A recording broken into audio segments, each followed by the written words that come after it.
That's all I'm saying. Notice my game or Everything. I appreciate that. Noticing everything, bro. Hey, Do you? Them hard low key a cute nigga. No cap. He a cute nigga. All right. Them hard. He a cute nigga. You know what I'm saying? He a little cutie patootie. It might be better if I do this. Hold on.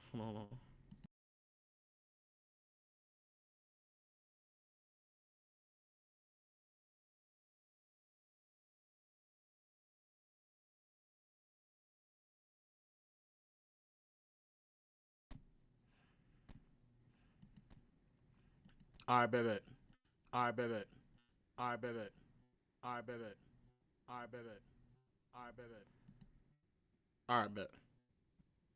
I think this is better now. All right, y'all can see everything on the screen. All right, chat. It's a lot of things we gotta react to. A lot of things we gotta, touch down on. A lot of niggas, you know what I'm saying? We gotta really touch and feel type shit. A lot of niggas we gotta touch and feel on. A lot of niggas. Is my volume up? Yeah, my volume is straight.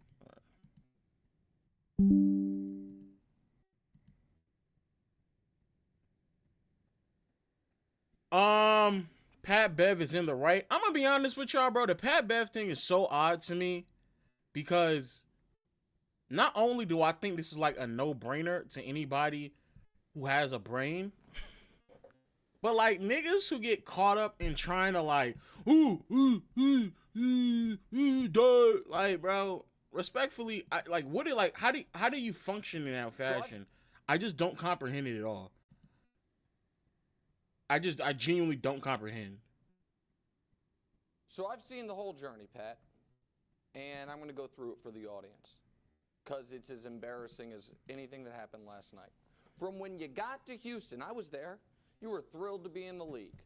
Happiest guy in the world, hanging out at Onyx at 3 in the morning with your ridiculous fake chains because you couldn't get into dreams yet. I understand. I was in a similar spot, buddy. Oh, shit. And you went from that to whatever you've become, a delusional, cheap shot artist, misogynistic clown, promoting your podcast at the expense of your career, which to its credit, let me check, while still behind Andy Roddick's tennis podcast and your own teammates pod, you are ahead of Bear Grease by Clay Newcomb. So good luck with it.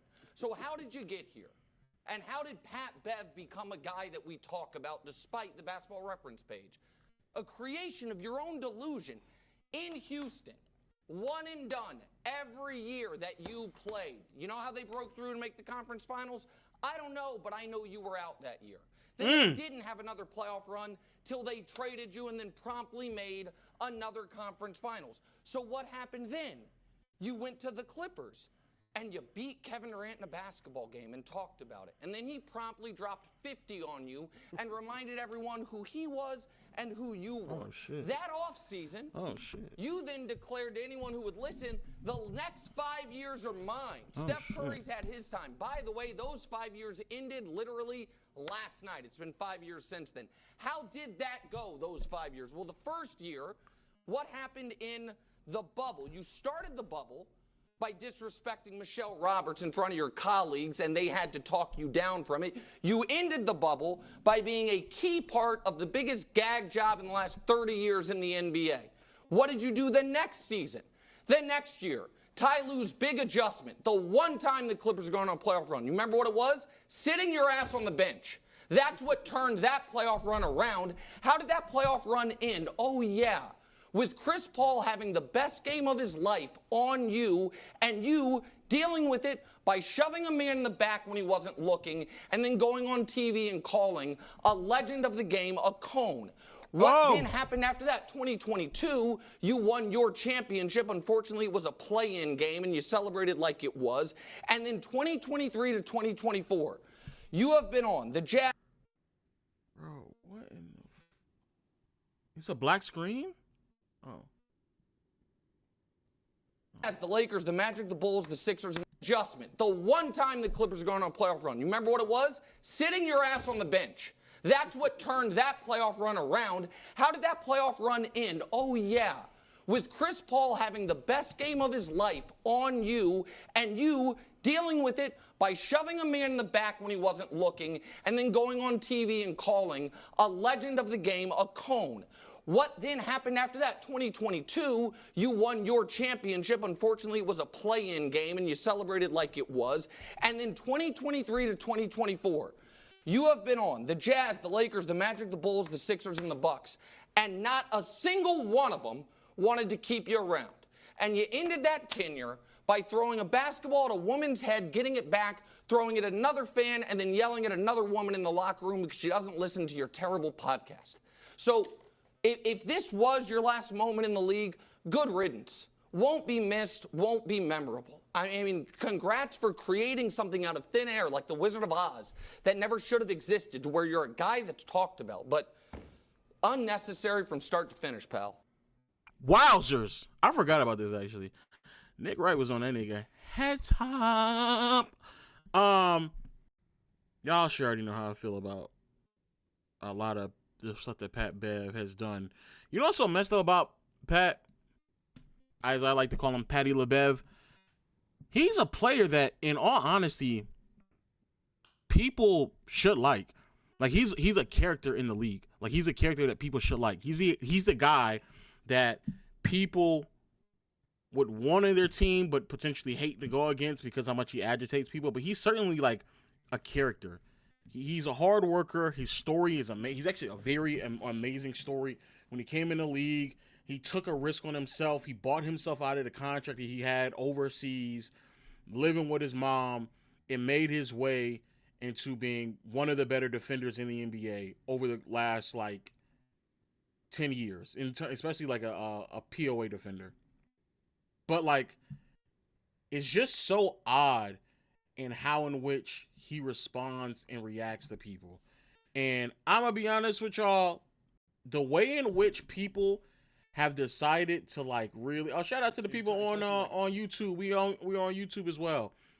The way in which people decide to respond to Pat Bev and the things in which he's saying, respectfully, I'm going to be honest with you, respectfully, either you I don't understand how you don't understand why he said is effectively irrelevant.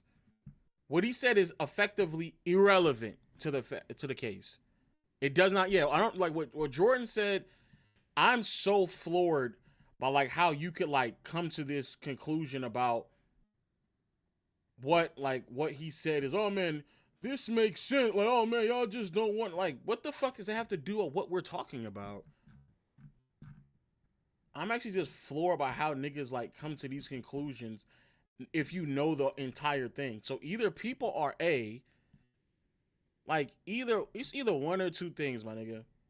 Either you are, I wonder if I can change where the chat is at on the screen. Not on my screen, on the whatchamacallit screen. But either my problem with what Trey Young's response to Pat Bev, to me it sounds like he's making an excuse for winning / not winning. If you keep naming all of the players that Pat Bev played with to avoid his wins, then the question would be, why is Pat Bev always on those teams with those players? Because the nigga is on minimum contracts and they need someone to fill out the roster. The fuck does that mean? What the fuck does that mean? I don't understand people / players who always make excuses for motherfuckers who win and motherfuckers who don't win. Be very mindful, chat, that this is a nigga. First, before we can get down to the nitty gritty, this is a nigga who's a T-Mac fan who makes excuses to why that nigga couldn't get out the first round, apparently. So I don't understand what the fuck is irrelevant to that. What's the relevancy?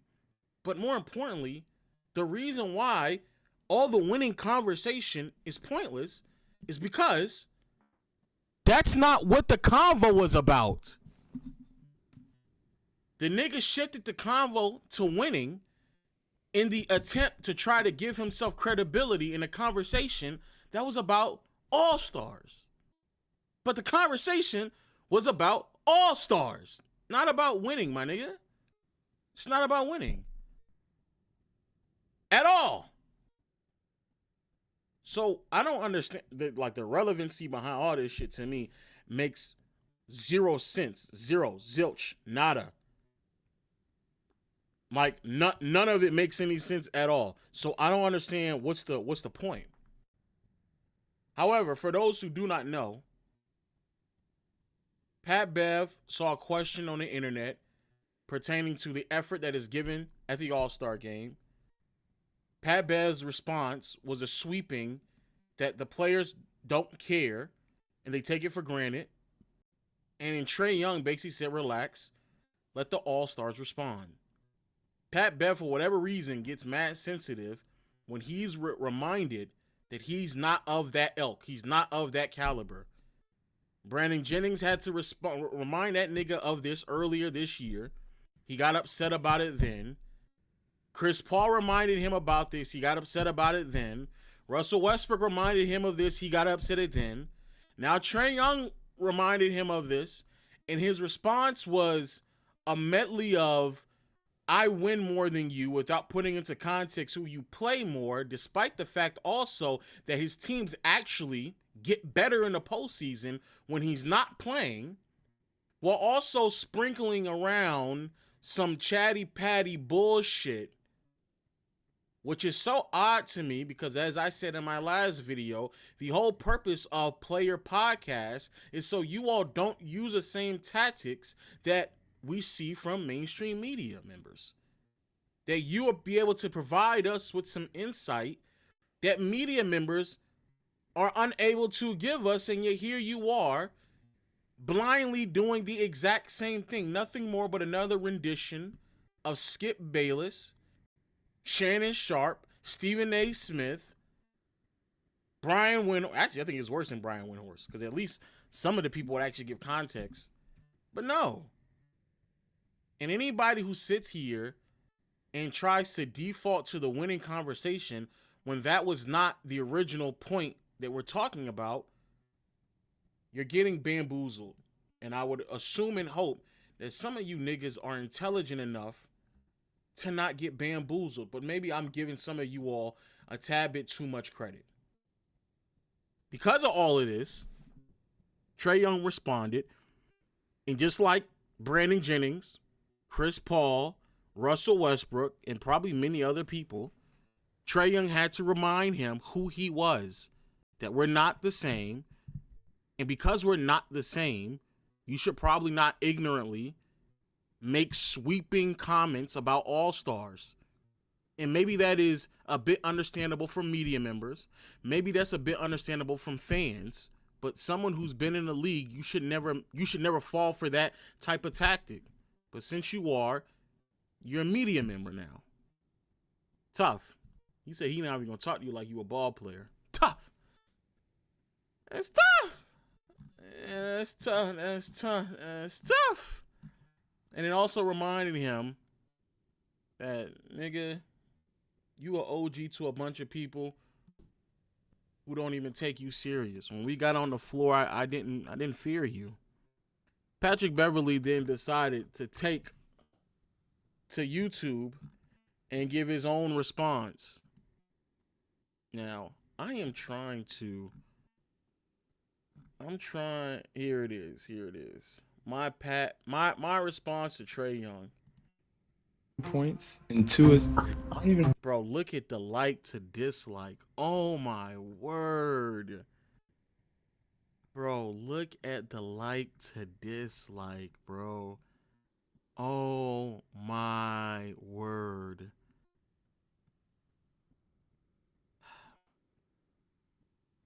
Yo, if anybody is here with like the back behind the scenes with playback, is there a way for me to remove the chat off the screen? Because I got the chat on the screen, so there's no need for me to have the chat on the screen. I just want niggas know. All right. What is it? Yeah, I will say this, man. Shout out to the utterly defeated. concept which takes its root in... Shout out to the new people in the space, man. People always, like, every, like, year or two, niggas claim that the NBA space is dead. I just automatically just start seeing another NBA channel pop up who's doing, like, other videos. Shout out to the NBA space. You average Well, let's get back to this. 7 points and 2 is. I don't even know how I'm doing this. Now, Hold on, wait. B-So, is there a way for me to remove the chat off the screen? Like, from the visual? Or is there a way for me to, like, relocate it? If there's not, then it's fine. Yeah, like when people are watching it on YouTube or people watching it on stream right now, like the way you watching it, if I'm not mistaken, like the chat is on top of my face.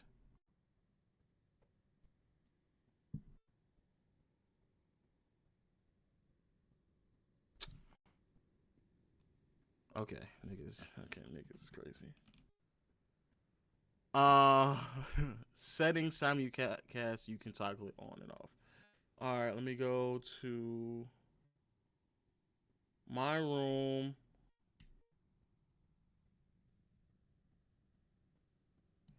Studio.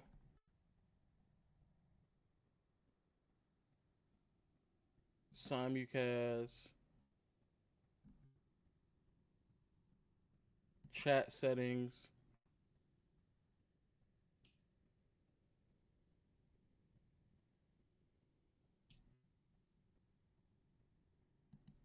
I don't see it.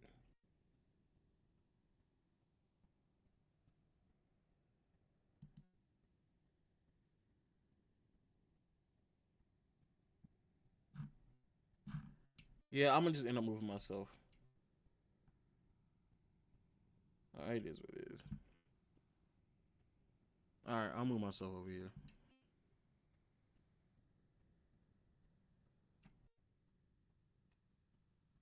I'm good now.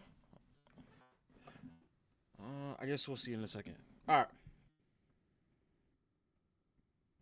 Oh, you did do it. Hey! Say less.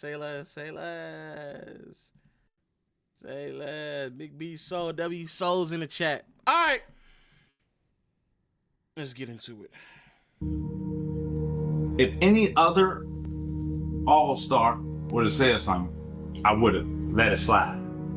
But you, like, you out of all people, you had no room to say anything. You haven't done anything. So when it comes to criticism, why the fuck you can't be criticized? Like, what have you done where you can't be criticized? Like, we criticize Russell Westbrook, a two-time MVP. Motherfuckers call him Westbrook. We criticize LeBron James, right? We criticize all these people. What?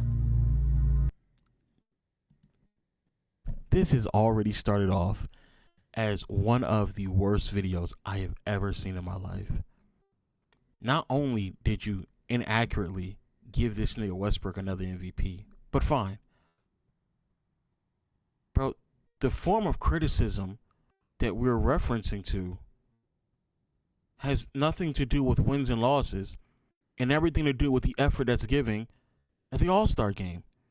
The care to be an All-Star. How hard you play and the performance you put on for fans at an All-Star game. And I would very well argue that even though, yes, it is a problem, I agree. It's certainly a problem. But I would very well argue that if there is an individual that gives care and effort and puts on a show for the fans at an All-Star game, Trey Young is one of those names. He's one of them. So you speaking out and talking about all this stuff, XYZ, Trey Young, when he plays, because unfortunately he doesn't play that much. But when he plays, he gives more effort than the average All-Star. Giannis, when he plays, gives more effort than the average All-Star. Now, if it's Luka and Jokic just running up and down the floor, not really giving a fuck, I can understand that. But there's players who give more effort than the other players. But, you know, I guess that's what the niggas wanted to say. Who the fuck said you can't be criticized? Like, you haven't done anything. So until you've done something, yes, you have to be criticized. And you should appreciate it because the criticism isn't coming from a player who hasn't played. It's coming from somebody who's shared the floor with you. Left a mark in the NBA. Right? So Huh? No way. No way, Pat Bev was about to sit here and say, you left a mark? Nigga, the other video you said that Trey Young is going to be forgotten. Now all of a sudden, you think you left a mark? Trey Young, if he don't win nothing, is going to be forgotten. But you left a mark? Doing what, nigga? Because by this logic, you didn't win nothing either. You didn't win anything. The mark you left, let's be clear. If you go down the list of teams you've been on, the mark that you have left has been first round exits. It's been losing.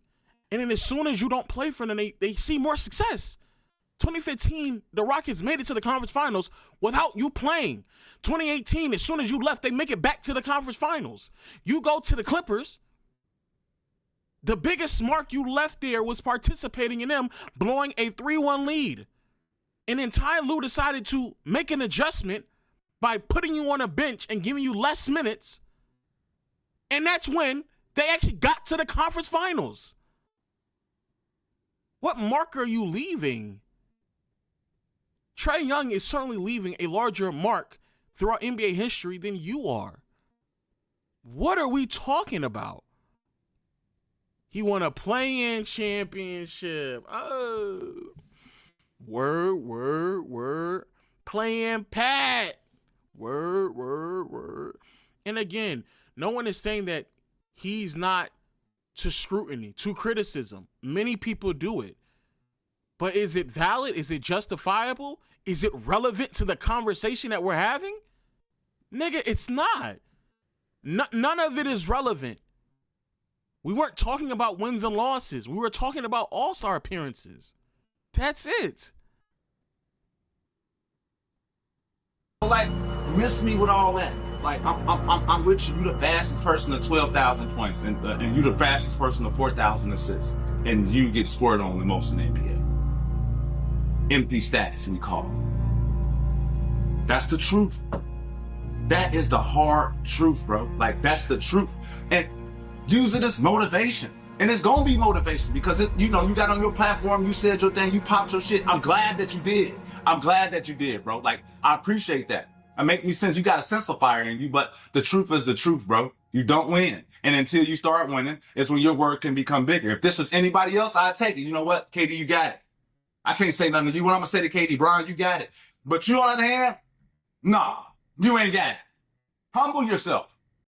Embrace the constructive criticism. Get better at that and move the fuck on. We don't have to keep going back like this a motherfucking YouTube debate. Like, it ain't that deep. You talk about uncomfortable. I want everybody to, it's not that deep. Nigga. All he said was relax and let the All-Stars answer it, and you gave a whole segment to a 2-sentence response. What the fuck are you talking about? And then you knew that in this response, you might not have been able to give fair and valid critique. So then you tried to overqualify yourself in this conversation and then bring up a bunch of nonsense.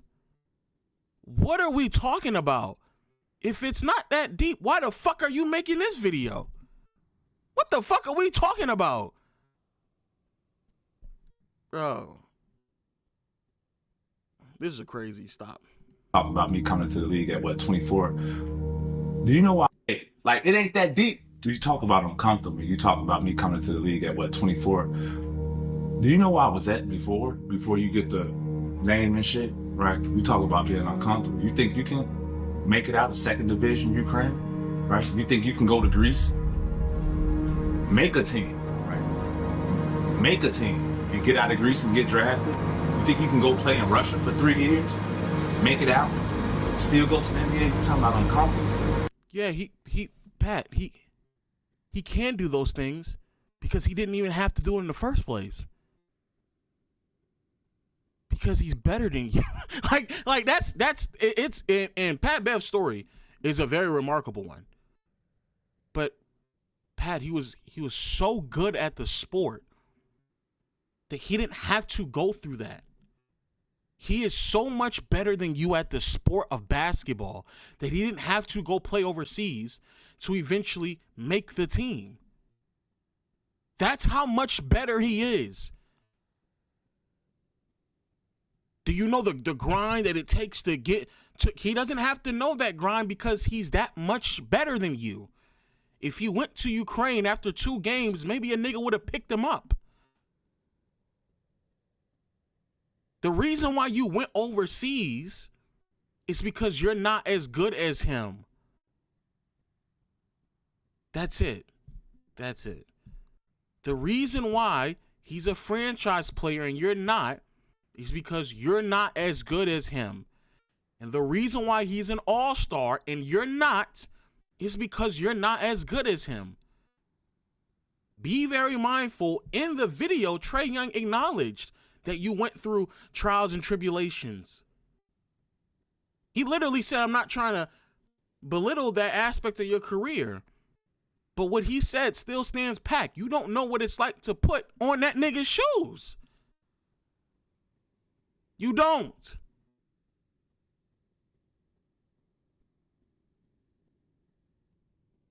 I'm the motherfucker that know I'm comfortable more than anybody, right? But with all that, we go talk facts, right? Like, cause I like to go facts, and anything I say, right, is don't take it how I'm saying it. Just take it, is it true, yes or no? Simple as that, right? Facts. This is a fact. Everyone that comes sees Trey Young, they get thrown out the building by their collar. You hear me? Players come, they see you, they get traded. Coaches come, they coach you, they get traded. GMs come, they govern the team, and then they get fired. Everyone that sees Trey Young gets fired. That's the truth. So now let's stop. Let's stop there. Let's stop there. Again, I want to be clear. Pat, we're no longer talking to Pat Bev as if like he is a player. Because he has full-on media member credentials on in this convo at this point. That nigga is not talking about basketball. That nigga is not breaking down the game. That nigga is talking about narratives. That's what he's doing right now. That's what he's doing. That's what he's doing. Now, does everyone get traded left and right around Trey Young? Well, I don't know that to be the case. Granted, most of the players around him now are fairly new, but some of the players that have been around him for quite some time. We can go over to the names. Clint Capella stayed in Atlanta 5 years. Clint Capella was in Atlanta for 5 years next to Trey. Trey has only been in the league for 7 years. For 5 of the 7 years Trey Young has been in the league, Clint Capella was there. That doesn't sound like someone who's just been tossed around left and right. We can go to his sophomore season. John Collins not only was in Atlanta for 6 years, but got paid handsomely while he was in Atlanta. That don't seem like a nigga that's just been moved left and right. That don't seem that way. Kevin Huerter in Atlanta for 4 years, made a name for himself, got picked up by Sacramento because of his time in Atlanta.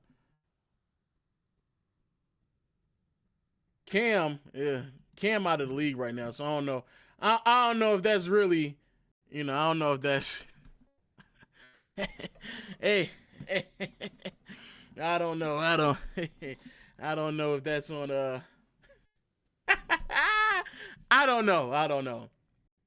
DeAndre Hunter stayed in Atlanta for 6 years. Really 7, just got traded. Was in the middle of his best season of his career from many regards statistically, playing next to Trey Young. Jabari Parker, he out the league already. Jeff Teague, shout out to Teague. Tom played with a veteran in Vince Carter. We then go to the next couple of years.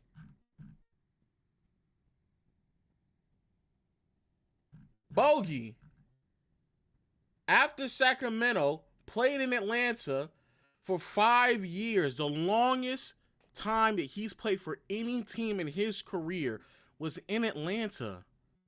5. Trey's been in the NBA for 7. How is this being thrown around left and right? Then let's talk about the front office.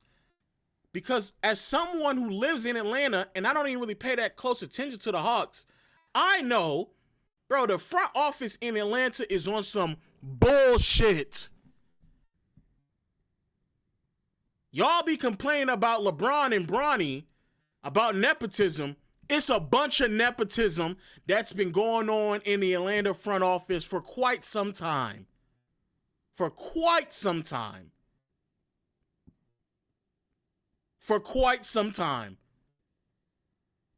For those who didn't know, there was a point in time when there was a nigga younger than me making some of the decisions in there.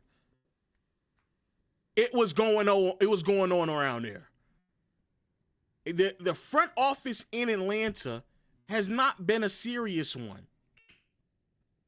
Okay. All right, guys. Guys, let's calm down. Y'all niggas talking about, all right, I see y'all niggas in the chat. All right, let's calm down. Pump the brakes. Niggas talking about my age and shit. Pump the brakes.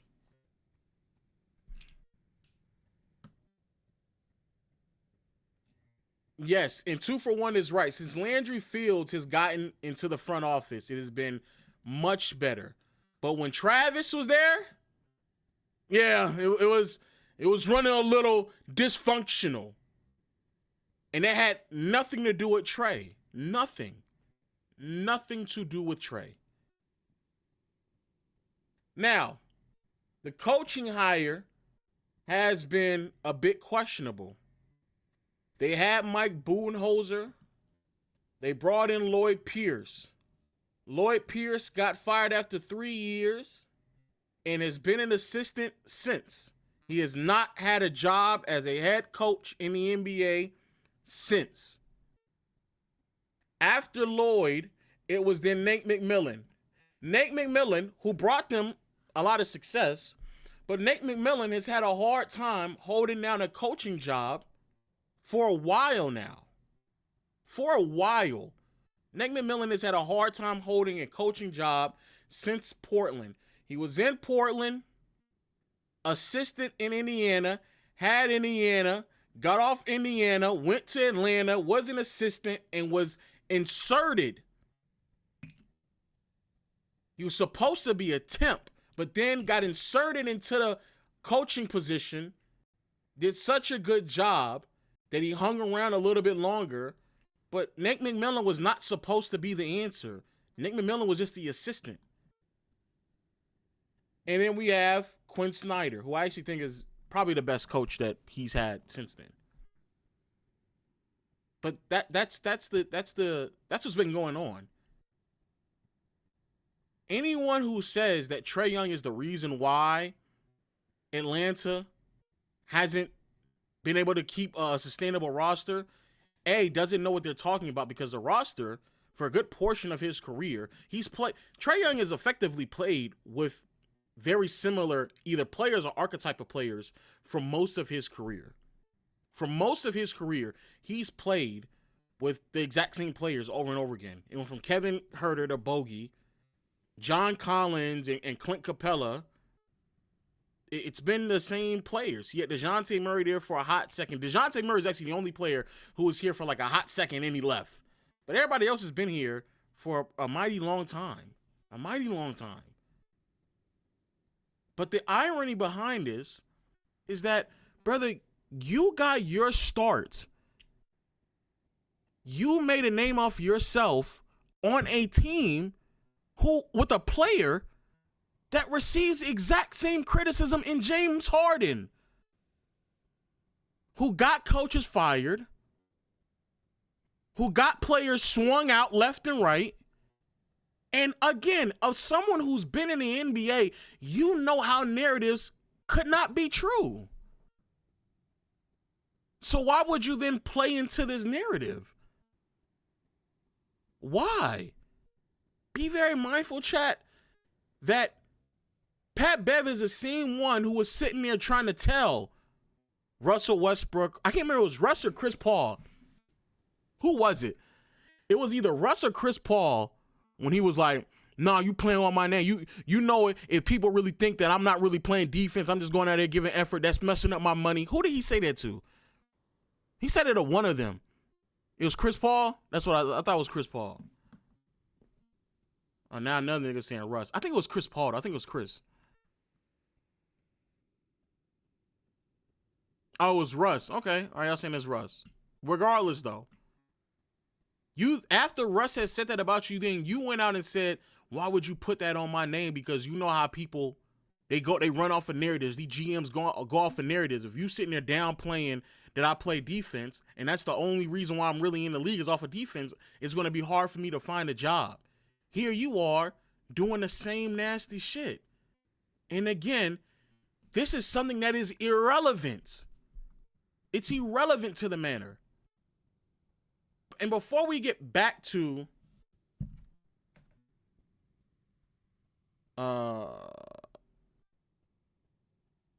yes, your food is here. Yeah, your food is here. And before we get back into this, I want to be clear. I think a lot of people, especially because like as I continue to grow and build, a lot of people will ask me, what makes you more valid to answer these questions or critique what's going on in the game? They're NBA players. They know what they're talking about. This is a perfect example about how an NBA player, despite his experience, can still answer in a very immature, emotional, and inaccurate way that lacks a lot of context, that then makes his answer not as valid as someone else who may not have played. This is an irresponsible way to answer to this. Irresponsible. Just because he's played in the NBA does not mean that he's going to give you the most accurate response. That's not what that means. That's just not. It's just not.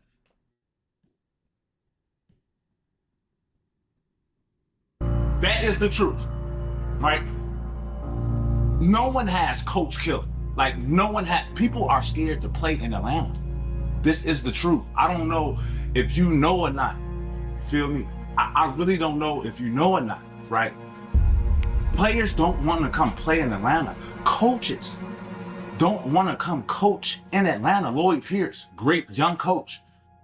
Nick McMillan, phenomenal coach.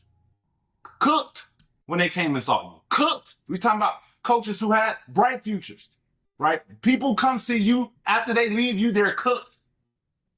That's the truth. When I was overseas, you can ask anybody, the man. When I was in college, the man. In high school, the man. Bro, this nigga, this is the cringiest shit I have ever heard in my life, my nigga. Bro, no, Pat. My nigga. Pat. We gotta stop, bro. Bro, you are 37 years old. You are 37. 3-7. Big 3-7. Nigga, you're 37 talking about when you were in high school? You're 37 talking about overseas? When I was overseas, I was the man. Nigga, what? 2009? Nah, this not it, bro. When I was in college? Nah, this not it. When I was, man, nah. Can you be the when I was in college, the man, in high school, the man. Can you be the man and come to the NBA and be a whole nother different role? Can you be an offensive threat your whole career, come to the NBA, all of a sudden you're the best defensive player? These are your words, not mine. These are you saying words about me. I'm a great defensive player. Can you switch your roles and become a great defensive player? You mentioned all the guys I played with, right? That's not the flex that you think it is. Bro, that's not the flex, man. That's not the flex, man. That's not the flex. That's not the flex. Dog, that's not the flex. That's not the flex. All the guys I played with, LeBrons, the James Hardens, the Kawhis, the Giannis's, the Dames, right? You name all these guys, right? But like, if I'm working out in Houston, James Harden is in Houston working out, not James Harden is working out at another place. Every time we see you, you're working out at another place. We never see you in the Hawks arena working out. Bro, what the fuck? What? We're now complaining about where niggas work out at? Not that he's not working out, that the nigga's not working out in Atlanta? Be very mindful. I know people who said that, who they've seen Trey Young work out in Atlanta. So I don't know what the fuck this nigga's talking about. I'm in Atlanta. I know niggas who live in Atlanta who have worked out with Trey Young or seen Trey Young work out. Let him land. Oh my God. Dog. Y'all niggas gotta shut the fuck up, man. It's bro, he works out in Atlanta. I know he works out in Atlanta. But I don't know what the fuck that has to do with anything. We're not criticizing someone for not working out. We're criticizing where they work out at. Nah, this is too much. Nah, you got it, dog. You got it.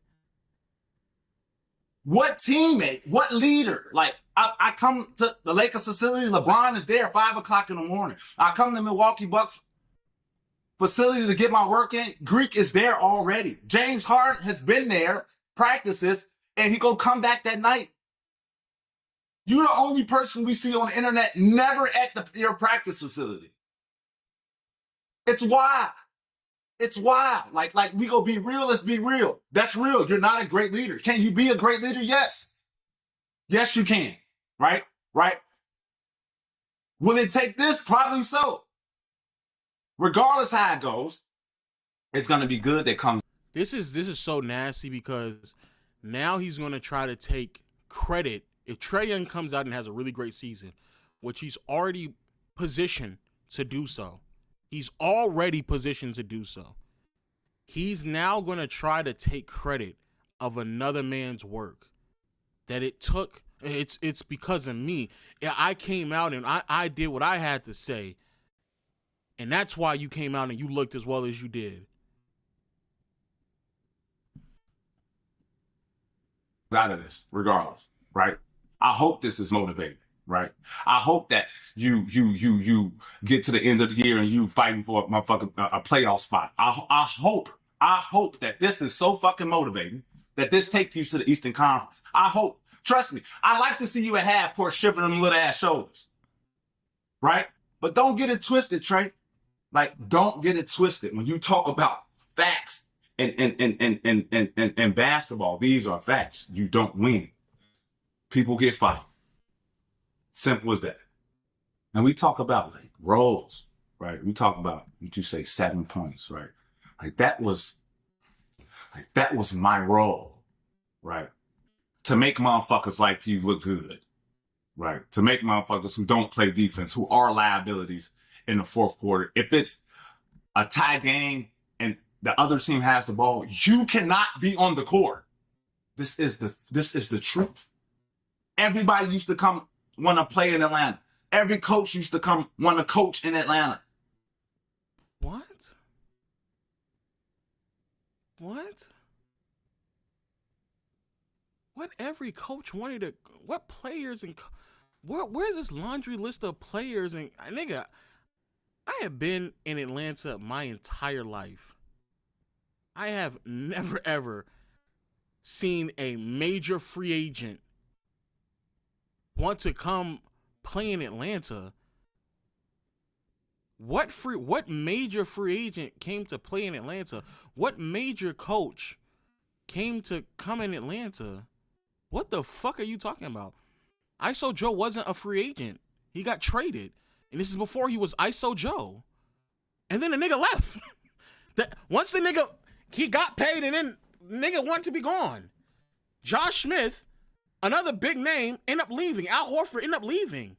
What the fuck are we talking about? What big free agent decided to come? If Kyle Korver is the biggest name, that's a yikes. That's a yikes. Nigga, my entire life I've lived in Atlanta. I've never, ever heard of a big free agent coming that wants to come to Atlanta. That even has the Hawks on the list of like names that they want to come play with. Paul Millsap wasn't a big all-star before then. Actually, I think Dwight Howard might have actually been the biggest name that was actively, trying to come to Atlanta. Vince Carter, y'all got it. Melo. Like, Atlanta is ATL shawty. Like, everybody want to be in the A. I ain't gonna lie, this is cringe as fuck. I can't. Everyone wants to be in Atlanta? ATL shawty? I can't, bro. I can't. I actually, no, some real shit, chat. I actually can't. No, I actually can't. I personally cannot no more. I cannot take this serious. I can't. If that's the case, why didn't you want to come to Atlanta?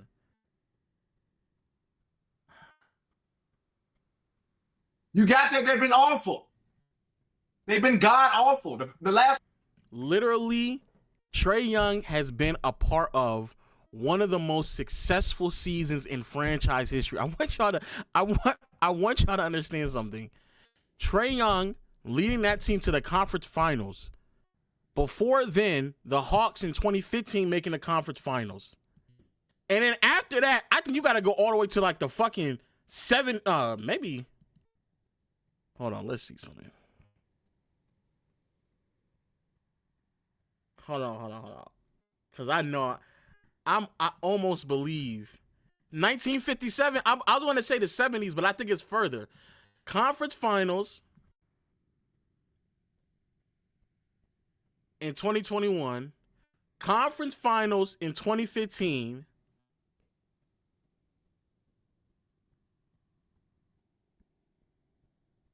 God damn, chat.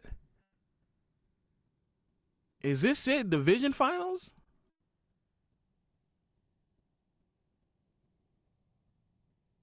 Bro, you gotta go to like the 60s, 50s and 60s, bro.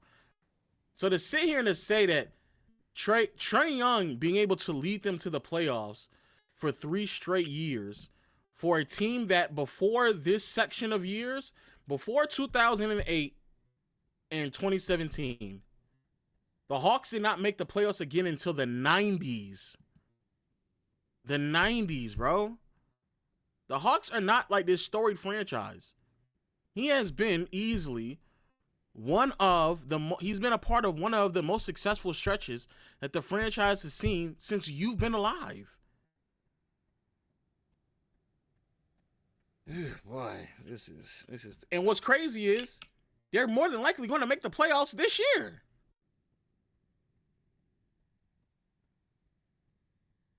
This is a very depressing. Hey, I ain't gonna lie, chat. Chat, this is so depressing. I ain't gonna hold you. This is mad depressing.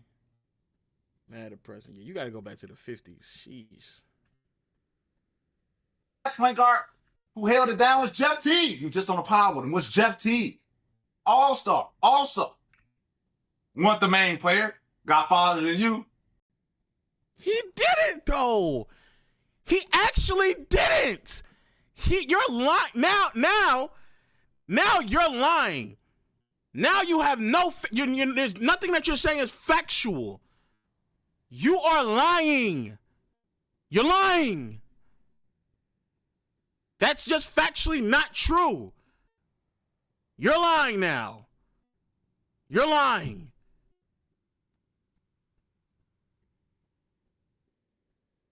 Like, so come on with all that, dog. I'm all with you, Trey. I'm all with you. The game needs it. The game needs you to be in the playoffs, right? You're the closest motherfucking thing when it comes from shooting the ball to Steph Curry. You're the closest motherfucking thing. The game needs you. But you gotta sacrifice yourself more for the better of the team. And sometimes that means your game. Or sometimes that means your personality. Straight up. And that's all it is. Constructive criticism. Take it how you fucking want to take it. It don't matter to me. But don't take it personal. And I'm all with it, right? You call me anything, you call me crazy, you can call me delusional, right? But where I'm from, you have to be delusional to even make it out, right? I know you talking about me standing on the table, me with my jersey. Where I'm from, we celebrate all wins, even the minor shit. Where I'm from, we celebrate waking up and making it back home. We celebrate every fucking win, and that's your issue right there. Anybody can celebrate the big wins. Motherfucker, yes, you damn right. Took off jersey. Nigga, I'm confused. Nigga, I'm confused now. I'm confused. Nigga, this motivational gimmick you're trying to get off. You're talking about you're supposed to celebrate all the wins, even the small ones. But if that's the case, then why don't you celebrate his small wins in the regular season? Or why don't you celebrate the fact that he has a postseason run where he has contributed to more wins than you have? Because again, be very mindful, chat. Be very mindful that when he has been on a team that has actually made it to the conference finals, 2 of those wins, you didn't even play in those games. He has contributed to more wins in a run than you have. That's your problem. That's your problem. That's your problem. That is right, Jay Bird. You were the one who just said you don't count play-ins. You said that in your last segment, my nigga. You said that.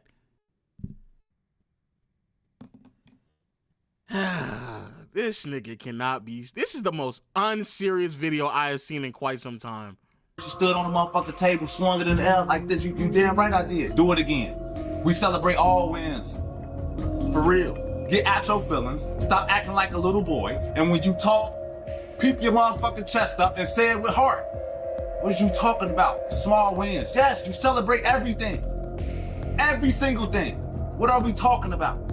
It's basketball. But that's where I'm from. Feel me? You was in the house, I was in the field. I'm fucking delusional, man. Look, man. And then he goes out on a racial. Y'all heard? I was in the house, you was in the field. Nigga goes out on a racial note, a light skin, dark skin note. Again, chat. I'm so serious. I can't take this shit serious. I can't take it serious. I was in the field. I just can't. I can't take it serious, bro. That was no, it wasn't, nigga. He wasn't in the fields. What the fuck are you talking about? Fields, trenches, deep through it. Nigga, what? He a field nigga. Yeah, all right. This is like by far the most like, this is the definition of the summer needs to end. The off season needs to be done with. So we can talk about some other shit. Dog. We need to talk about some other shit, my nigga, because my goodness, this is crazy. This is the definition of, we need to wrap this up. I think Tuesday is when media day starts. We need to wrap it up. Yeah, the field, being in the field is overseas. Nigga.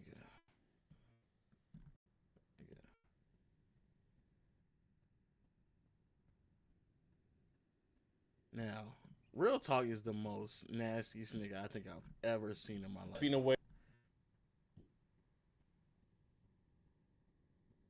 With the announcement that Molly Qerim is stepping away from First Take, I think it's now the appropriate time to talk about her first ballot induction into the Sports Eye Candy Hall of Fame. She is a first ballot inductee. There's no question about it. There have only been 4 previous first ballot inductions into the Eye Candy Hall of Fame. Of course, Carissa Thompson with Fox Sports. Of course, Erin Andrews with ESPN, her work there, and her work at Fox Sports. Then I think you have to include Susie Colbert, an historical run at ESPN and a first ballot Hall of Famer, of course. And then someone that I think has to be in the GOAT conversation for eye candy, a young woman by the name of Taylor Rooks. She's young. Her resume is not as filled as some of these other people I'm talking about, but clearly a first ballot eye candy Hall of Famer. It look, when I mentioned the Erin Andrews, maybe wasn't on my ballot as a first ballot person, but I have to give it up to Erin Andrews. And I think we're in the same position with Molly Qerim. Molly Qerim's case for first ballot induction is overwhelming. I think it's unquestioned. The woman is a knockout. And she's someone that I prefer to listen to and watch with the sound turned down, just so I don't miss any of her radiant beauty. First ballot Hall of Famers are one thing. My top 10 in terms of...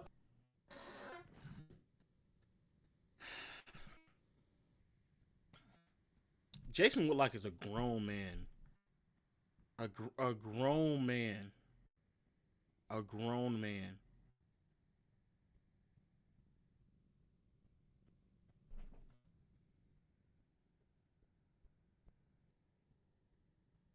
Hold on, wait. I always love this when this is in the bio. When this is in the bio. Oh, y'all see that? Oh, y'all see that word in the bio? Oh, let me move the chat real quick. Oh, no, actually, y'all see that C word right there in the bio? Y'all see that word right there? Christian, man. Christian, man.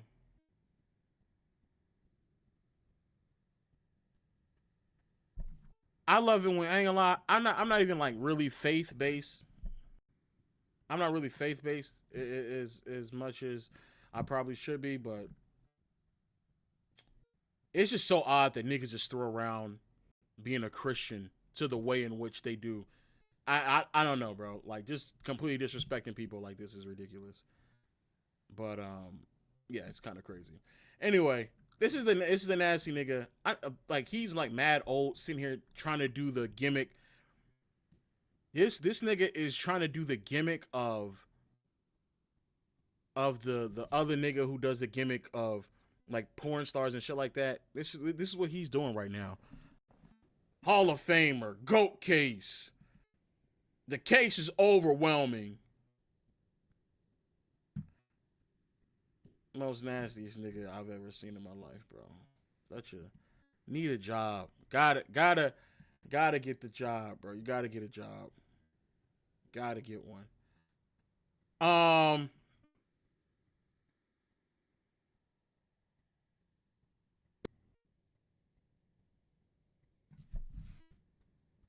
Speaking of real talk,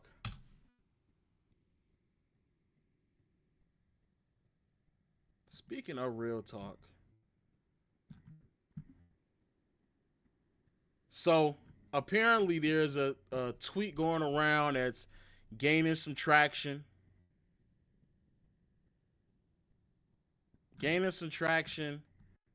About how Jokic is being discussed in the NBA community. Infinity and beyond. So when y'all do that, don't get all up in arms when we start holding them to a different standard, even above Giannis, who we even think is better. But that's not the consensus right now. The consensus, because y'all have gone around spreading this propaganda for 3 to 4 years now. So I wanted to see this video in its totality before I are plenty of people decided to comment on it. I wanted to watch this video before, I decided to comment on it because I want to give it its fair case. So let's watch this video just briefly. Then after this, we'll get into the Adam Silver conversation. Glaze Jokic to infinity and beyond. There are plenty of people that glaze Jokic to infinity and beyond. So when y'all do that, don't get all up in arms when we start holding them to a different. Is this the intro? Okay, yeah. In the league expectations. We had a conversation up here when we talked about when Joker. I think that it was in Denver. No, I'm sorry. In Denver when Giannis didn't play, that was a Brooklyn. In Milwaukee. I think it was in Milwaukee. Was that the game where Brook Lopez dunked on Jokic? Yep, that was the drive-by. Yeah, that was the one. Yes. I think that was the game that we had a conversation about. That was the game that I was talking about. I mean, they both balled that game. They both were. Jokic had 30. I brought up the point that because you brought up Sengun being on a better team, so it's gonna look different. Even though Giannis is probably gonna kick Sengun's ass. I don't think any of us up here think that Giannis and Sengun are on the level of players. No, but they weren't in the tournament either. If you give Giannis Turkey's supporting cast or Germany's supporting cast, if you replace them, they win the tournament. Or Serbia's supporting cast, they win the tournament. Well, I don't know about Serbia's supporting cast, but you don't know if he wins it with Serbia. No, that y'all do this. Here he goes, y'all. He about to get sensitive. We should have versus Finland. Man, like we play well in that game, but that's not an indictment on him as an overall player. No, because it's the way you do this with Jokic. Y'all indict. So what are you saying? Are you saying that I just indicted Jokic as a bad player? Yes, bro. It's the way y'all do it. What happened when Jokic? No, I'm not. I didn't say. It's the way Ron. It's the way Ron. Okay, cool. It's the way Ron will literally clap and jump and twerk when Jokic doesn't do something as everybody expects him to, and then when Giannis does it, it's silent. And what did I say? But what did I say in the group? I have not talked about the Pablo stuff yet. We haven't gotten to the nooks and crannies about it. I'm gonna say this: Swiper is like this own being when it comes to Jokic and the stuff that people have to talk about him when he goes into these like deep dives of trying to preserve Jokic in any conversation that we have. I definitely think that he goes far too deep in these convos. But I do think also that doesn't then negate or change how disingenuous a lot of people are when it comes to like overall who Jokic is. Group chat. Because what did I say in the group chat? Can I just explain to the people? And then let me tell you. No. And then you said, then do it if you want to. But Ron, why would I do that though? Because that makes me sound dumb. To then look at Giannis and say, says something. No, hold on, Ron. Let me finish.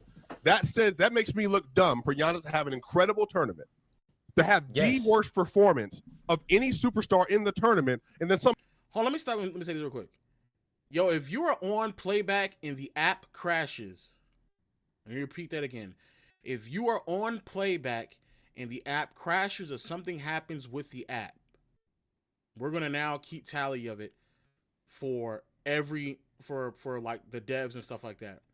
I want you to go to Twitter and at me on Twitter every time it happens. If you can throw a screenshot, that'd be easier. But every time it happens, I don't care if it happens 20 times in one stream. Every time it happens, at me.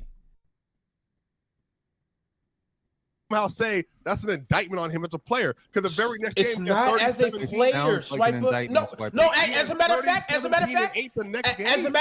it is an indictment on him as a player, and I'm gonna tell you why. Did you watch the game? I'm going to tell you why. If that game would have happened last night, and if Giannis would have performed the way that he performed, and his team lost by 30 points, we would have had every single reason to come up here and light Giannis's ass up, and this is the reason why. We don't do that with Giannis. And I'm gonna tell you, do not do that with Giannis. Okay, but hold on. Before we get to that, before I answer that question, I just want to tell you why it is extremely valid for us to get on Giannis or anybody that's at that level. Because if we're saying that you are the best player in the league, second best, third best, top 10, whatever, and if you lose to a team by 30 points in a game that matters, a game that advances you to the championship, you absolutely deserve to get criticized and slandered. I don't want to say slander, that's a nasty word, but you absolutely deserve to get criticized and nitpicked in that game. You do. This is the problem. But Ron, this is the problem, bro. I'm not gonna lie. This is okay. I don't know how this is about to go, but I'm gonna be honest with you all. At least what I think Swiper should say is that it's not the same, though. It's not equal, especially on player's choice. I remember when Giannis got blown by Hallie and for a game-winning shot in a playoff game, and I do not remember anybody prepared to bring that up except for Swiper. No one cared. Like, quite literally, no one cared. No one cared. And this is an argument that was stated about Embiid and Jokic a couple of years ago as well, when they were going back and forth, and everyone was claiming and swearing up and down that Embiid was this amazing perimeter switchable defender as a big, but if you actually watched him, no the fuck he wasn't.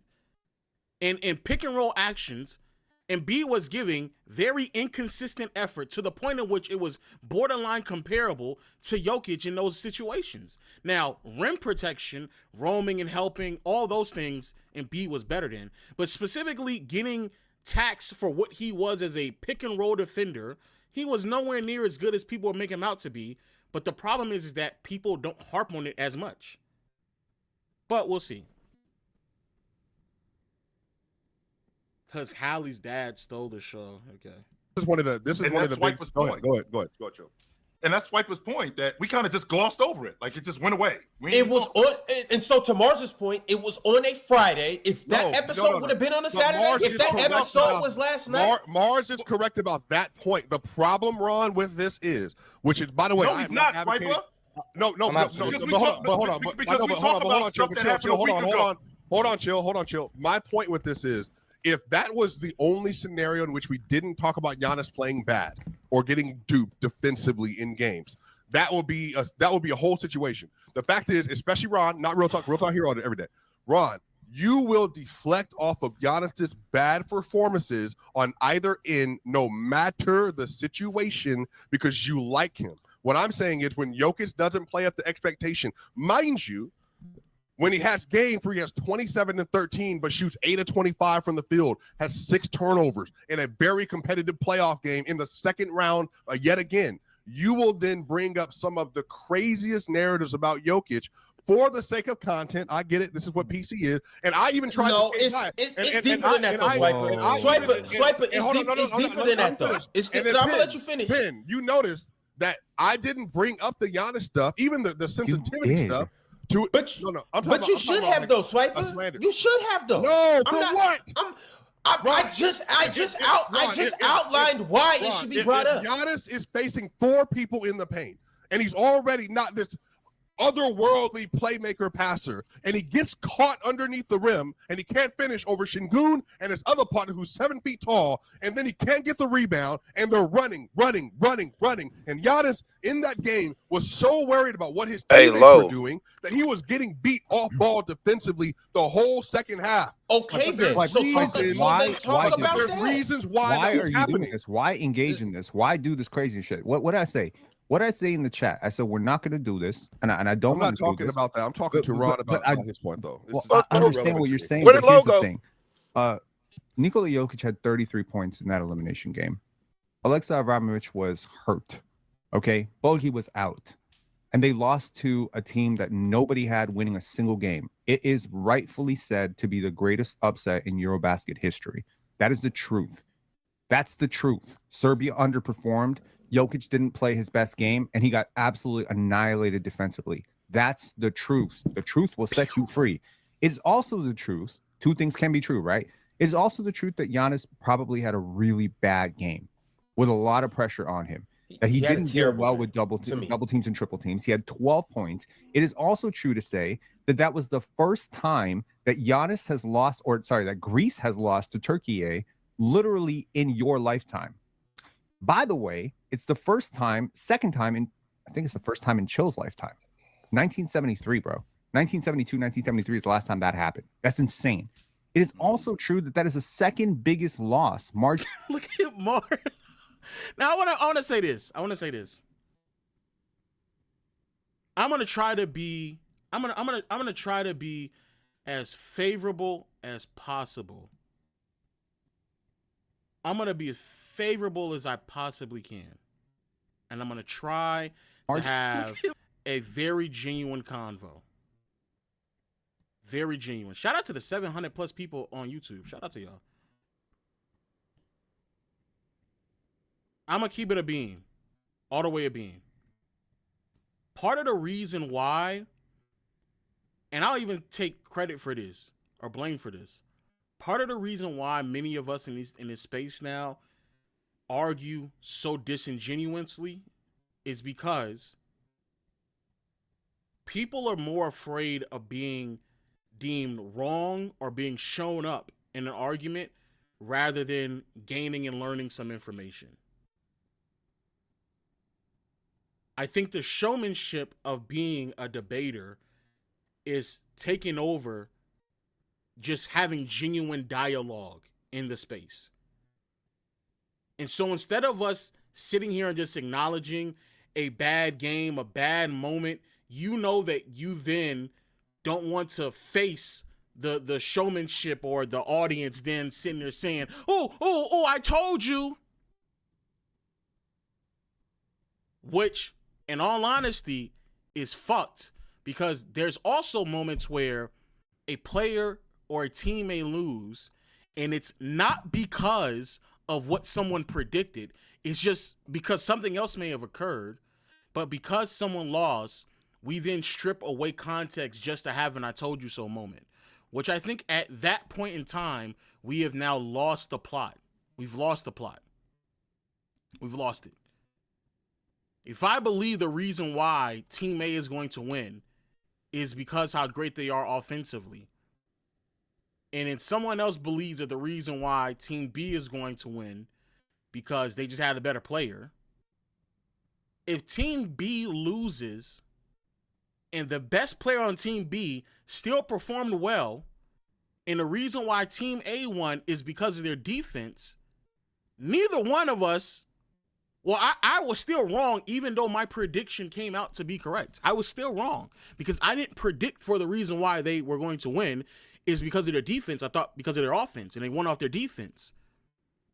And a person who claimed they were going to win because the best player is better than everybody else, if that player still performed that way, technically speaking, he's still right. He just assumed that it would result in a win.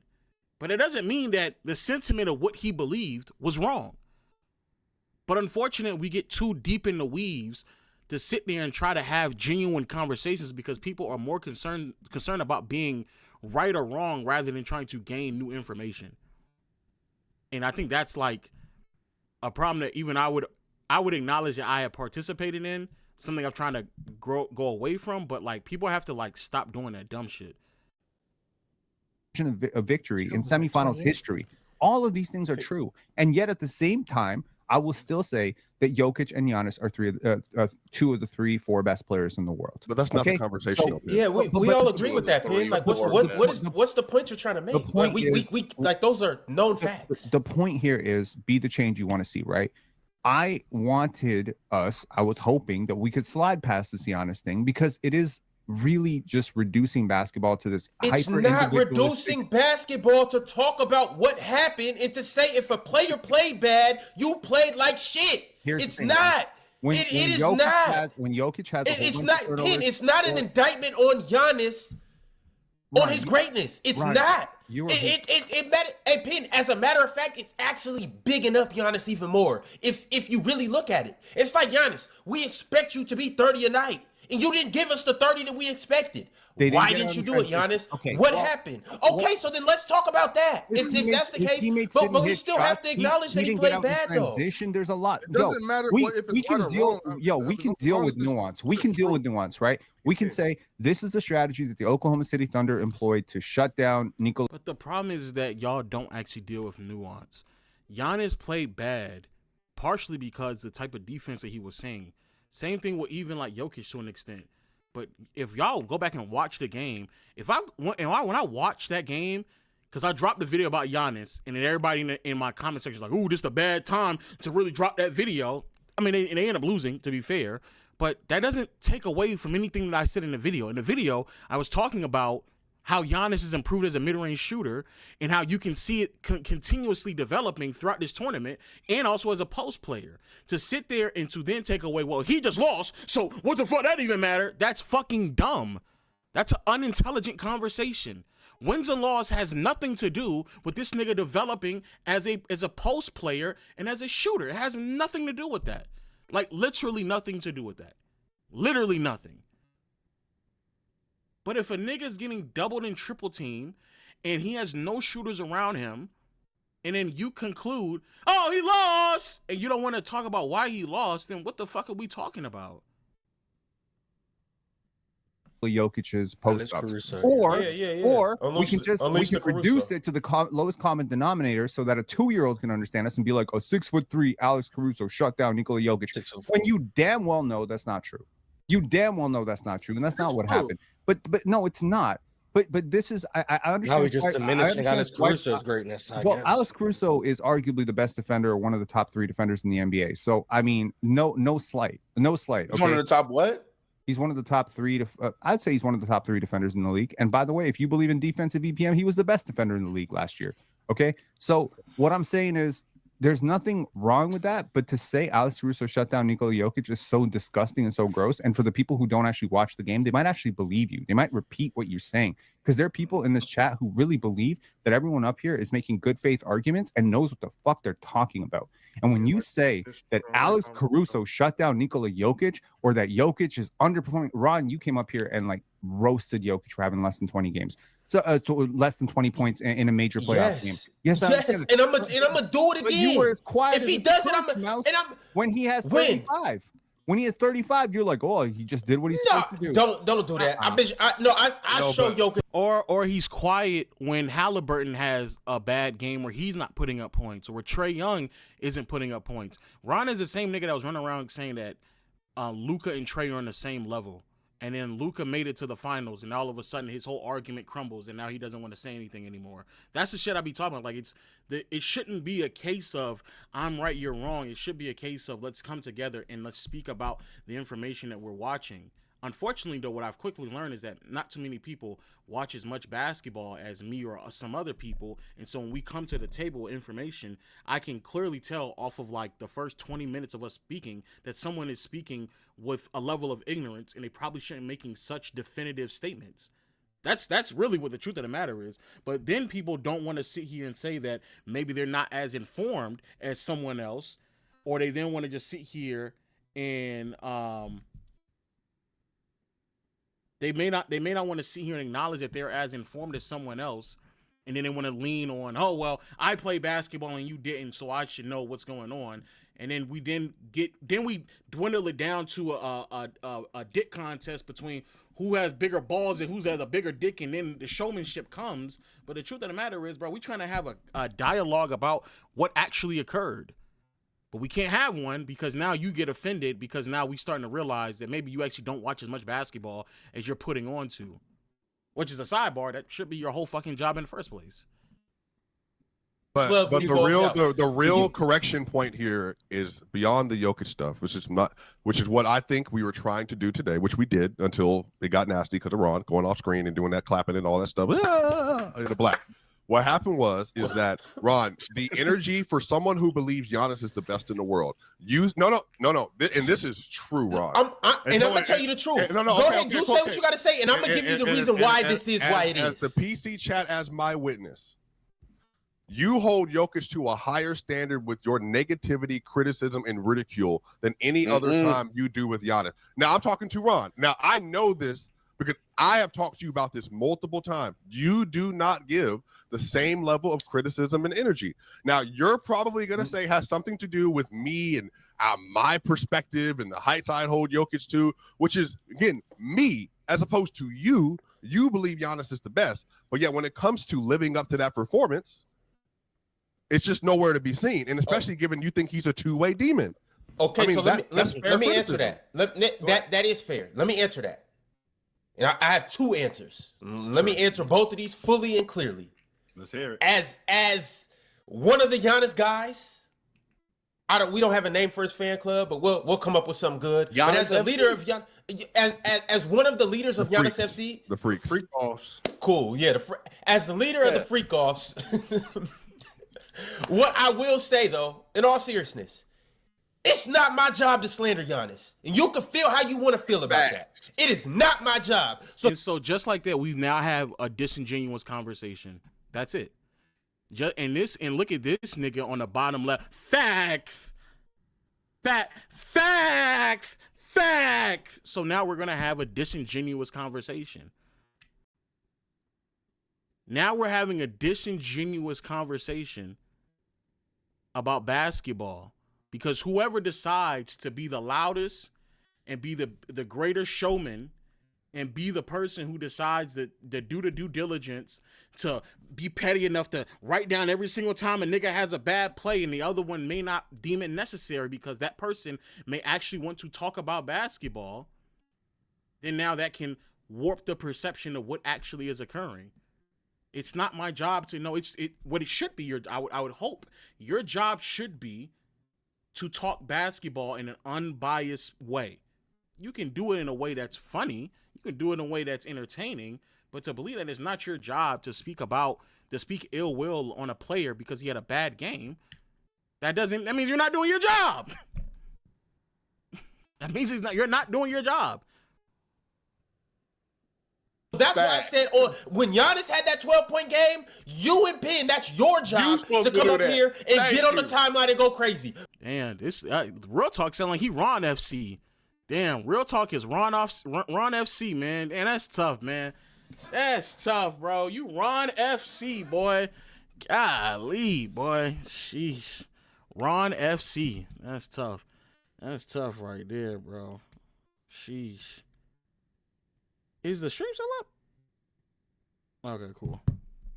Ron FC. Damn. When Jokic lost to Serbia, when Serbia lost, I went on that timeline and I was going crazy. I was in every group chat. I was texting you swiping. I was jumping for joy. It's not my job to point out Giannis's flaws. I'm sorry. If you guys want me to do that, tough shit. I'm not doing it. All right? Secondly, also though, to the flip-flop of that, Swiper, I'm not as loud as praising Giannis as you are about Jokic. I'm not as loud as praising Giannis as certain LeBron stans are about praising Bron. I'm not as loud as praising Giannis as certain Steph Curry people are. I'm just not. I will not do. This is a more legitimate argument, but you are very loud about the Trey Young conversation and the Hallie conversation.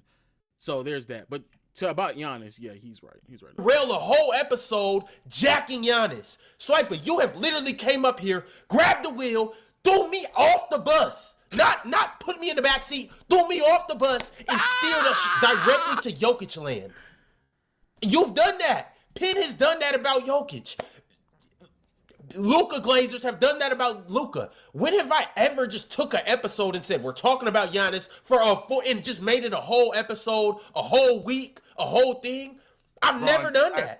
Yeah, well, you haven't done it about Giannis, but I'm 100% confident. I sat up here when Tyrese Halliburton was going 20-20, when he was going 20-15. We actually went on and on and on and on about Tyrese Halliburton. Tyrese Halliburton, chill, he's the best point guard in the league. Hey, chill. Damn, why Real Talk ain't saying facts? Why Real Talk? Hey, why Real Talk not down there saying facts? Why you ain't doing that, nigga? Why are you quiet now? Damn, you really Ron FC, and that's the problem. Niggas is too emotional. They too emotional and too caught up in the spectacle that is debate rather than just being fair. Same way you was sitting there, facts. Nigga, do it again. Say it right now, because what he's saying is a fact. But, you know.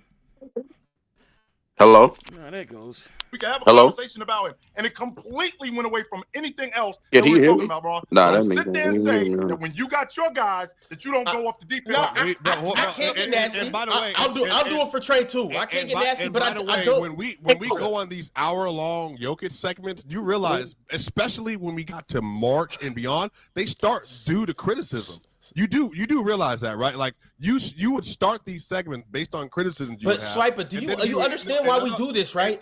No. You understand why we do this? Have you guys ever heard me come up here? I don't know why Real Talk is on stage. I mean, at this point, it should be known that I'm not on stage. If it says, I don't know, I'm not on stage. Say Giannis is a. Have you ever came up here and heard me say that Giannis is the best power forward of all time, top 3 power forward of all time? Have you guys ever? Hold on, Swiper. Hold on, time out, Swiper. Hold on, I'm about to let you know why. I'm about to let you know why. Can you just put on your seatbelt? No, just put on your seatbelt. I'm about to take you to where we're trying to go. So I'm saying I've never came up here and said Giannis is better than Hakeem. Giannis is this. Giannis is that. You will come up here and say that Jokic is this level. He's the best at this. He's the best scoring center. He's the best offensive center. He's the best passing stretch big ever. The terms that Jordan gets mad at you for saying. You will continuously push Giannis or Jokic into this stratosphere of all-time greats. You'll say he's a top 10 player all time and this, that, and the third. I'm telling you what it is. I'm telling you what it is. When you put him in that tier, you can't be mad at us for then expecting him to perform in that tier. And when he doesn't, then we get on your ass about it. That is not. You can't be mad at that. The issue, Ron, with you, and first off, you already exposed. Now, to that point, I agree. Because Swiper, again, like I said, Swiper is a very special individual when it comes to Jokic. Very special individual. Very special. Yourself, because that is some of the dumbest. Swiper, who is an American, when we were in the Olympics, was rooting for Jokic as an American. That right there is when I was like, bro, you lost it. You've lost it at that point. You have lost it. Like, what are we doing right now? What are we doing? That was when I was like, oh, you got it. Logic I have ever heard for talking about. You're saying you will willfully ignore things that are happening in a game or with a player for agendas? That, to me, sounds ridiculous on a basketball show, number one. Number two, hold on, and then number two, most of the Jokic segments don't start off because of praise. Unless, again, and then the other side of that, when they do, they start off because, damn, 30, 20, and 20. We've never seen that before. Ron will be like, lead off the show. Hey, is that Jokic's best performance ever? 40, 15, and 5 versus OKC. 42, 22, and 6 versus OKC. Then you'll start the show after these literal performances that have never happened. Then you'll do it, and we'll go from there. Yes, he is a historical anomaly, so you will get a lot of love and attention. The problem is, on this platform, and this all started, by the way, by saying I didn't want to do this with Giannis. This was the whole point, so we didn't get here. Joe, there's no reason. Can't remember where there's no reason to talk about Giannis and somehow indict him as a player because of what happened in that game versus a lineup and a defense that was suited to be able to defend Giannis. And he had a horrific game, but also he didn't get any assistance anywhere else up and down that roster in that game. So for me, that would sound crazy to come on here and somehow like say Giannis is somehow like not who he is or who we thought he was because of that performance. Hold on, wait. Real talk. This nigga mic is muted. Hello? Okay. Is your segment about to come up? The stream, no. Is your segment about to come up? Huh? Is your segment about to come up? Yeah, I think so. Okay. How I should put the? I just put it. I'm streaming it now on OBS.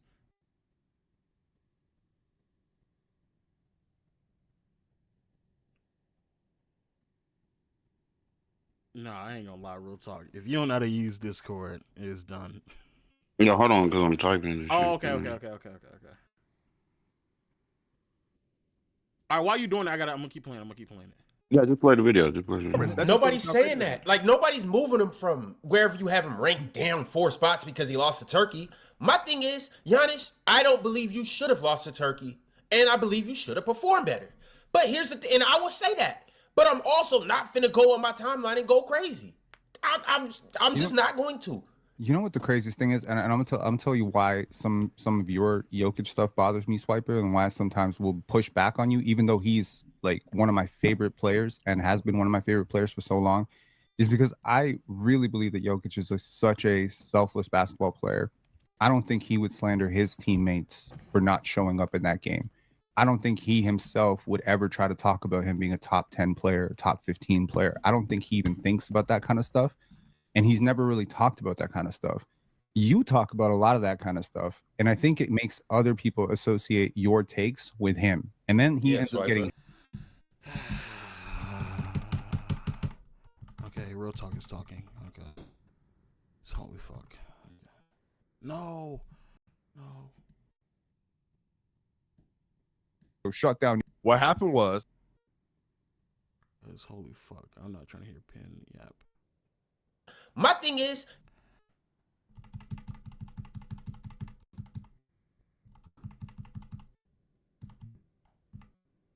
fun, and it is your job to do it for the other.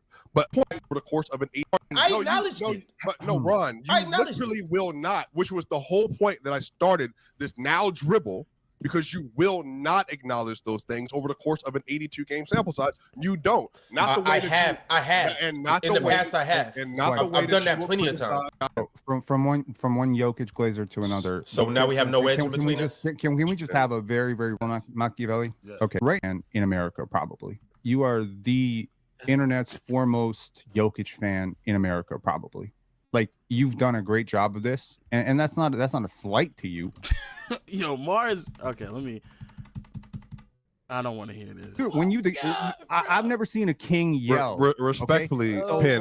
Pen, I'm saying I want to view basketball, view play, like I more than anybody else because he's the best player on the team. So I mean, no. And to end this from here, I think that the way that we talk about certain players, I think is just very, not just disingenuous, but I don't think it actually does good to talk about the sport. But that's just me. But if you feel like it's your responsibility to be able to slander players. Go back. Yeah. Listen to his spiel. And this is why I even started talking in the first place. I have to listen to Pen's spiel? Yes, bro. This is why I started talking in the first place. Mind you, haven't said anything. Yeah, right now you haven't. That's why I was like, damn, how far deep in pause? Never mind. Pause. Whoa. To another. So now we have no edge between us. Can we just have a very, very rational 1-second conversation here? Look, you've heard of Machiavelli? Niccolo Machiavelli? Yes. Okay, cool. Yes. Tupac. So, Illuminati. You know, shout outs to Niccolo Machiavelli. Right now, Swiper, you are the internet's foremost Jokic fan in America, probably. Like, you've done a great job of this, and that's not a slight to you. Obviously, that's who you are. As a lot of people know you as that. It's not new. You up, bro? Everybody know it. You're up. I don't think most people with half a brain cell could debate the fact that you are technically supporting the best basketball player in the world right now. Obviously, you got haters like Real Talk who'd be like, no, but he don't play defense. But most people acknowledge that he is the best basketball player. He's won 3 MVPs. And I think Machiavelli would tell you, act like you're up. Act like you're winning. You don't have to pick your head up. You don't have to be so defensive. Take off your beanie. You're not like me up here trying to prop up Scotty Barnes. Like that's an uphill battle, bro. There's some people who don't even think he's supposed to be starting in the NBA. That's an actual uphill battle. You are up here defending the best player in the league like he's got some shit to prove. He won 3 MVPs. He's had analytics seasons that are off the charts, literally breaking the model of analytics. The fact that Real Talk says, well, you don't play your own rim defense. Cool. Giannis can't pass. Okay, like shit. Like move on. Giannis can't pass. Well, I mean, my point is act like you're up. Act like you're winning. I've never seen a king yell. Respectfully, okay? Pen. I hear you, but I'm so serious, bro. I'm so serious. Real Talk and everybody else told me to watch that. That better play a major role because that right there. I don't know what the fuck. I act like you're up. Okay, I get it. I understand it. Yeah, he did say Giannis can't pass. I thought it had something to do with what you're saying. Giannis can't pass is crazy. I'm assuming he's just saying it because that's what Şengün said, which is also completely outrageous. But fuck. That's fine. I don't need you to defend my position at all, but I do appreciate the effort you just put in. I'm trying to inform your position. I'm not really I'm saying, Pen, I don't need to be informed about my own. He helped Jordan. I think he can help you too, Swiper. I think what I understand is that everybody has their own view on how they want to view basketball, view players, where they stand with certain things. That's cool. Basketball is like that. Other sports are not. Other avenues of life are not, unless you're one of those people that wears the red hats and you have a cult. Like that, we just typically don't like codify things outside of hoops. I'm saying that like in this instance, I truly, I'm from Denver, so Jokic is obviously plays in Denver, so therefore I'm going to talk about him more than anybody else because he's the best player on the team.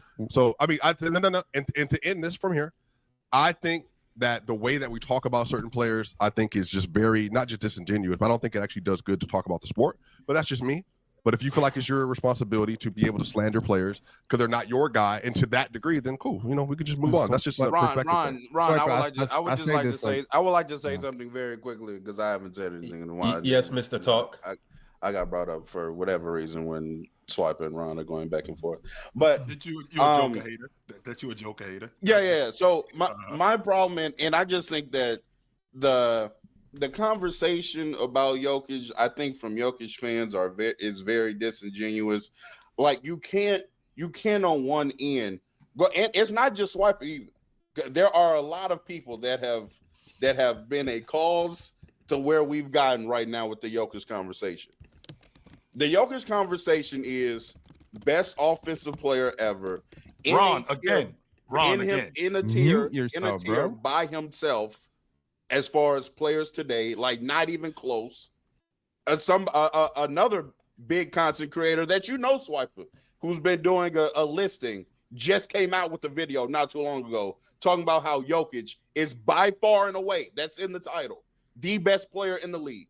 So when Legend of Winning, who you're constantly on with. I did not interrupt you. Let him finish, man. Let him finish. When y'all go, man, get my cock out your mouth, dog. Oh my, he's not even talking about me. I've never made a video where I said that Jokic is by far and away the best player in the league. I've never said that.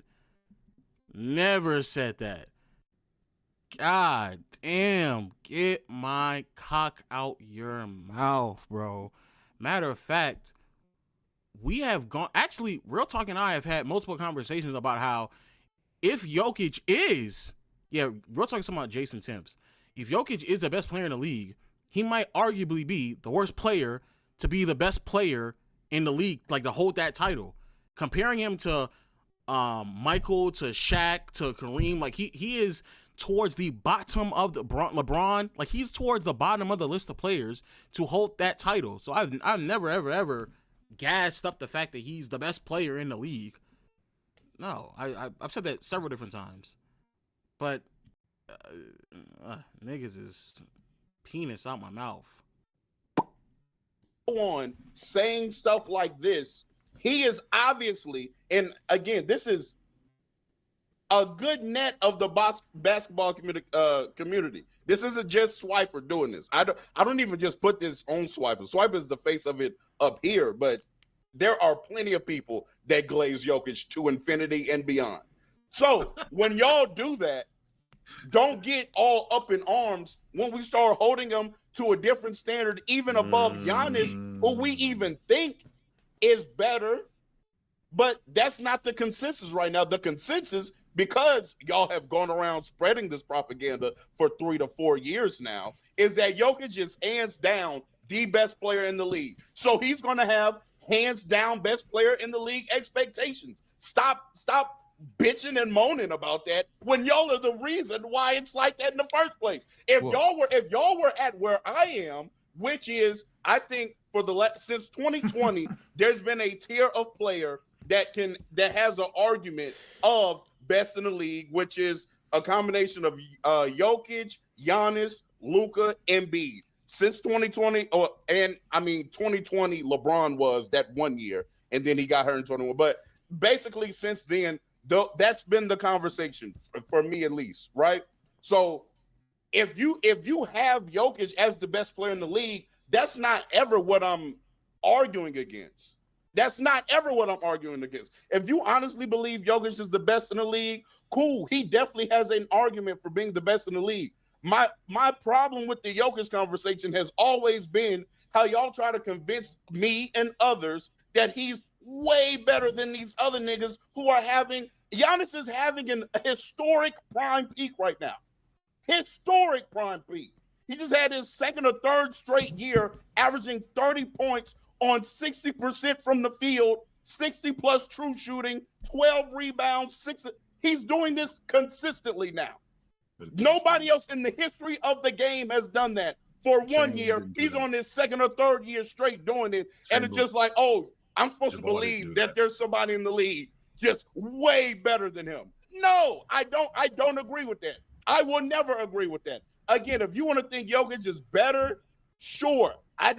That's not my issue.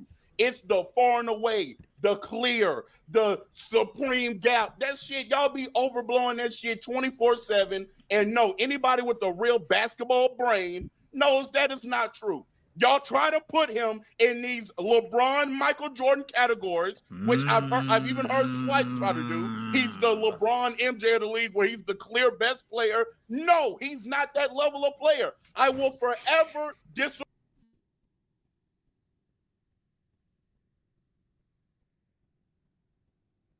Did the chat, did it crash? Did it crash? Did it crash? Are we still good?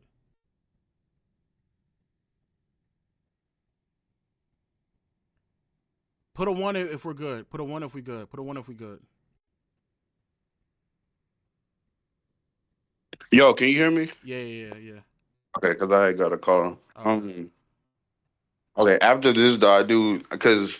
Let me. I'll react to this. Okay.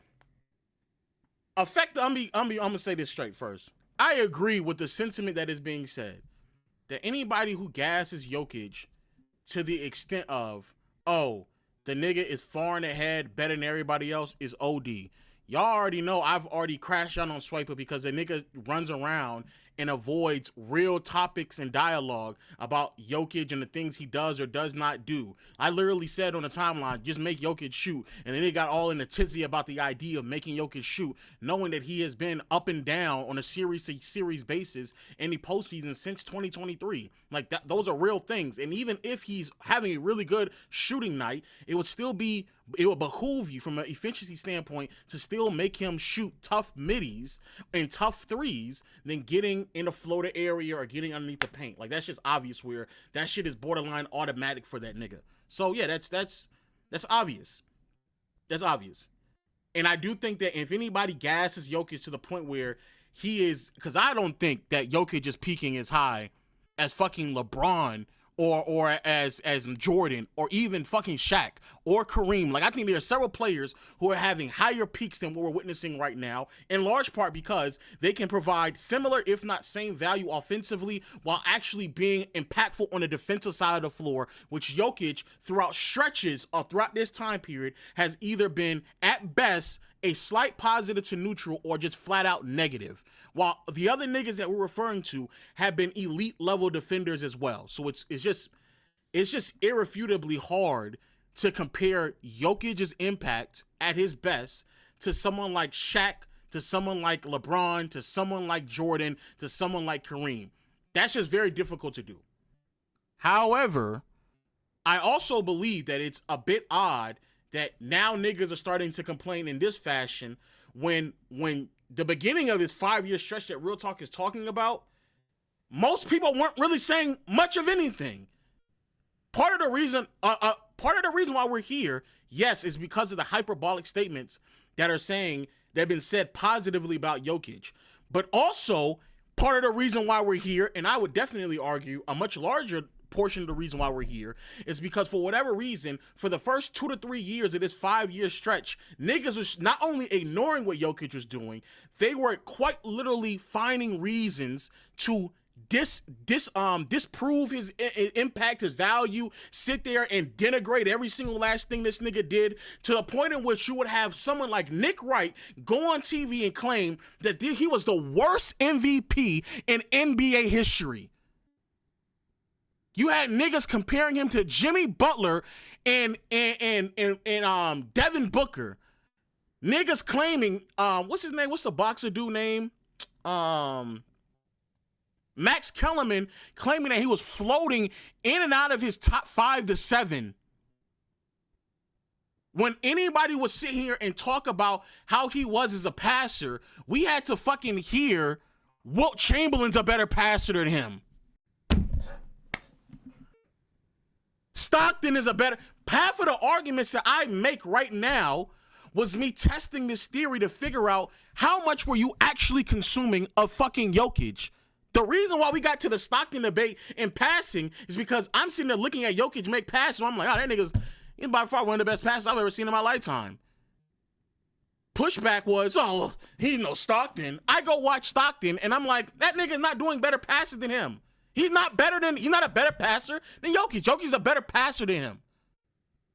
Floaters.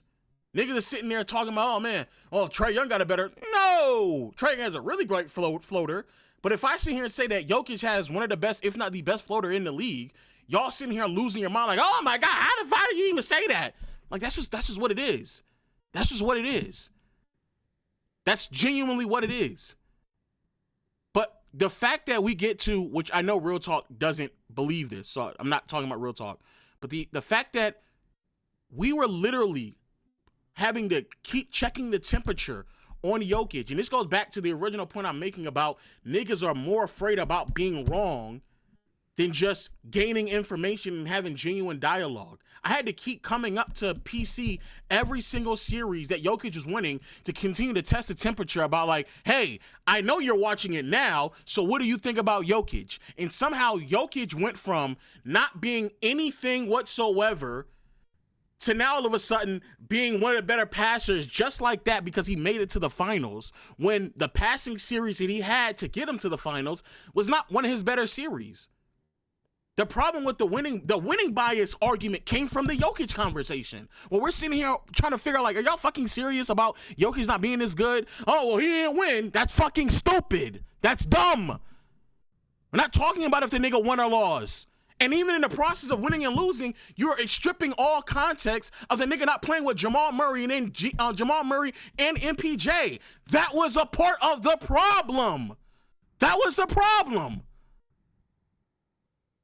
So the reason why we got here, yes, Swiper is annoying. Yes, Swiper's sitting here talking about how, oh, you're selective with the things you want to talk about. We know Swiper is very selective about whatever on-off numbers, plus and minus. This nigga wants to show when it behooves him to put and gas Jokic. Swiper is very selective on when he wants to include field goal percentage and 2-point percentage and then exclude 3-point percentage when he doesn't shoot well from behind the arc. We know those things. That nigga is nasty again. He's one of one. He's one of one. That nigga's by himself.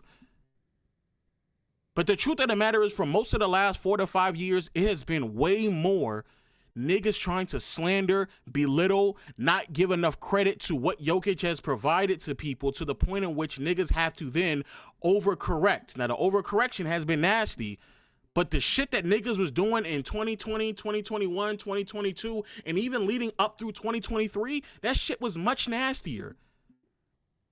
Nigga was talking about he shouldn't win an MVP because there's white voters. Like, what the fuck are we talking about? What are we talking about? Seriously? Be fucking for real, nigga. Be fucking for real.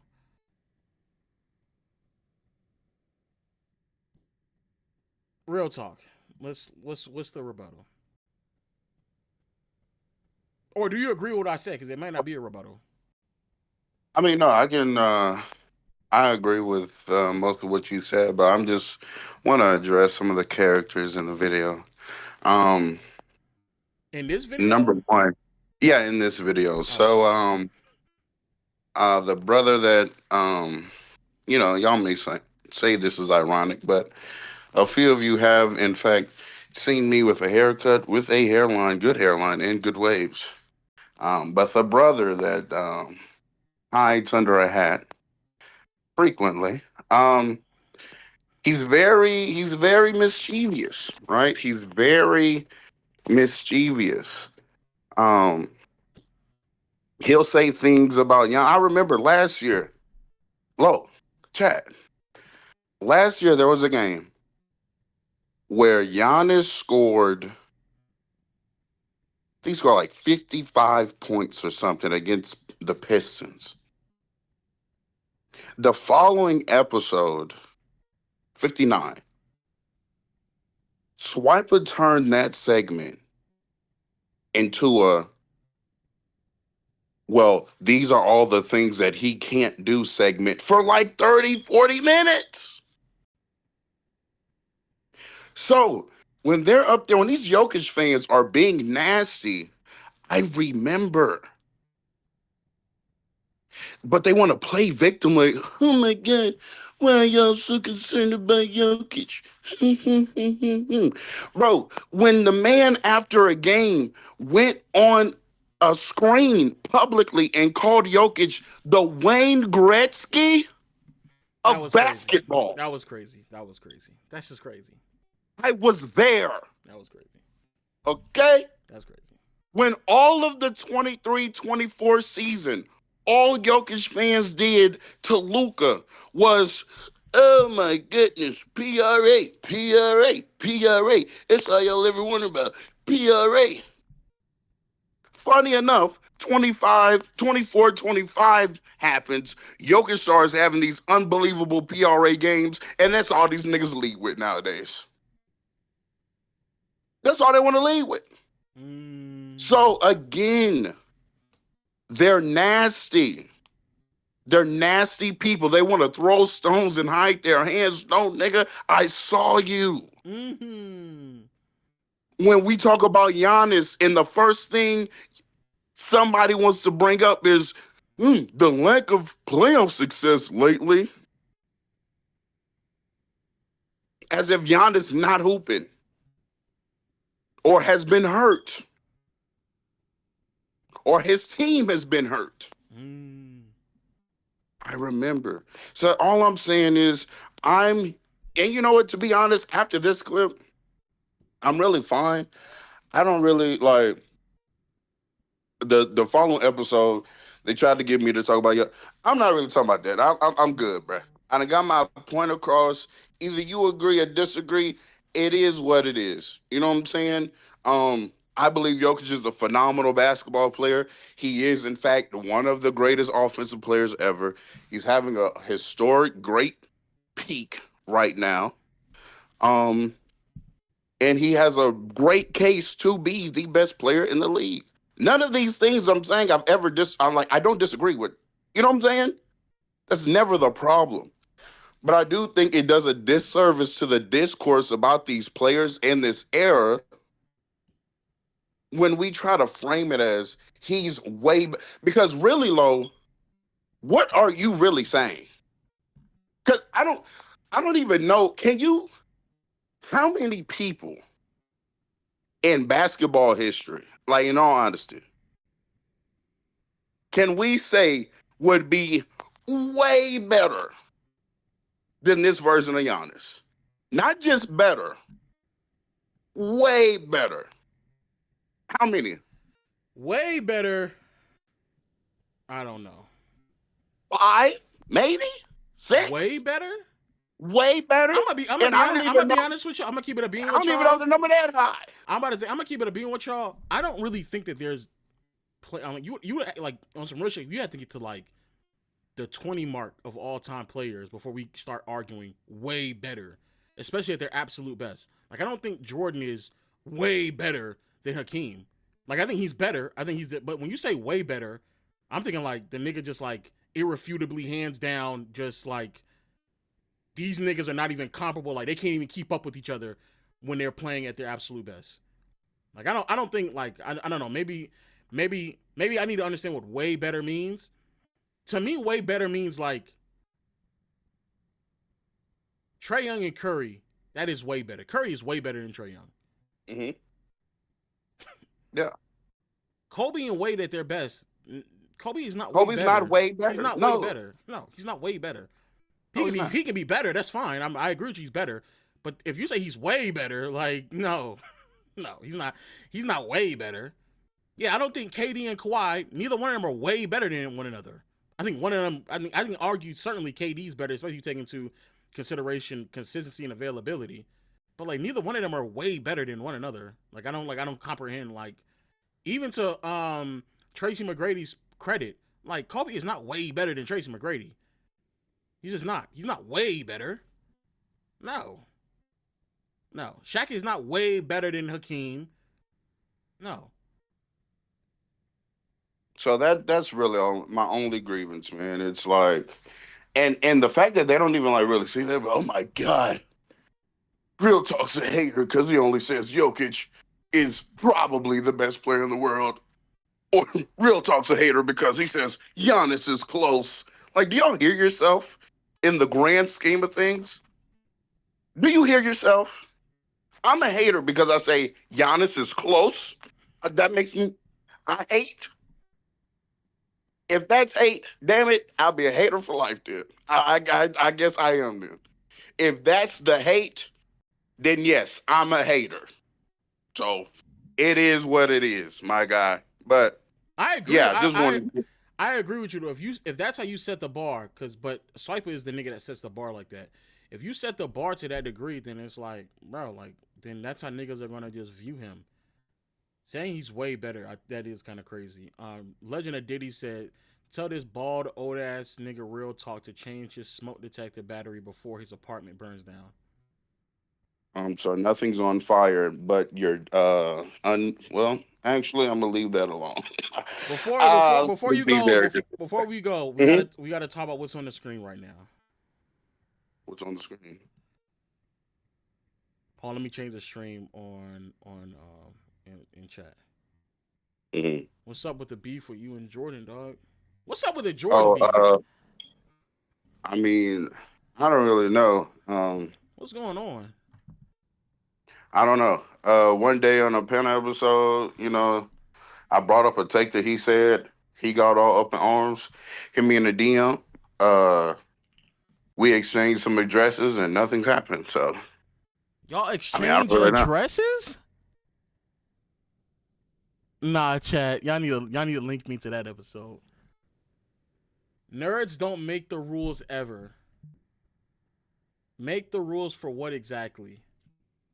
I ain't about to have this conversation with you. What a crazy way to respond.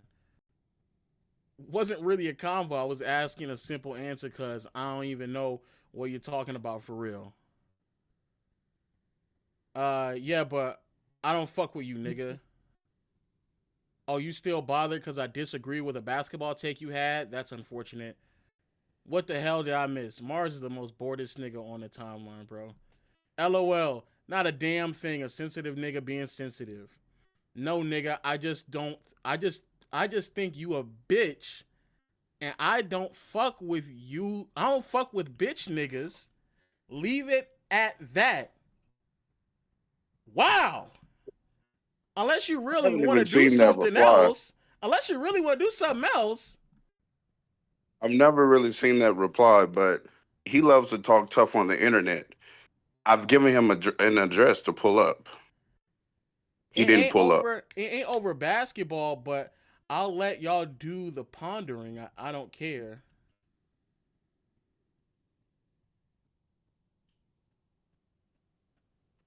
So yeah, he's an internet nigga. But in fact, if he do want to do something, I will get in touch with Ron. Come All-Star Weekend, I do believe we will all be together. We can host a boxing event where it's me and him, and I'll box him. And we can stream it, record it, and put it out as well. Okay. Oh,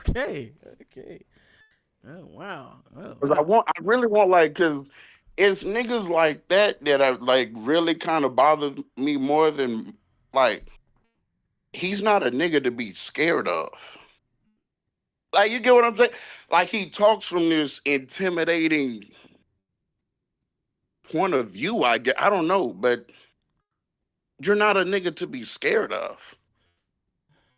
What the fuck? You don't even have bass in your voice, my nigga. Nobody's worried about you, bruh.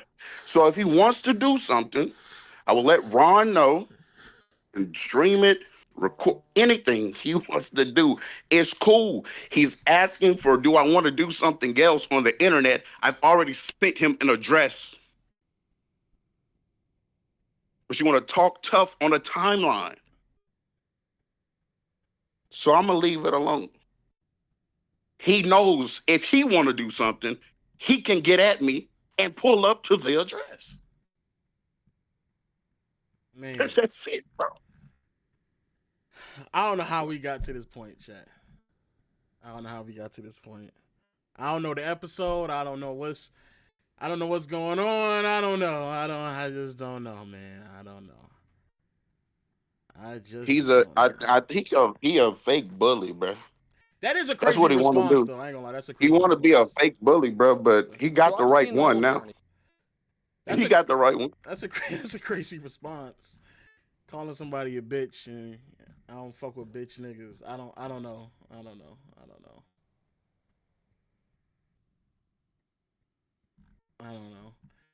I think too many people take basketball discourse a little too personal, man. I mean, obviously, mind you, when I responded, I didn't call him out his name. I ain't say nothing. I said something he said I disagree with, and that's how we got here. Kinderheim, what's the timestamp?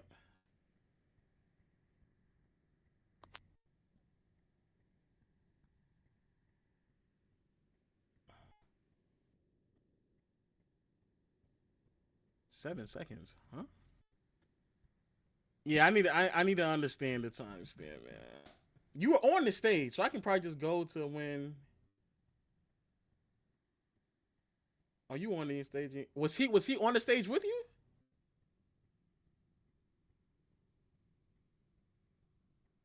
He was in the chat. Oh, he was in the chat. Okay. So I guess from my recollection. Oh, this is 2 weeks I ago? think he was saying, bro. I think he was saying that because I responded to something he said while he was in the chat. I don't even remember. Mind you, this is something that happens regularly. Swiper brought up was talking about me today while I wasn't up there. Bro, it is what it is. It's a basketball show, bro. We make content, bro. He called you soft. Yeah. I don't know.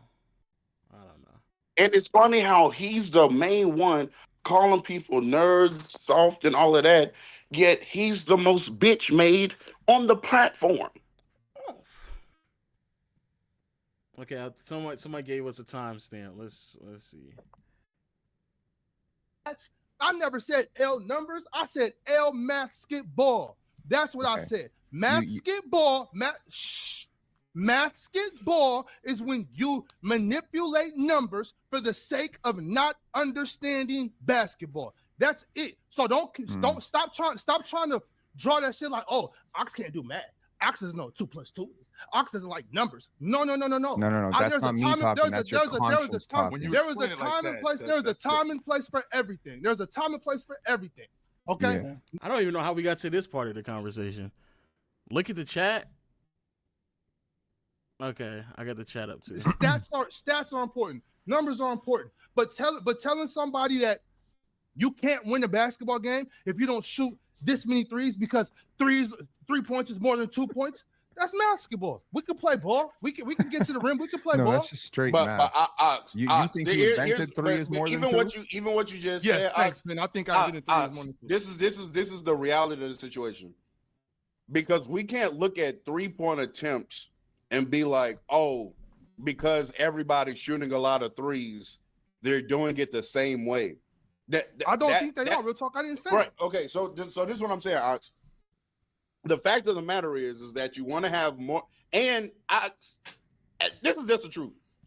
At the rate that most teams, as we progress year to year, are shooting more threes, there is a number that you need to shoot because Ox, 3 is worth more than 2. I just like at a certain point, we just have to. Okay, what are 7 Lakers aren't beating the Golden State Warriors shooting 2 threes a game. Hang on. They're not doing it. The goal of basketball.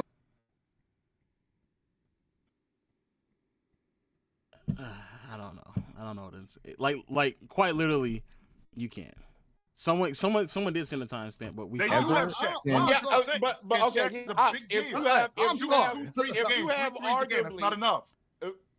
If you have I disagree. If you have arguably the best 2-point scorer ever, then yes, your efficiency, because you have to hit what, like 50% of your twos equate what, 33% on three or something like that. So if Shaq you make the same amount, if we play Shaq, if you're playing with Shaq and Shaq can make 70% of his 2-point shots today, then yes, you don't have to take as many threes. Unfortunately, there's a one Shaq. It's not hella Shaqs. I don't need walking around. It's one Shaq. It's one Jokic. It's one Giannis. Yep. Everybody else. I understand what you guys are saying. At that clip. I understand what y'all are doing. What do you think Shaq shot on contrary to popular belief? I'm saying what he would do today. I'm actually pretty decent at math. I understand what you're saying. I'm sure just disagree. I just disagree. Yeah, fair enough. The reason why I'm saying that, I don't think that is Shaq, right? Front line. I don't think he can roll stuff like that. There's a way to beat everything. Right. But with that being said, with the Golden State Warriors, I think that the Lakers could beat them, but they can't do it shooting this little amount. They don't have to shoot as many as the Golden State Warriors. Okay. I fucking hate 2:11. All right. 2 hours and 11 minutes. All right. Do that consistently with this era of basketball. Oh, because good, right? Maybe I am pushing it too far, but I am doing that for a reason, because y'all do that. Coming to you and say, hey, Magic Johnson ain't all that good, right? Maybe I am pushing it too far, but I am doing that for a reason, because y'all do that consistently with this era of basketball. All we have to hear is how such and such would just come into the league and be SGA, would be Giannis, would be Jokic. Bro, stop. And it sucks real talk because it sucks real talk. And this is the sport that it happens to the most. It doesn't happen in football. It doesn't happen in baseball. I explained to y'all how come. I explained to y'all already how come NBA or just basketball in general is covered that way, because there's more people around the world that got access to go play one-on-one with their friends at the park. Everybody thinks they're a basketball expert because everybody can play basketball. It's a lot harder to play football. A lot of people can relate to basketball because they think that they're basketball experts because they can go play anytime. We've explained that. That's a part of it, but to be fair, I also think that though there's a nature of basketball, one player having so much influence on the game is also the reason why. Because before even basketball became globalized to the tune in which it is right now, people were already speaking like this. Like the ongoing disrespect of like current players, the current iteration of basketball players, that's been going on since like the 80s. That's been going on for a very, very, very, very, very long time. Sad, man. It's sad. Already. My thing is this. Once again, I don't understand how come y'all. I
Yo, can y'all hear me now? Can y'all hear me? Can y'all hear me?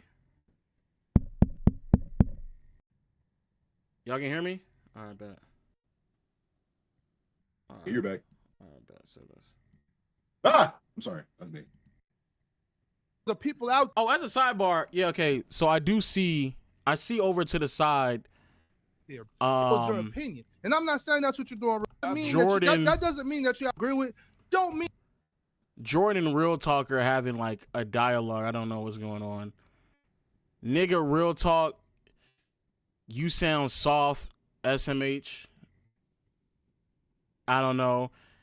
And then Real Talk said, and you sound crazy, Jordan. The issue is this. Just because somebody who you clearly don't much respect their opinion, just because somebody says something you don't agree with, don't mean that you can't still watch basketball. That doesn't mean that that doesn't mean that you have to let other people mold your opinion. And I'm not saying that's what you're doing, Real Talk. I'm just saying for the people out there, if Shaquille O'Neal, Charles Barkley, Kenny the Jet, Lamar Odom, Kenyon Martin, Rashad McCants, me, Chill, Ron, Jordan, anybody, if anybody says something and you're like, that's just fucking stupid, I don't agree with that. That should never deter you from watching the game that you supposedly love. If I hear people say, Jordan then responds and says, hold on. Okay. Nigga, no, I don't. You sound soft. And you act like everybody got to agree with dumb shit y'all nerds like to talk about. I guess. I don't know what the origins of this is, though. Yeah, I don't know. Nigga, that ain't disrespect. That ain't disrespectful. You acting soft, nigga. I don't know. I guess, hold on, I guess I just need to go back and understand where this at. Just because somebody said it's a lot harder to play football. A lot of people can relate to basketball because they think that they're basketball experts because they can go play anytime. I think they're a basketball expert because around ready. It doesn't happen in baseball. The best nigga in the league. Like, no, that's not how that works all the time. Look at this nigga Adam West.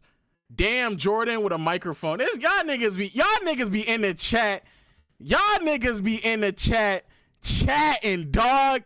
Y'all niggas be in the chat really instigating. So I can't even act like I haven't. It's just chat. How do you change to all chat? How do you do that? How you do that?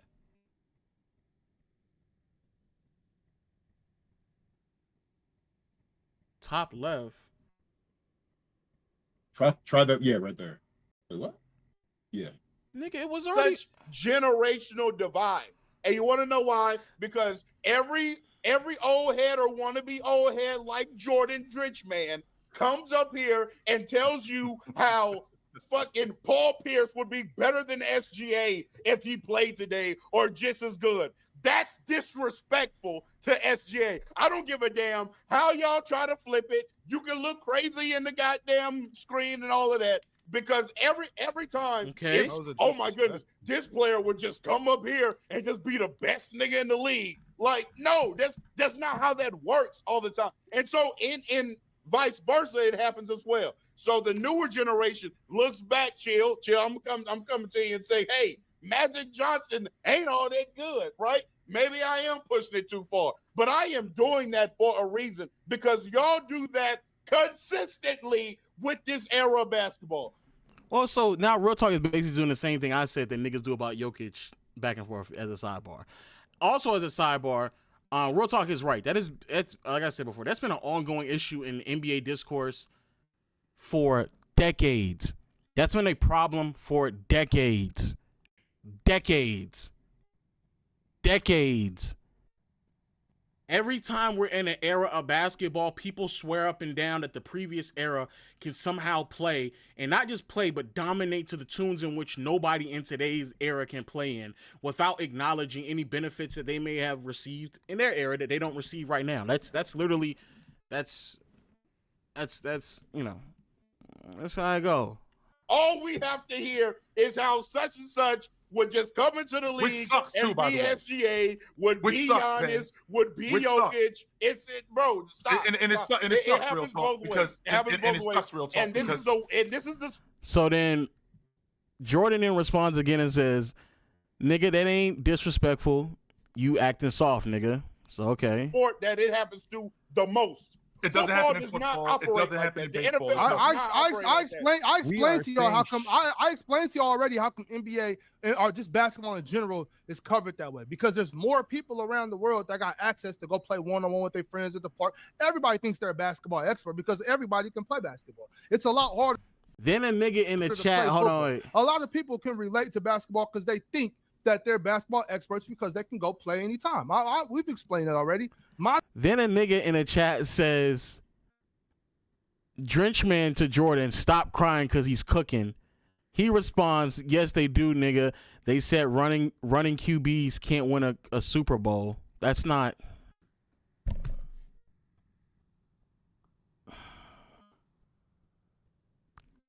Fuck. There's no correlation to that. There's no correlation to that. My thing is this. Once again, fuck. I don't understand how come y'all. Nigga, real talk. You sound soft. Shaking my head. And I get that. I do get that you can get tired of hearing people bash this, bash. That does get exhausting. I'm with you on that, real talk. I'm with you on that, Pen. I agree. My only issue is this. Just because some... And then real talk says, "And you sound crazy, Jordan." Okay. And then Jordan is now saying, "Nigga, I've seen it in basketball and football." It's not to say that it don't happen in football, but it definitely does not happen to the degree in which it happens in the NBA. It just doesn't. Somebody who you clearly don't much respect their opinion, just because somebody says something you don't agree with, don't mean that you can't still watch basketball. That doesn't mean that that doesn't mean that you have to let other people mold your opinion. And I'm not saying that's what you're doing, real talk. I'm just saying for the people out there, if Shaquille O'Neal, Charles Barkley, Kenny the Jet, Lamar Odom, Kenyon Martin, Rashad McCants, me, Chill, Ron, Jordan, anybody, if anybody says something and you're like, that's just fucking stupid. Jordan then says, "Nigga, no, I don't. You sound soft and you acting like everybody got to agree with dumb shit y'all nerds like to talk about." I don't know. Nothing right now that I've seen has anything crazy about what Real Talk has said. I don't know. I don't agree with that. That should never deter you from watching the game that you supposedly love.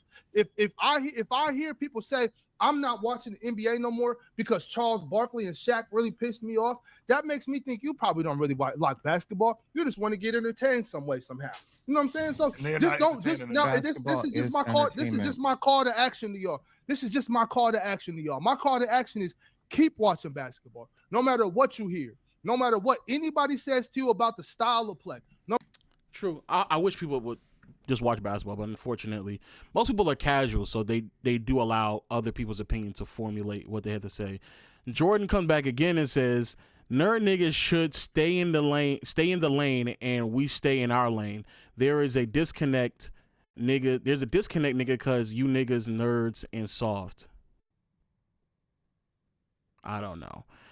Real Talk then says, "What makes me a nerd? Because I don't agree with you." Tough. No matter what anybody says about chucking threes, no matter what anybody says about analytics, no matter what anybody says about basketball, Penn, stop being mad. I'm just saying, keep watching hoop. Why? Keep watching basketball, no matter what. If you don't like Doris Burke, keep watching basketball. Threes, wait, hold on. Oh, what is that? Okay, Penn. I say you're soft, and I watch you all the time.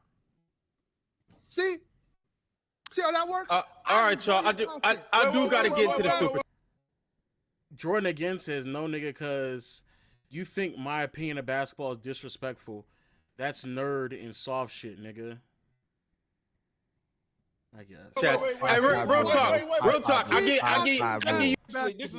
This is so funny that I get like from niggas like Jordan in the chat, right? And first off, Jordan, we in the same city. That's number one. Number two, I'm not no nerd ass nigga either. Number three, it's actually ironic how you niggas like to call other niggas soft, but you're having an emotional bitch fit because somebody disagrees with you.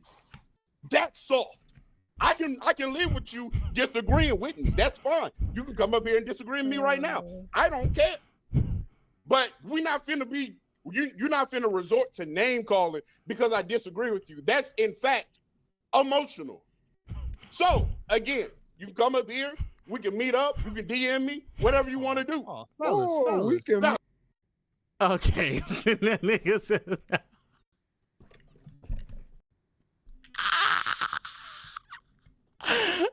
Oh my word. Niggas have lost their mind. I'm not even talking on so. I'm not even talking on no. Oh, we gonna nigga, stop. I'll pull up on you right now, bruh. Stop. Meet up in squad. I'm just saying we can have this discussion about basketball face to face. We didn't quit that little soft nerd shit. We can meet up, but you gotta leave by 4 a.m. We ain't never been that. That's funny. That's a good callback. Look, y'all, we don't need that. All right, y'all. Anyone who was with us on playback last night, you got the reference. Let me read the super chats from these soft nerds in the chat. Okay. Go to the Tracy McGrady episode. Okay, so I guess I'm assuming that's that. And go to 2:35, 2 hour and 35. All this over basketball. Is this the episode? Tracy McGrady will be the best scorer in the world? I'm assuming so.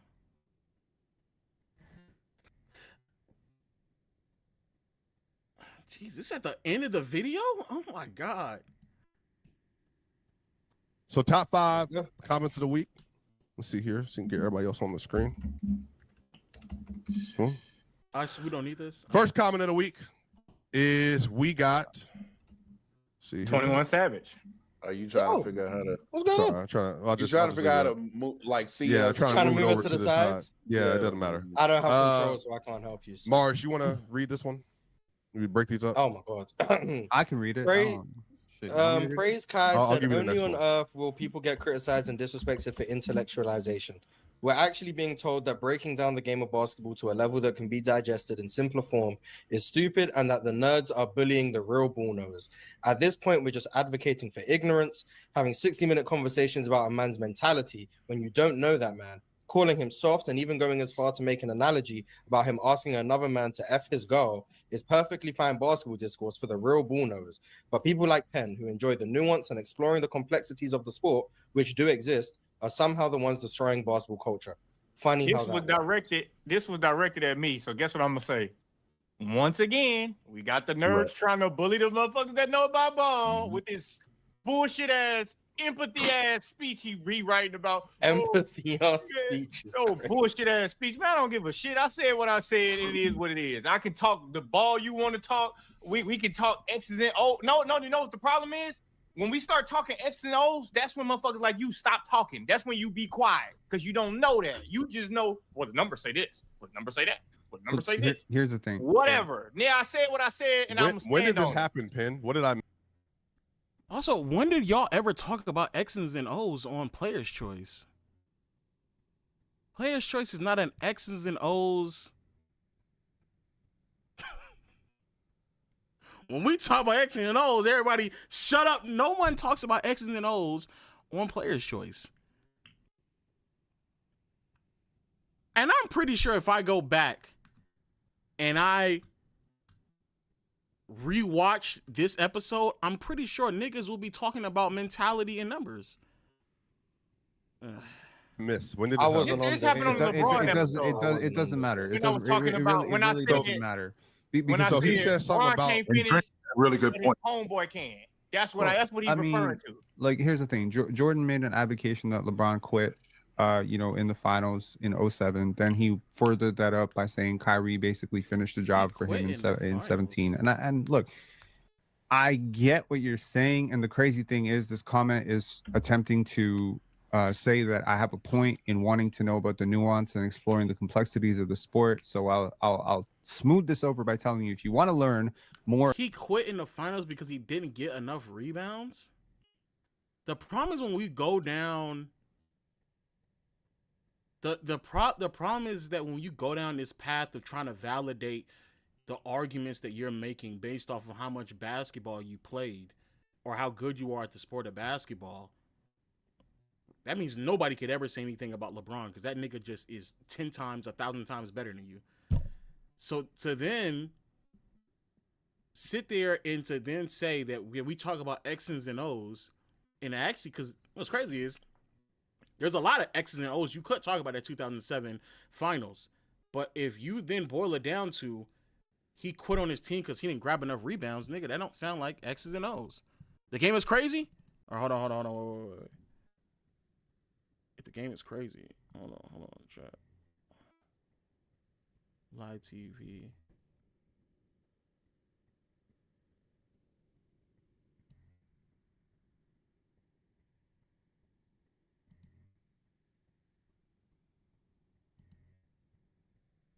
Nigga, what the fuck?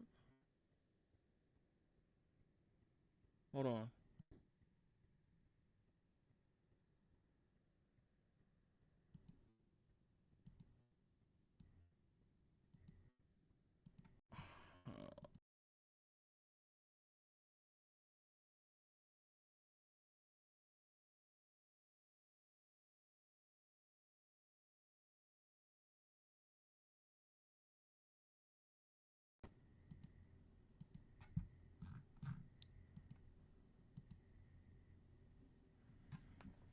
It doesn't fucking work.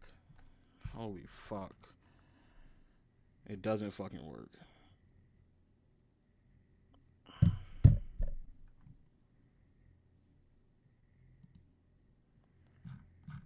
Jesus Christ, bro. This app is so trash, bro.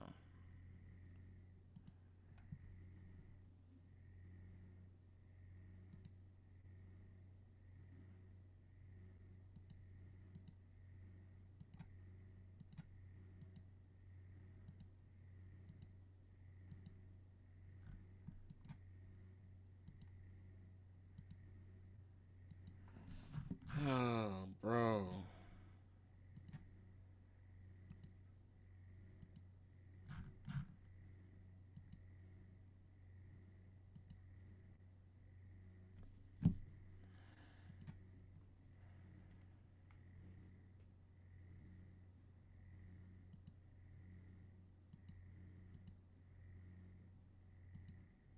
What do y'all see on y'all screen? Y'all see a game? Nothing? Oh, okay, that's what I thought. Y'all see the game?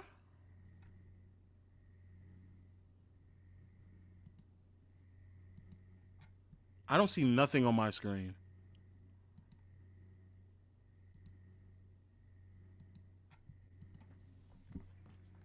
What the fuck?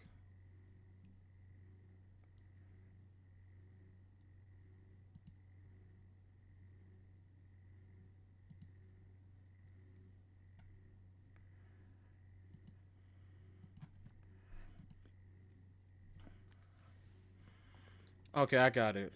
Oh my goodness.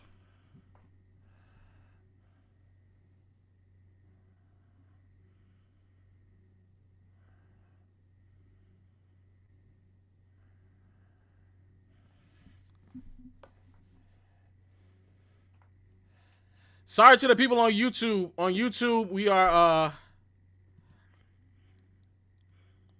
on YouTube. Hold on, actually.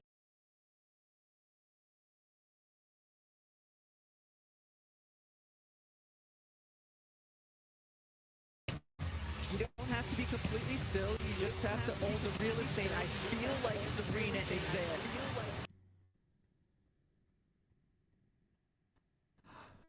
All right.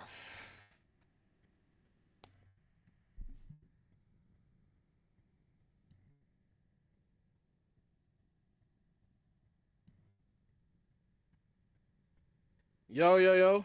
All right, I think I can hear me. 76-73 Phoenix over Liberty. Series is tied 1-1 best of 3. To my people on YouTube, give us a second. Hold on. Oh my goodness, not the way. Phoenix has the ball. That's a terrible foul.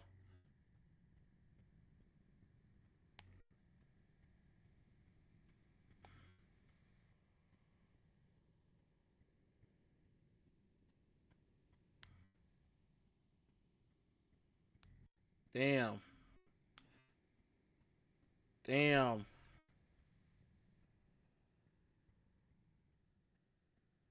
Not gonna lie, chat, bro. This could have been a year that Caitlyn could have won. Because if the Liberty get eliminated. Oh my goodness! What a tough league! No, that's a tough one. Tough.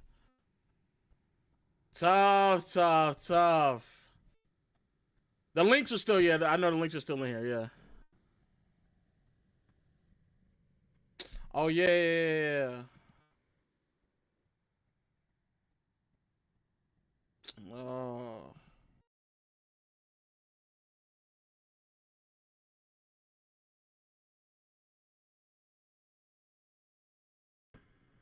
I forgot. I'm gonna be delayed if I'm doing through OBS. But I'm back.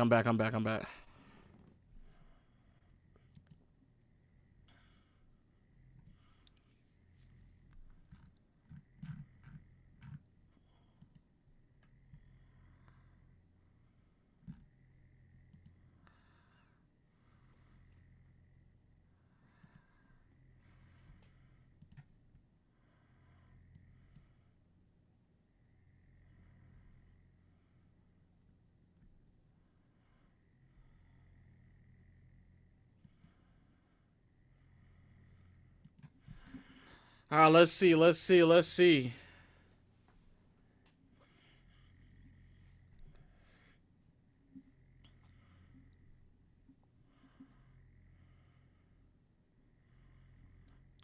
and Nescu got it. What is the 3? Oh, misses it. Oh, my word. Oh, my word, chat.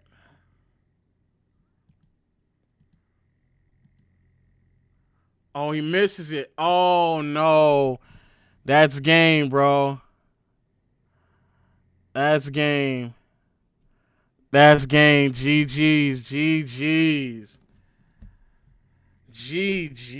dog. GG's. I missed from John Quell Jones and Stewie. Tough! Oh, that was Nescu. Tough! 1 for 10 from 3? Oh, no!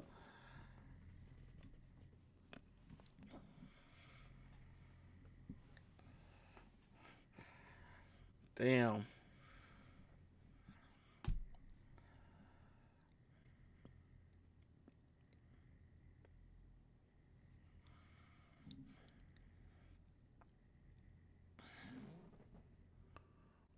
And as a series, damn. That's tough.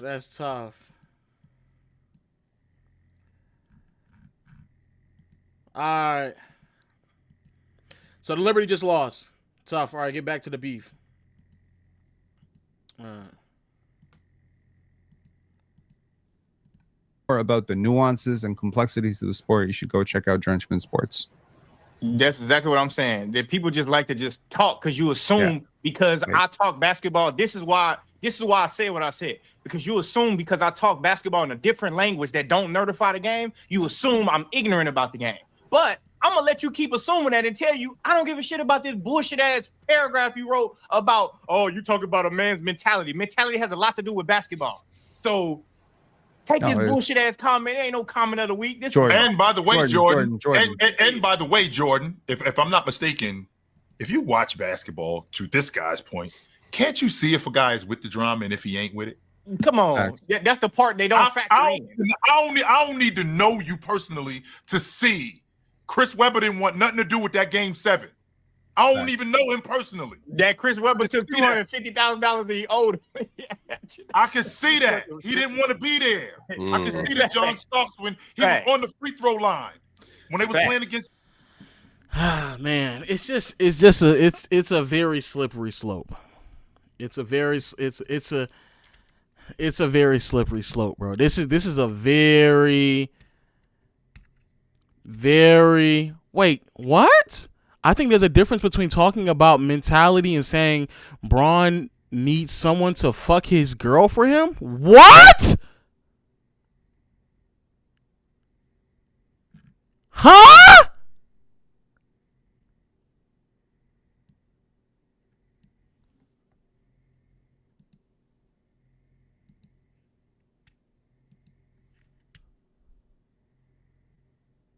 He said that in this.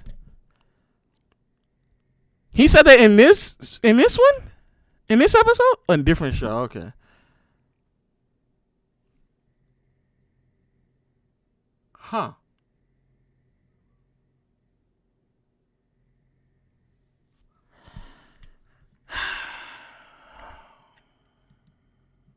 The Knicks when they was playing against Indiana in 1985 when Reggie Miller hit them 2 shots. He did not want to be on that free throw line. He was somewhere else. I don't even know him to see that.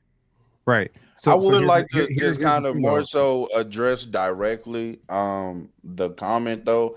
I do think it's a combination of everything, right? It's a combination of statistics, analytics, but it's also a combination of, you know, do you understand what you're watching? Are you able to get into like Jordan said? I mean, mentality is a big part of not just basketball, but life. Number one, life in general, and definitely sports.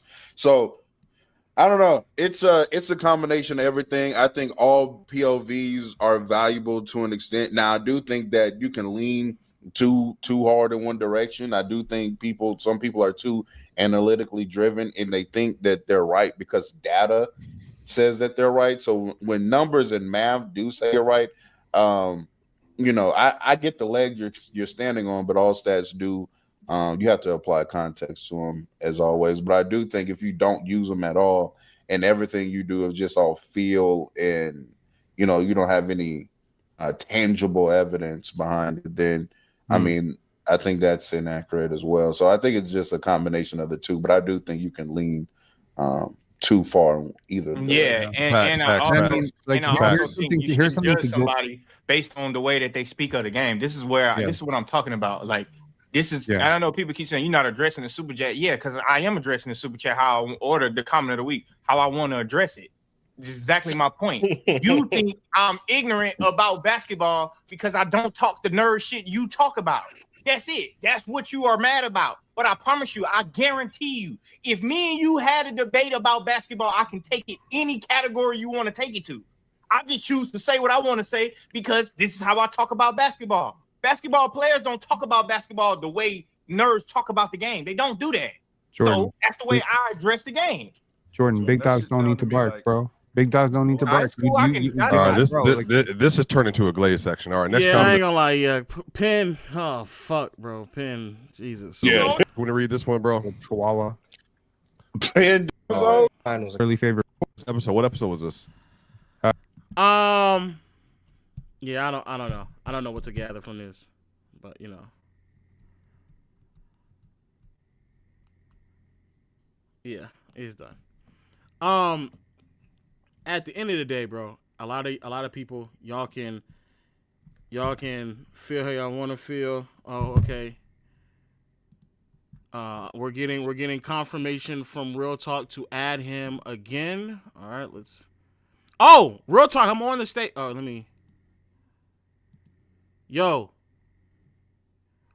You can go on playback and just join the stage, yeah. So we're about to have, I don't know, maybe a potential update to everything that's going on. Oh fuck, man. What's the update? All right, what's the Real update Talk to everything going here. on? What you mean? What's the update? Oh, I thought you were gonna come up here and give us an update with you and. Bro, he ain't talking about shit, bro. Bro. Let me see. Actually, what I wanted to say was like the perspective of players don't talk like that. Like JJ Redick has been now for years discussing basketball like that. he's an NBA player. There are several NBA players that do talk like that, because just like basketball players and, anything in general, any group of people is not going to be a monolith, right? So no group of people is going to always talk whatever in whatever direction, bro. So that's inaccurate as well. So there are several players. There are NBA players who talk basketball like that. So that is true. You would be surprised about the amount of NBA players that not only speak through a analytical lens, but also speak through a very narrative-based lens. We just got done watching Pat Bev talking about this nigga Trey Young through a narrative lens. We literally just got done watching that. So yeah, that is true. Literally every single NBA coach talks basketball like that. That is also true. So they would have to be speaking it through an analytical lens. Yeah, that is true.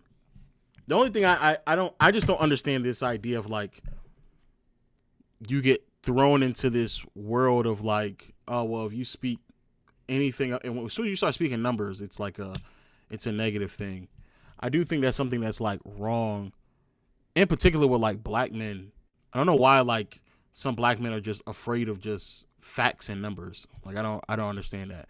It's part of the reason why a lot of quote unquote nerds have taken over certain positions in front office, because for whatever reason we have decided to not properly inform ourselves. Like the anti-intellectualism is fucking crazy actually right now. I don't get that. Yeah, it's a ongoing problem that I've started to see, a real ongoing problem. But it is what it is. I don't know. I feel y'all are like giving me more stuff. Is this not the same thing? Are y'all not giving me the exact same shit over and over again?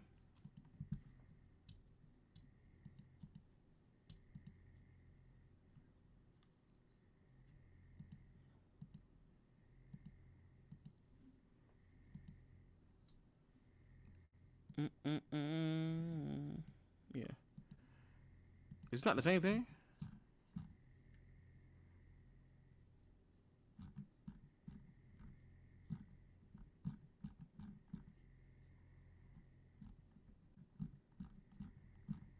Where's that tweet from? Nigga, there's a whole back and forth now?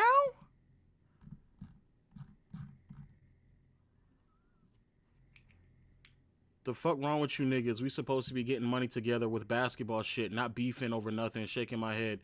So if y'all drop an address, then I'm pulling up too, and I need both of y'all to run it with me too.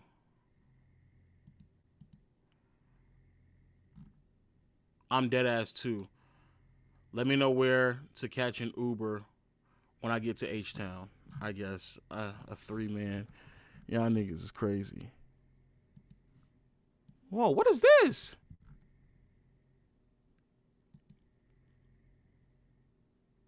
Jordan salty as hell on his podcast, nigga.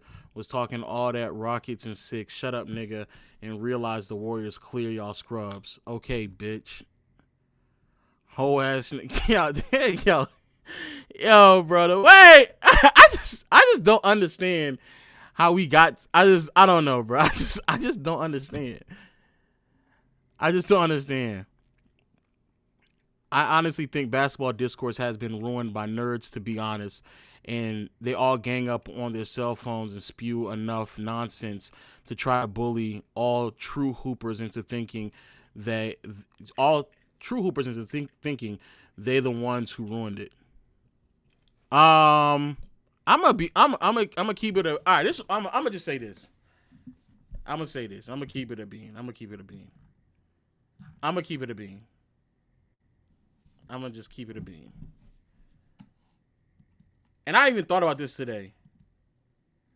I'm not gonna lie, bro. The only reason why I exist in this space is because people who had the authority before me failed. That is the only reason why I have the platform that I have today. The only reason why Mars has a platform he has today is because people who had the authority before him failed. The reason why people who have not played basketball at any high level have the authority that they have right now is because people before them who had the authority, who may have played basketball at a certain level, failed at talking about basketball. There's only so many times that we can sit back and hear Charles Barkley discredit what someone does, or Shaq discredit what someone does, or Bill Walton discredit what someone does, or any player, any ex-player discredit what someone does. Pat Bev talking about Trey Young in the way in which they do, before someone comes along and says, you know what? I believe I can give a better assessment about the game than you. So for the people out there who think that like nerds ruin hoop, you need to ask yourself, how did nerds get to the point of this level of authority? Nerds. Because the truth of the matter is, I vividly remember when I first started making content, there was an uphill battle, because I remember when I first started making videos disproving the stuff that was being said on ESPN, that there was a lot of people in my comment section saying, who are you? They're on TV, you're not. You think that they will be lying because they're on ESPN? Those are people. They would tell it to me all the time in the comment section. People say that to this day. When I go talk to Gil and them, they will say that now, right now, still people who feel that way. If you are upset at anybody, you need to be more upset at the hoopers who have given a much worse image to basketball dialogue than niggas who are talking about analytics. Because at the end of the day, the niggas who are talking about analytics, on some real shit, they're just operating off of facts. Now, those facts should be taken into consideration context, but that's a way better way to speak about basketball than the discourse that people before us have been having. But that's the reason why I have a platform, is because niggas before me, niggas with the authority, niggas who played the sport, they failed at it. They were trying to speak about the game, and they did so in a way in which that was extremely ignorant. Shaq on TV talking about the sport that we know he does not watch. We know you don't watch it. You don't even know who the coaches are. You don't know who's on these teams. We know you don't. We know you don't. So if y'all gonna be upset at somebody, be upset at them. Be upset at them. Be upset at them. So yeah, I don't know. But on that note,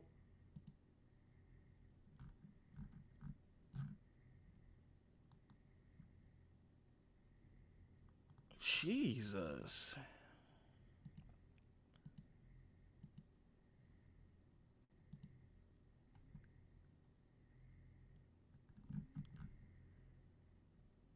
Who's a better second option, D-Wade or Kyrie Irving? Which I actually think was a good video. This video is aging like fine wine. Player's Choice has a problem. So I reacted. Man, shut your bitch ass up. Jeez. The fuck? Nigga on the internet beef timing. I see defend your take and keep that shit PG, player. Ugh, man.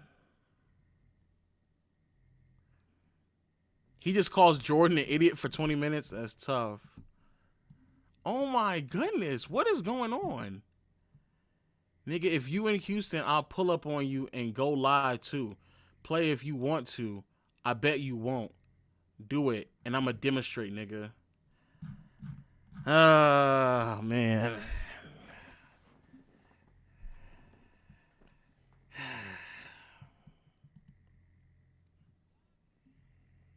diminish this era, and then y'all put y'all hands up when niggas call you out on it. Niggas be wanting to put every single person in this era saying that they would translate and saying that niggas can't guard somebody. Whole time, these niggas are doing a good job on niggas that are better than Paul Pierce was at that time period. Okay, so last video of the day, we're going to be reacting to a video and just like straight up nonsense about whether Paul Pierce is better than Shai Gilgeous-Alexander. I do understand that everybody have their own perspective. Paul Pierce being the top 5 players kind of crazy as a sidebar. However, there is some type of factual evidence that needs to be provided. Like some amazing shit from him. It's just, I don't know. He'd be a top 15 player in the Aren't league. you Yeah, I saying agree. this about like he'd be like a top 5. From the No, he wouldn't. Right? Be a top 5 player in the league. Yeah. He would Would he not be a at all. top 5 actually. player in the league today, Jordan? If I he think played he in the would. league? I think he would because his scoring would probably be Over like who? you're talking about like 32, 33 a game. I think Paul would be probably 32, 33 a game. Now I want to pause before Casual goes. I want to pause. When given the opportunity to talk X and O's, he immediately pivoted to numbers. The reason why he will be able to be a top 5 player in the league is because he can average 32 points. Okay, I'm gonna be clear about that. Be very mindful that on any given year, there's probably like 5 niggas that are giving you nearly 32 points, 30 to 32 points. This is how, Bro, niggas just be saying anybody could average 30 in this series. Like, bro, like, I don't think that's that far fetched to say Paul Pierce will average 30. I don't think Paul Pierce averaging 30 is like a crazy stretch to say as a sidebar. I don't think that's that crazy. bro, I need y'all to see something, bro. This is this past season, bro. Only 2 niggas actually averaged 30 this past year, and only 3 of them was like relatively close to averaging 30. Last year, it was 3 that averaged 30, and Luka, Giannis, and Shai. Everybody else was not like there. Everybody was like 28 and under. The year before that, I'm about to say, if you go to the next year, there's like 7 niggas. it was multiple people that averaged 30, but it's on like 60, 66, 58, 68, 63. The only one that played 70 plus games that averaged 30 was Tatum. So it's like you expecting people to like just die, just going crazy and scoring in this era is OD as fuck. Cause bro, like niggas don't even be doing it like that. Like the usual suspects out of everybody that I done pointed out is Luka, Giannis, Shai, Embiid, maybe Jokic, and Tatum. And Tatum 1 year. Outside of that, and Dame. But Dame played like 58 games, and it was he was. But what is that? I know this is a bad take so far. Nigga, Paul Pierce has a year he averaged like 26, 27. Actually, he has 2 years where he averaged 26, 27. He did it so in 2002, and he did it again in 2006.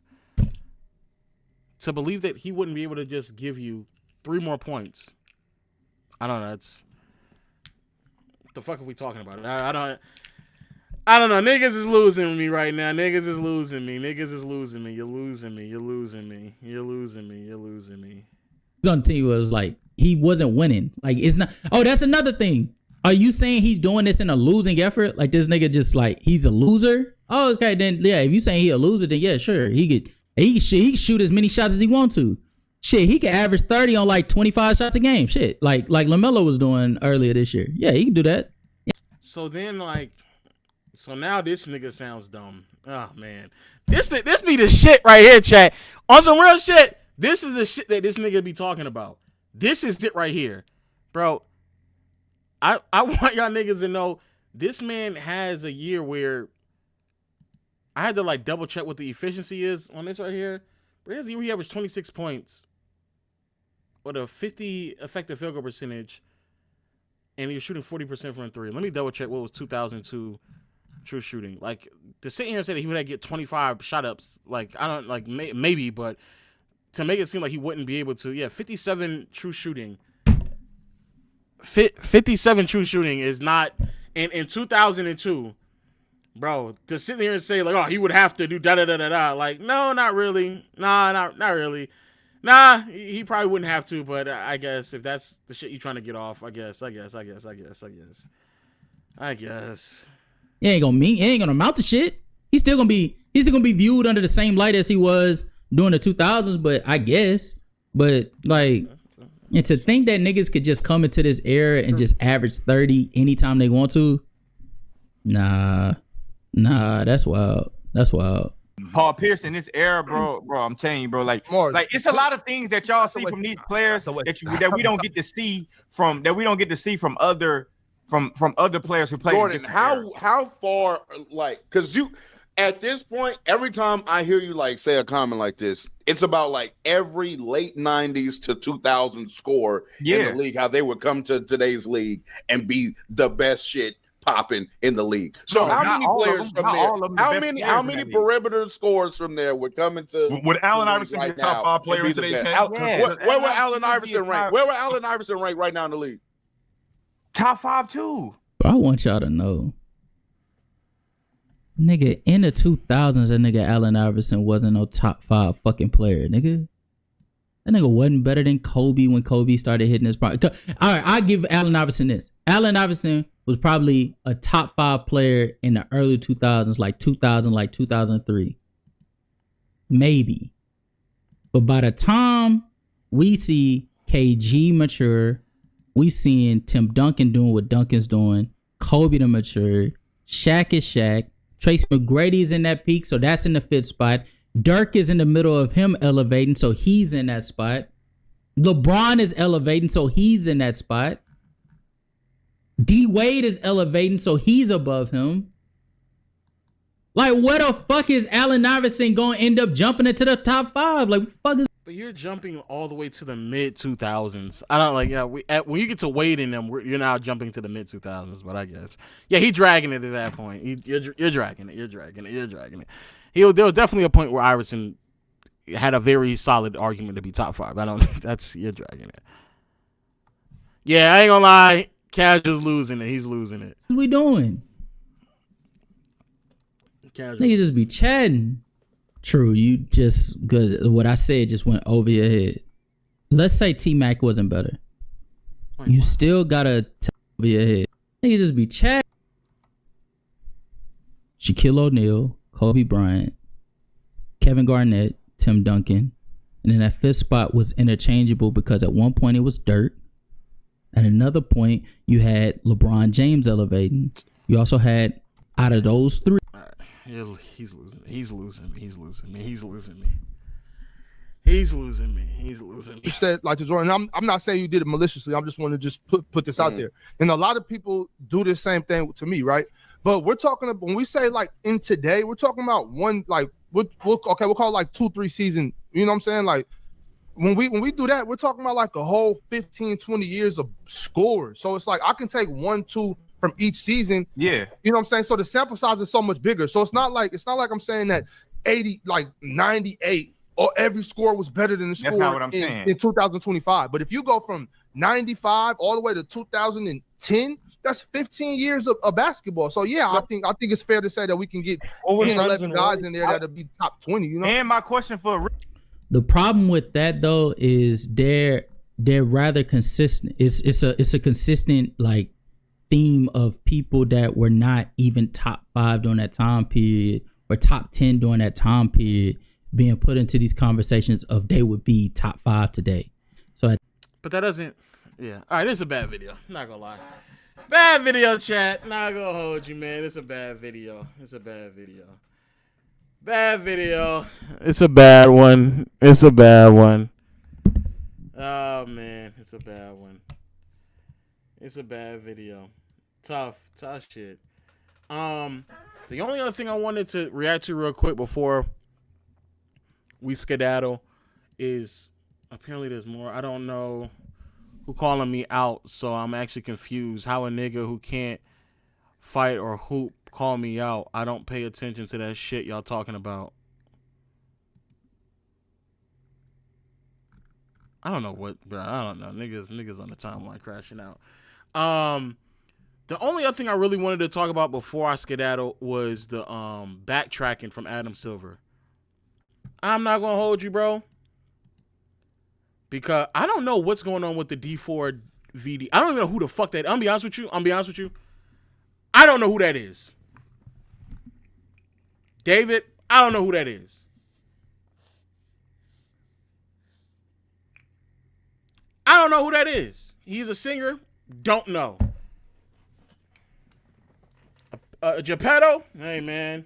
I genuinely don't know who that is.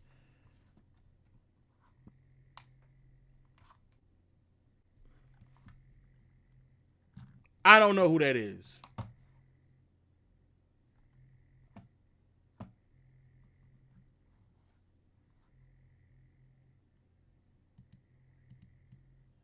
Whoa, FBI investigation?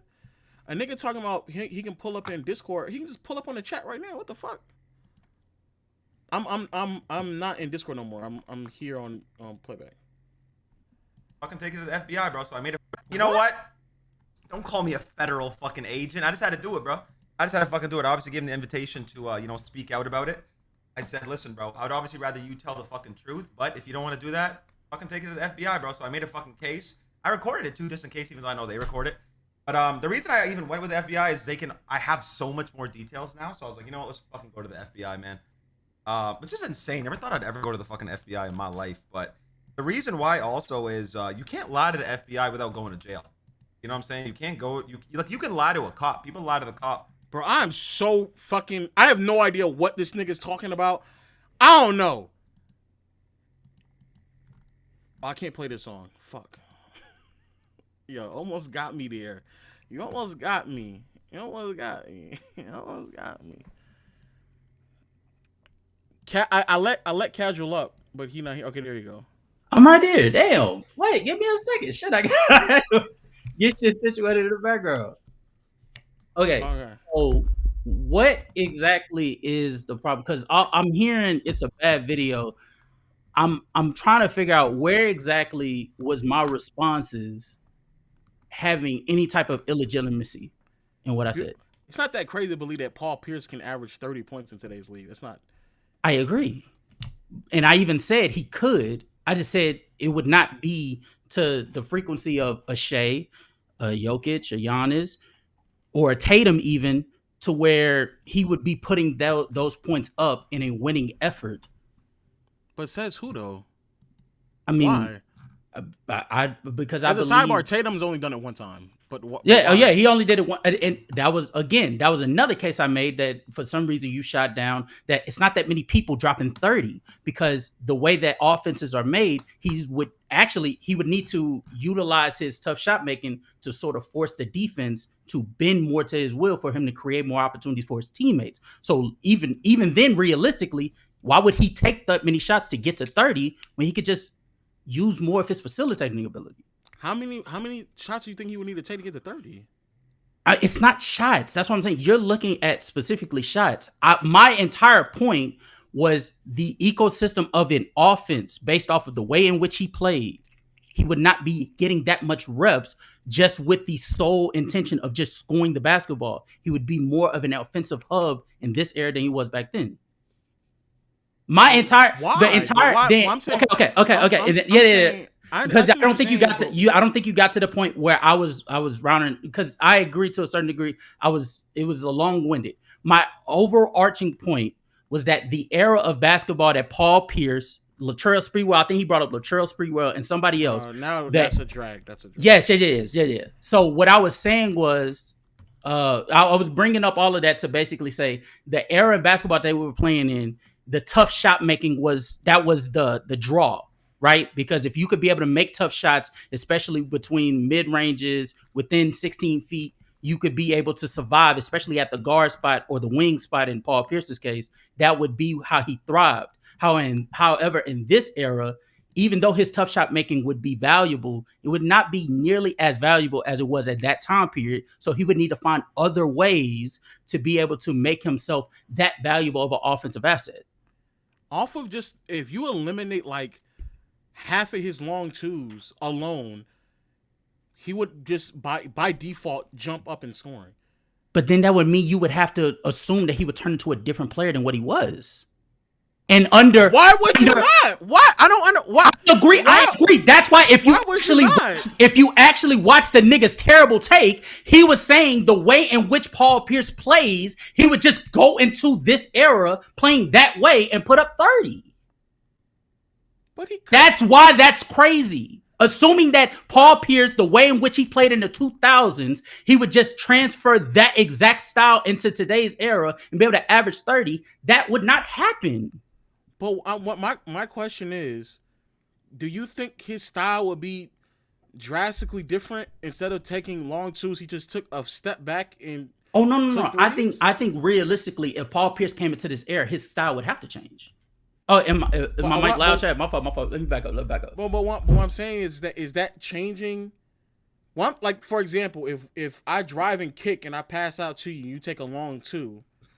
But then if I drive and kick him and you take a and then three, you step back and you take a 3 instead, that makes sense. That's the same thing. That's not the same thing because that makes you assume that he's just naturally going to shift to a different style. But under Jordan's argument, he was making the case that Paul Pierce in his style, taking twos, mid ranges, killing, he said he would be similar to Shea in that essence. Oh no, Shea is also fucking ridiculous. But why would that be a different? Why is it a different playing style if I drive and kick and it's a long two with my fucking heel on the 3-point line, but then I drive and kick and now it's a 3? That's effectively the same playing style. There's nothing that's changing about that playing style. It's just that instead of a long two, I situate myself behind the 3-point line, but it's the same style. The essence of the shot selection, I agree with you, would change. I'm talking from the lens of what I heard on Player's Choice on that video. What Jordan was speaking about when it came to Paul Pierce, he was speaking through the lens of him taking the same twos that he was taking and thinking that because today's era has significantly more possessions in this era than it did then, if Shea could do it, then Paul Pierce could do it. Okay, and through that lens, I'm saying that is a very flawed line of thinking because he would have to change his style. But let's say that's true, right? Let's just say that's true. Pierce has years where he's attempting 6 threes on like less than 20 shots. So if like almost a third of his shot selections are already threes, why would it need to change that often? If he just takes 3 more shots and one of them are already going to be threes, I still don't think it's that like this is in this year in particular. In 2002. If 6 of his shots are from behind the arc and it's 19 and a half shots he's attempting, why would he need to take that many more shots to get to 30? He would need to take like two or three more shots and probably take another trip or two to the free throw line and he's at 30. But then that would assume that you're expecting for him to convert it at a higher clip. No, this can be the same clip. No, so you saying if he takes 21 shots and still shot 44%. If he takes 21 shots and he gets to the free throw line 2 more times. You think that would be enough to get him into 30? Mind you, that's just 4 more points. That's not how that works, though, bro. Let me be clear. These are all hypotheticals. I just don't think I just don't think it's that crazy to assume that he could get to 30. Like I don't think it's that crazy. No. I'm not saying the 30 itself is crazy. I'm saying the way in which he is expecting for him to be able to do that. The way in which Jordan is expecting Paul Pierce to translate that. He wasn't mentioning 2002 version of Paul Pierce. I really think you should watch that video. You should watch that video and see exactly how fucking crazy. Not my video, but watch the original take through and through thoroughly of what he said. Matter of fact, I could send you the clip because now I'm in your server. I could send the clip through the pipeline to you. I want you to watch it. Everything he said was under the pretense of Paul Pierce scoring the exact way that Shai Gilgeous-Alexander does. Because in his mind, he feels as if SGA is just scoring because based off of pure volume. He thinks that what Shai is doing is nothing more than just you put more positions in his face, and he has the team that doesn't have offensive weapons around him, so he gets to take as many shots as he wants. And in that pretense, he thinks if you put Paul Pierce in that same situation, he could be able to do the same thing that Shai does. Hence why he thinks Paul Pierce would be a top 5 player in today's game. Well, let me also say this. I don't think if you average 30, that will make you a top 5 player. So Jordan, that assessment in and of itself is kind of off because Beal averaged 30 not too long ago. I agree. And that nigga wasn't a top 5 player. I also don't think that what makes Shai a top 5 player is because he averaged 30. Like, he does way more than just average 30. So there's that as well. He does much more. I agree. And my overarching point of the entire video, because it also was talking about some of the things that I think Big Ox had brought up. The overarching point of the video is the fact that for some reason they look at anybody, they just randomly pick scores from the 2000s specifically, but sometimes in the 90s as well, and just plop them in this era specifically, and just thinks because of what the niggas are doing in this era, like Tatum, like SGA, like Giannis, like Jokic, they think that they could be able to come in and just immediately do that shit. And that's a flawed way of thinking, especially when you're not taking into account the skill sets that they have to improve on in this era that was not as much of an importance for them to improve on in back then, like facilitating. I think somebody had brought up in that clip, somebody had said SGA's playmaking, and the dude said, what is playmaking? Why does Paul Pierce have to play make? Like, why the fuck wouldn't he have to play make in this era? Paul Pierce would have to play make. Why? Okay, I guess if you believe he can average 30, which again I don't think is that crazy, at least for a season, do you think he could do it efficiently? I think it would be sub-efficiency. Because I think 2002 was more of an outlier than people believe. But it just needs to take 1 year. It is an outlier. Yeah. I'm just looking. I'm just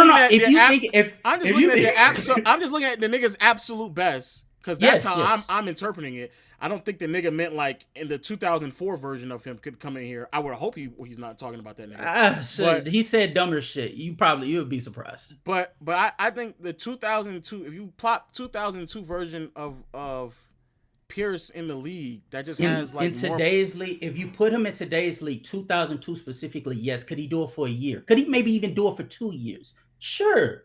But expecting him to have the same level of impact while doing that. No, I agree. I don't think he would be top 5. No. And that's the problem that I've had with really Jordan since he joined Players' Choice, but especially that specific topic for some reason, not just him. And I'm sorry, I'm getting on my soapbox, but not just him, but all of them new niggas that came around Players' Choice for some reason. Them niggas happen to have this old head mindset of thinking that back in the day, it was so sweet and sugary and shit that you could just plop them in this era and they would just do the exact same shit, if not more. Niggas that averaged 22 in that era, you put them in this era, they all of a sudden think that they could be 35 point per game scorers. That's ridiculous. And the topic, the most egregious shit that he said in that clip was sitting there acting as if there's no defenders that could give him problems in this league. Somebody was saying, who's going to stop him? Nigga, the same niggas that Shai has to see on a regular basis. That's who can fucking stop him. Amen Thompson, that's who could fucking stop him. Jaden McDaniels, that's who could give him problems. Acting as if today's era is just some sweet shit, some light shit that you could just come in and get a lick off of is fucking ridiculous because we don't do that with no other era. Actually, when we go out there and we speak about the other era and we give just a tad bit of criticism to the 70s for how lackadaisical that talent pool was because of two different leagues, them niggas get butt hurt, and all of a sudden, we're being too harsh on them. We're not contextualizing their era. But as soon as it comes to our era, shit, mum's the word. Niggas want to shit on Amin Thompson. Like, fuck the fact that he's long, lengthy, can be able to run from one side of the court to the other. Man, that nigga weak. Paul Pierce could just push him out the way, get to his buckets easy. That's weird. He's weird. Jordan is weird. And you seeing it right now on Twitter right now. This nigga's crashing out on a nigga that was literally just fucking critiquing his tape. It's a basketball tape. Oh no. Jordan crashing out on Twitter. I don't know why he crashing out on Twitter. Crashing out on Twitter is crazy to me. I don't understand. Bro, a nigga crashing out on Twitter is crazy. Bro, this nigga got my fucking brother getting into the Twitter shit because I'm not finna entertain this bullshit while he trying to get into fucking real life street beefs. My brother had to jump in. I gotta call this nigga to tell this nigga to calm down because he want to get hands on him. Like, that nigga is wild. All over basketball takes, by the way. Like, that's weird. That is weird. That is weird.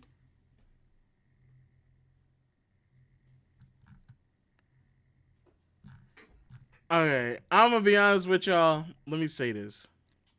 There is clearly a discourse between Jordan and a bunch of people that I guess I'm just not familiar with. I'm just not too familiar. I just don't think it's a crazy take to say that he could average 30. A top 5 player is where the nigga loses me. Better than Shea is also where the nigga loses me. I do believe that I agree that people kind of obviously I agree. We were just talking about each other. The people disagree. I disagree with a lot of things that people say about today's era of basketball. But maybe I guess I'm just missing a lot of lore that's been going on. It's been probably about this whole off season that this shit been brewing. So yeah. Oh wow. Yeah. Y'all niggas. The one thing about Players' Choice, niggas cannot go off season without there being any beef, bro. Nigga, you can't either. What the fuck? No, I ain't gonna lie. This whole season, I've been fine. Oh, so what the fuck happened with the Twitter nigga? The nigga off the Twitter. Who? The shit that happened on B-Ball Breakdown. What happened with that shit? I wouldn't consider that. Oh, okay, all right. Cause I ain't gonna lie, nigga. When I beef, nigga, we going to war. We going to war for a few videos, nigga. We really about to go through it. Oh, me reacting to it, nigga. Nah, that's not. Nah. He got 2 videos out of you. Nah, nigga. One of the videos wasn't my video. It was just a stream highlight of the stream. That wasn't. Yeah, that wasn't mine. I'll be honest with y'all. Y'all niggas know how I go to war with niggas when I'm beefing. That's not. Nah, we talking about name calling left and right, hitting niggas up on the side, like what Jordan doing right now, crashing out on the timeline. Yeah, nah. Flight Mike. Oh, I crashed out on Flight. Shit. But that wasn't this all season though. That wasn't really a beef. I don't fuck with that nigga. That is. I really don't fuck with that nigga. No, Mars beefing with me too. Nigga, just every single time I post post up in the chat, this nigga just all of a sudden here comes the PC hater again. Like, man. Right, nah, but that's what Jordan calls you though. I'm not a PC hater though. I actually got more love for PC than like most niggas that's in the YouTube space. Yeah, they were the first ones that put me in the debate scene. So I got nothing but love and respect for them. But at the same time, I gotta call a spade a spade. The shit that the niggas that they got on the panel is trash. They're trash. But who are the niggas though? Outside of, you just saying one nigga. Oh, no. See, you trying to get me in my nigga. I know your game, nigga. Nah, if you're not gonna say the name, then let it go then. Nah. I'm not gonna say the name on here because nigga, you know what I'm saying? Like you will post that. No one's recording. No one's recording. You promise? Nah, I'm not about to record and upload it. Nah. Let me say that back. I'm not recording and gonna upload a video. Somebody if the niggas on this chat want to clip it and then send it to someone else, that's on them niggas. Man. I'm not recording it. I'm not gonna make I'm not about to make a video out of this segment. No, what the fuck? Nah, bro. Nah. But I can't speak to other niggas. I can't. I can't speak for other niggas. No. But shit, look, even in that comment, and them they let me know even on the back channel, like just keep doing your thing. So ain't no beef between me and PC themselves. It's the new niggas that got on there that every single time I make a comment, they get butt hurt for some reason. But like Penn, new niggas. Penn is one, along with this nigga Jordan. Penn is another one where as soon as you say something, the nigga immediately feels as if he needs to not only give a response, but it needs to be a sassy one. I cannot fight. I'm this not. One. I can't fight. I can't fight that one. I mean, I've already went back and forth with that nigga, so I can't even deny that. No. Yeah, I'm about to say I can't chat. I can't fight that one. I mean, the nigga just said something about me in the video we just reacted to, and Real Talk wasn't even talking about me. Yo, which one y'all reacted to? The Jokic one where Real Talk was talking about Jason 10th, and then this nigga thought he was talking about me. Oh yeah, the one talking about Giannis's performance against Turkey and shit. And no, he was saying Jokic being the Jokic, that. You know, it Yeah. is what it is, man. Like if the video is good, then fine, we might watch the video. I was about to end the stream and just react to this nigga Adam Silver flip flopping. Oh no! I just wanted to come up because my good friend. I ain't gonna snitch. Well, I'm snitching on his ass because Zeno texted me on the backside, told me that I needed to this nigga. So I pulled. Say less. Yeah, shout out Zeno. But I just pulled up just to chop it up. W snitch. I appreciate you for just watching the video, giving me some shouts. So watch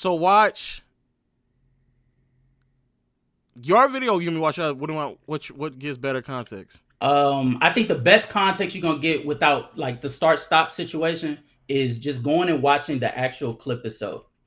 I can get the clip for you in the Discord. No, I see it. It's Panda loses over Paul Pierce. Yeah. Yes. So I think that would give you the best context. I think my video was good. I don't know what the fuck you talking about, but also just because you're not the top 5 player in your era doesn't mean that you can't be a top 5 player. Oh no, I agree. If you're not a top 5, if you're like a top 10 player, but that threshold of what it took to be a top 5 was still like the 2000s, I could see that. The problem is I don't believe Paul Pierce had a legitimate case for being even like top 8. Yeah, but I just don't want to. Yeah, that's fair. But I just don't want to hear. Well, it depends on year. But yeah, fair. I just don't want to hear niggas tell me that. And I'm not saying you saying this, but a nigga being top 5 in the 70s now, all of a sudden he can be top 5 now. No, my nigga. Yes, that threshold is too low. How long ago was this video? Shit. What was it? Probably about like a month ago. No, probably about 2 months ago. Oh shit. When did that nigga go? When did that nigga crash out on me on Twitter? That was like 2 months ago. I can just get the video for you. I have it in my notes. Here you go, right here. Why can't we compare past players like T-Mac, Paul Pierce, or this guy to say in this era? So what was Shea doing in that era? No, y'all are missing it. So what was Shea doing in that era? No, you're missing it. You can say they would come in and be great. That doesn't mean they would be as good as Shea just was this season. Why not? That's undermining what we just saw from Shea Gilgeous-Alexander. I'm not undermining nothing. I think Shea is awesome, but there is a difference in basketball. We got this comment of the week is a 2-parter, y'all. So let me just get through this part. I'm gonna go to the next one. I'll get through that part, and then we'll go. Hey, Claire, could you stop picking these essays? From I like this one though, to be fair. From Upgrade Your Mindset, 3265. Let's be real. Hey, yeah, Paulie. Let's be real. Pierce had no weaknesses as a scorer, none. Post game, mid range, 3-ball, isolation, catch and shoot, off screens, clutch shots, free throws. Keep going. Keep going. Yeah, Paulie. Let's be real. Pierce had no weaknesses as a scorer. None. Post game, mid range, 3-ball, isolation, catch and shoot, off screens, clutch shots, free throws. Keep going. Keep going. He could get a bucket any way he wanted it. Go left, go right, slow the pace, control the tempo. He was surgical. You know I'm surgical with this bitch, Jake. Don't rely on athleticism, just skill, footwork, and craft. Facts. Meanwhile, y'all want me to read that paragraph again? No, we heard you the first time. I'm making sure. Big dog. You got it. Pop it. Meanwhile, half the dudes y'all ranked above him didn't even come into the league as scorers. Damn. LeBron wasn't a true scoring threat until years in. Giannis still can't shoot. SGA and Kawhi developed over time, but Pierce's game is in as a natural born scorer. There we go. Okay. There we go. So there we go. Off rip. This is already a fucking stupid comment. How the fuck did LeBron not come into the league as a pure scorer when the nigga was able to reach 30 points quicker than this nigga Paul Pierce did? He gets it, chat. He gets it. That doesn't make it. That in and of itself is already fucking stupid. Yeah, like nigga came in the league and was already averaging more points than Pierce was. And when they were playing in the same era, they played at the exact same time. Mm-hmm. They played in the exact same time. Yes. Okay, we'll keep going. Second part of that is ask yourself why. Ask yourself why Shaq, your cousin Chill, called him the truth within his third year. Shaq ain't out here giving nicknames for fun. That name meant something. Pierce gave problems to everybody in his era, from Kobe to Bron to Team. Keep going. Talk about it. Keep fucking going. Oh yeah, keep popping it. I'll keep popping it. Y'all pause. Jesus Christ. Talk about Pierce scores and then rank guys who needed spacing, rule changes, and 5 years of development to be who they are today. Pierce was a walking bucket in any era. Keep disrespecting if you want, but those who actually watch know what time it is. Shout out to Ox for being one of those few. Keep going. Hold on. Not just Ox. I want to be clear. I want to be clear. I don't know how old Ox and Jordan are, but nobody really wasn't watching Pierce back in the day, because unless you were on the East Coast, you literally like couldn't, like you quite literally could not. You quite literally couldn't. If I'm not mistaken, when Pierce and him was playing, if it's 7:30, Ox is like getting at best. Ox is like getting out of school. Jordan is younger than me. Nigga, stop, bro. Come on. Yeah, but if Jordan is in Houston, so that may be a little. Jordan. No. But if you on the West Coast, I'm down here. I'm down here in Houston, and I'm telling you, there's no possible way you were going to be looking at Paul Pierce games, because they weren't even popping up on TV for us. We were watching Tracy McGrady with Houston when he got traded over there. Even before that, my brother was watching Steve Francis, hoping to God, fingers crossed, that he was going to lead us to fucking to the playoffs. Newsflash, that didn't happen, but like once, and then he got kicked out after it finally happened.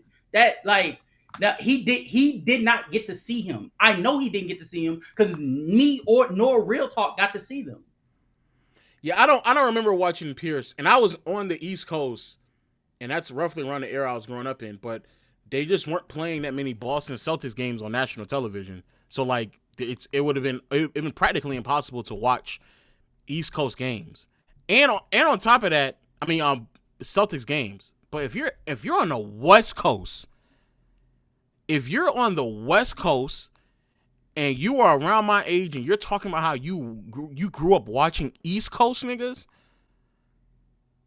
I don't know how that's possible, especially for these gentlemen who were in pursuit of trying to play basketball. I don't know how it's possible when the games are starting, when y'all are getting out of school, and if right after that y'all are then going to go play basketball, how the fuck could you then watch Paul Pierce when that's around the time the games are starting on the East Coast? I just don't know. I don't know. I'm not saying they didn't watch 0 games. I'm not saying that, but I vaguely remember Paul Pierce, and I was on the East Coast. That's why when niggas even talk about Pierce started to come up in conversations because of the super team that they built. Pierce had been in the league for years, and people rarely talked about Paul Pierce because people just didn't watch Paul Pierce. It's not to say he was even bad. It's just that like niggas didn't really watch him. And I'm gonna say this as well. As another nigga that grew up in that era, I'm gonna say because I vividly remember the reason why we used to say stupid shit about NBA players is because we had no evidence to back up what we were saying. I'ma just be honest with you niggas. We used to say dumb shit about players because we didn't have any evidence to disprove one way or another. There was no such thing as go to Basketball Reference. That did not fucking exist. D1 just asked, how would you look up stats? You could not. There was no Basketball Reference. There was none. It was ESPN would show every now and then, and then you would be able to do like simple filters of like who's a leader in points, rebounds, and assists, but it would effectively just go to that. That's it. And I know for a fact they're not really stat watchers. They were highlight watchers. I remember my first really like glimpse of even like watching like Gil. I remember watching Gil and them. It was either in the playoffs or like on YouTube highlights. That was it. That was the only way to really watch niggas. I was not watching a random Wednesday game of Gilbert Arenas in the regular season because like there was no way for me to even watch this shit. To be fair to Jordan, and this is why I didn't cover this aspect on the video, was because I think if he did reminisce about Paul Pierce, it probably is of his time coming to Houston to play. So like you mean Tracy McGrady? Yeah, no. Paul Pierce coming to Houston to like not play on the team, but play against Houston. Oh, so I could see a realm in which you're romanticize. It's a small sample size. No. That's once a year. I get it's a small sample size, but I can see a realm where somebody romanticizes a really small sample. Don't they do that often? No, yeah, I'm just letting it be known the credibility of like what we were watching at that point in time. As someone who is of the age of Jordan and Ox, I just don't remember watching, especially when I was playing football. And at that point in time, when as soon as school would be over with, you would go straight to playing football. Like all that basketball that got played in the early parts of the season, I just did not watch it. I remember the only time I was like really catching up on a lot of shit was the next day, and I had gym class, and in gym class they had ESPN being played on the TV screen in the gym. But that is it. Like that's when I used to catch up on shit, and niggas used to going back, and that's when niggas got caught up with the whole who's better between Darren Williams and Chris Paul. Because we used to say some dumb shit because all we could watch is Darren Williams and Chris Paul on fucking highlights. That's it. Somebody in the chat said, "Now look up Paul Pierce's stats against Houston." So I'm looking right now through 2002, since that was his best season. What he do against Houston? He did pretty good. 2 times. He saw them 2 times. One time in Houston, he had 30 points. He had 30 points, 4 rebounds, 5 assists, 1 steal. Is this 4 blocks or 4 turnovers? Of course it's 4 turnovers. It's Paul Pierce. 66% from the 3, 4 from the free throw line. So he was going crazy. I can see it. I wouldn't be irresponsible to just make a statement off of one game of Paul Pierce. All that applies to Carmelo. Not some of it, Swipe, or most of it. Every last bit. All of it applies to Carmelo Anthony, and Carmelo Anthony was known among Kobe, among LeBron as the toughest guard in the league. Hey, you are cooking with that, but you know what else? He walked through the door. Walked through the door, averaging 21. Give it to Melo. And so did Melo. Melo cooked Paul Pierce consistently. What are we doing? Paul Pierce cooked Melo He cooked LeBron. Melo was giving everybody work. Go look back at the Hall of Records. What did that? Kobe said the toughest cover in the league. He didn't say Paulie P from Jersey Shore. He didn't say LeBron. He said Carmelo Anthony. No, because Melo was a bulldog. That he said Carmelo was the best combination of quickness in the first step and brute strength in the NBA. That's true. No, that's true. That's true. So, Swipe, what I'm saying, Swipe, is that what you're saying is true. I don't think that anywhere in that comment that brother did any downgrading to Carmelo Anthony at all. I think the same applies for Carmelo. But this ain't about Carmelo. This is about Paul Pierce right now, and everything that he said is a fact about Paul Pierce. Recognize who Paul Pierce was as a bucket getter. Well, I'm not going to argue that. In fact, the night of the draft, Roy Williams is on record. His college basketball coach, quote, "When you think of Paul Pierce, the first thing you do is look at the scoreboard." Because that's who he was. He was a bucket getter. To start, he'll give it to you any and everywhere you want it. And he'll do it consistently. I'm not going to argue that point. Paul Pierce was fantastic. I don't even think. Just so y'all, I don't know if y'all dudes know this. Who is the all-time leading scorer in Celtics history? Paul Pierce. I'm going to assume it's Paul Pierce. Yes, Paul Pierce. I mean, but I don't even think Paul game was really unlocked like how it would be unlocked if he played in this era. I think if Paul played in this era, bro, you would see some amazing shit from him. Like some amazing shit from him. It's just I don't know. He'd be a top 15 player in the league. Aren't you saying this about like he'd be like a top 5? No, he wouldn't be a top 5 player in the league. Yeah. He would not be a at all. top 5 player in the league today, Jordan? I think he would. I think he would because his scoring would probably be talking about like 32, 33 a game. I think Paul would be probably 32, 33 a game. So who's he better than? He has to be better than people. Who's he better than? Luka? I told y'all. No, Luka's a better playmaker than him. That's the only thing. He better than Jason Tatum? Yes, he's better than Jason Tatum. Who, Paul Pierce? Yes. Yes, for sure. And Jason Tatum's better than Wemby, so what's that mean? You're talking about top 5, and I'm hearing non-top 5. Yeah, I said if Paul played in this era, I think he would average 31, 32 a game. Is he better than Shea? It would be very, very close, I think. Very close. Yes. And so I probably would take Paul Pierce just because he's a little bit bigger. I think he can go on the poll on Twitter, guys. But Paul Pierce in this era, bro, I'm telling you, bro, like it's a lot of things that y'all see from these players that we don't get to see from other players who play. Jordan, how far before real talk goes? I just want y'all know, no, that nigga is not better than Shea, not a better passer, playmaker, and on top of it, he's not as good as a team defender. But I just want to hurry up and get done with this video before because this is the last video and then I'm gonna get out. You said 30. You said he said 32. 32 is also up there. I think he can get to the 30-point mark, but the higher you go, the harder it's going to be. Especially if he's saying that his game isn't going to adjust. Like there's no adjustment in his game. So now you come around. Wait, but no, right now it sounds different. Right now it sounds like he's saying that if he plays in today's game, then there will be aspects of his game that will be unlocked. That does not sound like someone who's saying that they would play the same. Well, keep playing the video. The video. Yeah.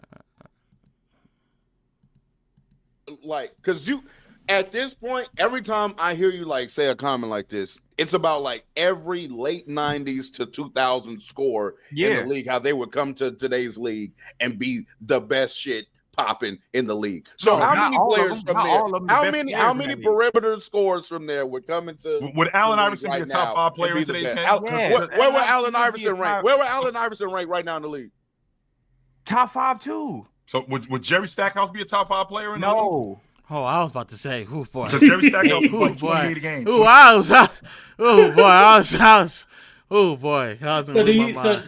So question, do you think Allen Iverson would be top 5 in today's league? It'd be hard to say. It depends on the year, but it'd be hard to say. I don't think he would just because how bad of a defender he would be. He would be a worse defender now than he would be back then. Like a substantially worse defender now than he was back then. Mm. Well, I was having a discussion with somebody. He can definitely average 35, though. You know. Oh, for sure.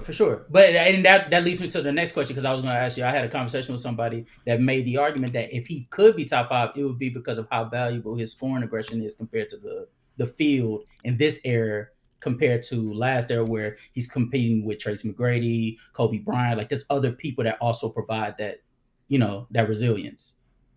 So do you think I just don't think that like everybody will play the same though. That's my take when we had these conversations, that I just don't think that niggas will play the same. I think that I agree.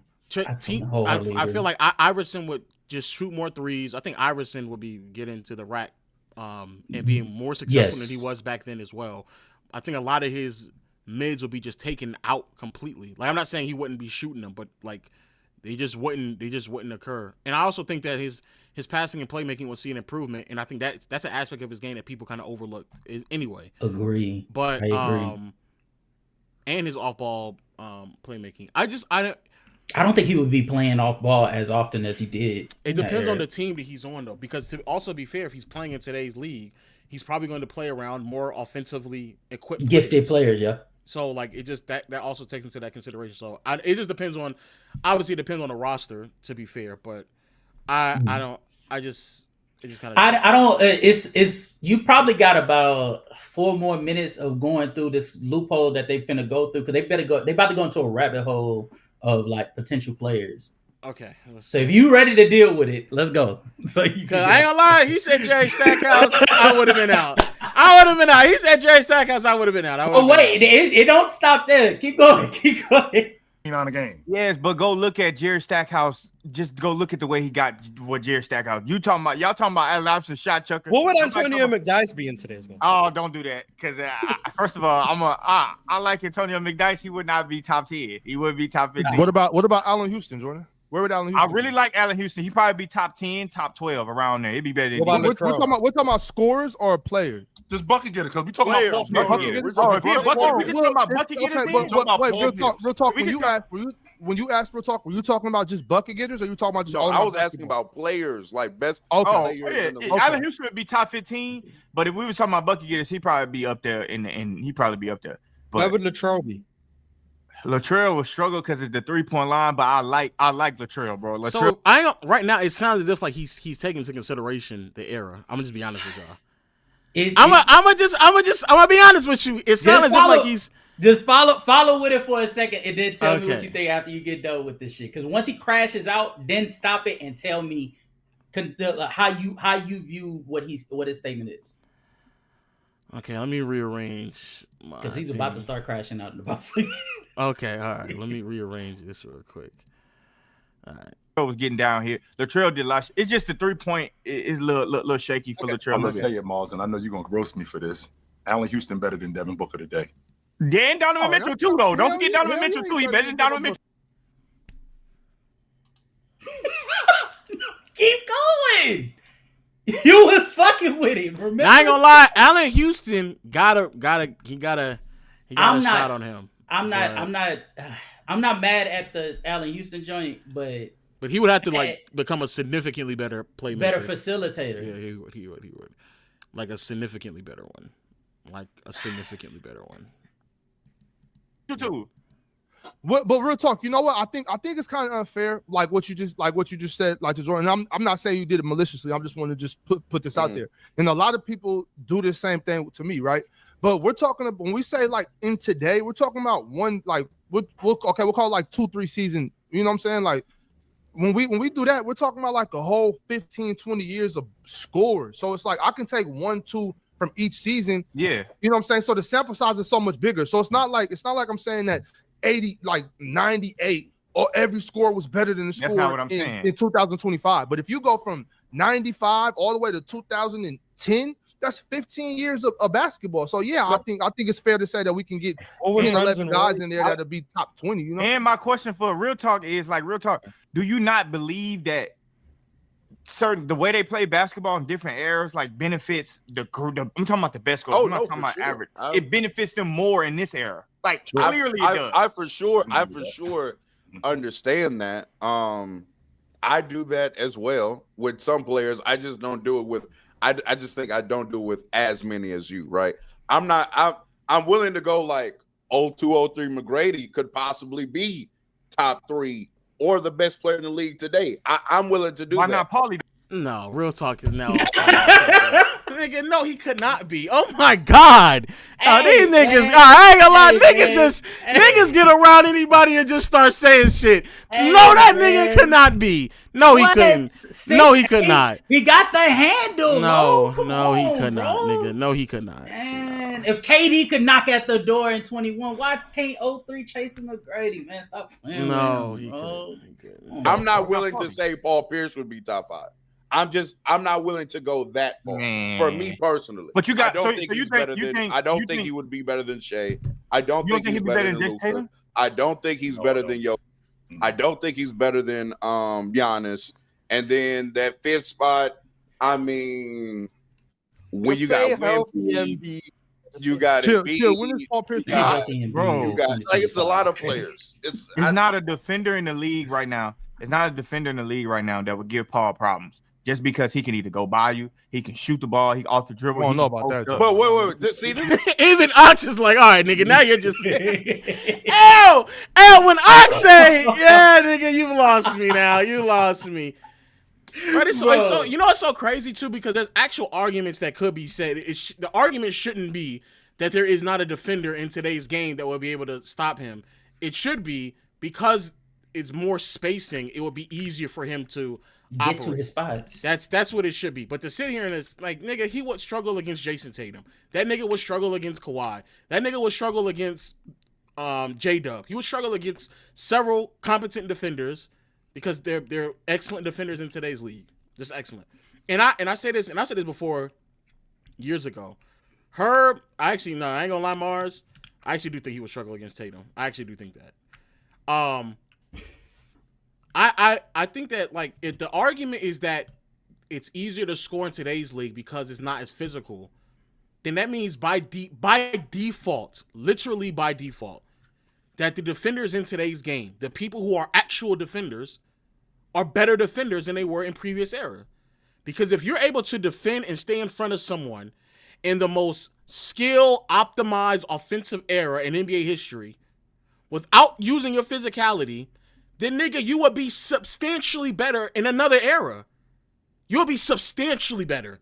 By default, that's what they're saying.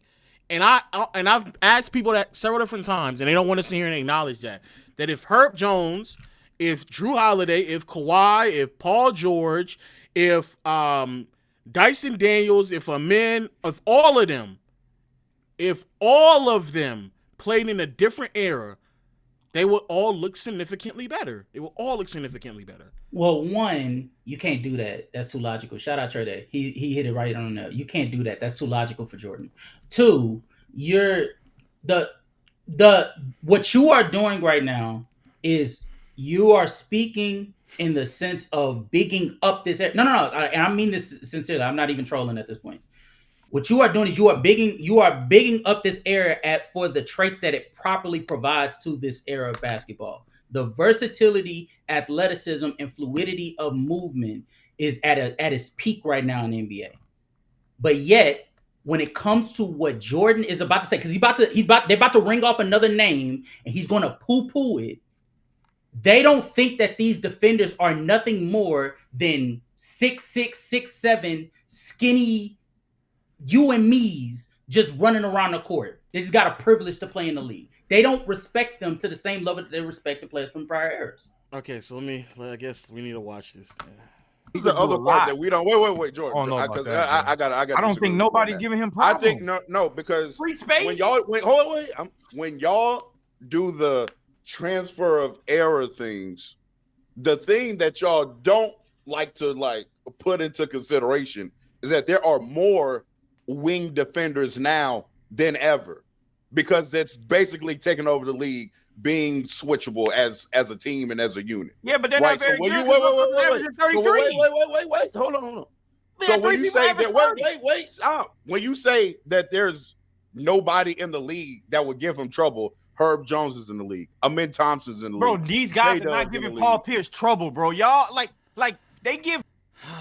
So do you see where the frustration comes? You see it now? Trouble. They give trouble to guys that's like on the brink. You talking about the best of scores. They're not giving them trouble. They're not giving Paul Pierce trouble. I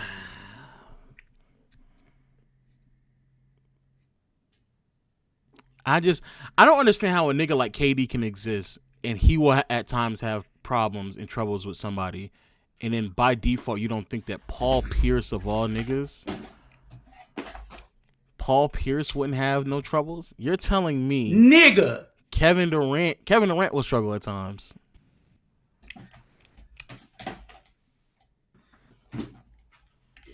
Low. Let me chop it up with you, bro. Nigga, I said that.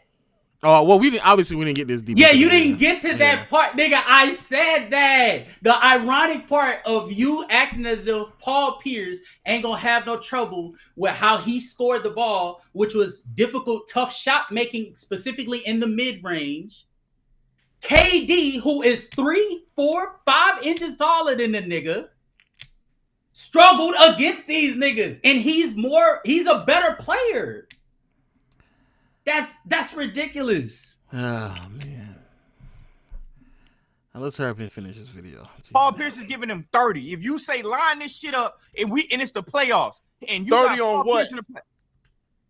I mean, you gonna a good score, yeah, you gotta take your shots. That's how it happens in the playoffs. But I'm not saying it's gonna be a walk in the park for him.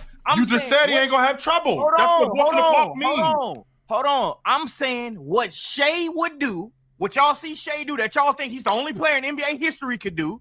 Paul Pierce could do that. That's what I'm saying. Y'all believe I'm not giving Paul NBA Pierce history that can handle. average 30, and that shit is amazing. Paul Pierce is the same guy. He's not Shea. No, he is not. Why isn't he Shea? Why isn't Paul Pierce Shea? Because his name is the same. Besides that, Mars, why can't Paul Pierce do what Shea did? Okay, so to answer your question, number one, he ain't as nice as shape with the pill. That's number one. Don't have to be. They don't mean nothing. No, he's not taking the ball from him, so okay, that's fine. He doesn't. What? But if you're asking why can't he do it like Shea, he would need to be a ball handler like Shea to do it. He he would have to be like by default. The nigga would have to be. The nigga would literally would have to be a ball handler to do something similar to Shea. Oh he would have to be. I don't know. At that point, he would have to be. Also, he would have to be because that's kind of what is demanded of today's game. Like you would have to address it in some capacity. But well, I mean, let's just keep. Let me hear. He doesn't have to be. Okay, sure. He's not as nice in the mid range. That's number two. I don't think that. What? No. Chill. Come on, bro. Come on, dog. Come on, bro. Chill. What about the cup? What about the cup, Chill? What about in the post? I don't think that there's much separation. I think that Paul Pierce today, to be honest with you on a box, I think Paul Pierce is awesome. But Jordan, I don't think you factoring in the athlete today because we talk about all the time how much better athletes are today. So I got a guy, great athlete. Okay, Luka. And I'm not going to put Paul Pierce in the same conversation with Luka as a bucket getter because no, they're not. Those two guys are not even close to the same two people in buckets. No, they are not. Luka is not. Luka is off that list that guy ran down. Did Luka check every box on that list that guy ran down? Yes. Every last one. I think that Luka is the best player in the game. Not to the same degree. Real talk. Would you please bless the panel? Real talk. But because Luka, y'all up here talking foolish. Throw some holy water on the panel. Real talk. I get it. Because I do think some of the older generation, as basketball continues to evolve, some of the players in older generations do start to get a little disrespected. I get it. But I also think it's disrespectful to say that Paul Pierce would just come into today's league and just do what Shea's doing. Because there's not a lot of people. There's not a lot of people doing what Shea's doing. Do this. It's not. No, not in history. No, now real talk. So okay, real talk. If Shea is not the only player in NBA history that could do this, why can't we compare past players like T-Mac, Paul Pierce, or this guy to say in this era? So what would Shea do in that era? No, y'all are missing it. So what would Shea do in that era? No, you're missing it. You can say they would come in and be great. That doesn't mean they would be as good as Shea just was this season. Why not? That's undermining what we just saw from Shea Gilgeous-Alexander. I'm not undermining nothing. I think Shea's awesome, but there is a difference in basketball. I don't think it's meant to be. Do what Shea did. I don't think Shea's the only player in NBA history that can do it. Stop saying in history, Jordan. Okay, niggas is crashing. All right, yeah. Okay. Do me a favor. All right, do me. Oh no. Okay, so let's wrap this up like real quick. Okay, this nigga. So hold on. do you still got my video pulled up? No, okay, hold on. Okay, yeah, I ain't gonna lie, real talk does look crazy right now. Bro, Both he of is these crashing niggas. the fuck out. Both bro. of these niggas look rightfully crazy. so. Rightfully so. Okay. Finish it. Or what are you about to say? Oh no. Yes, I was about to say. On my video, I went and looked at Paul Pierce's efficiency, specifically in the mid range, compared to Shea. Shea I don't. This is okay. Go ahead. Go ahead. No. Shea shot 50.8% on 451 attempts. In an era where the league average is 44.4, that is higher than the era that Paul Pierce was taking those specific shots.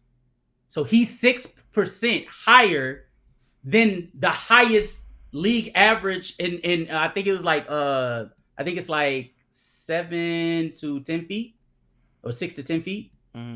And he's knocking it down at that bit of a clip.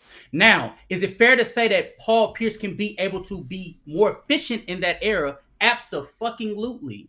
But to assume that he would meet that standard of efficiency is fucking absurd. And then to make it sit, and then to double down and repeatedly ask the question, so he's just the only one to do it.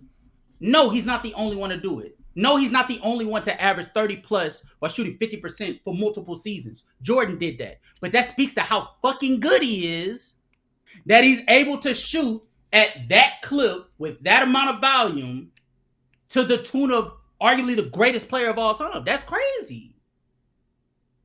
That's crazy.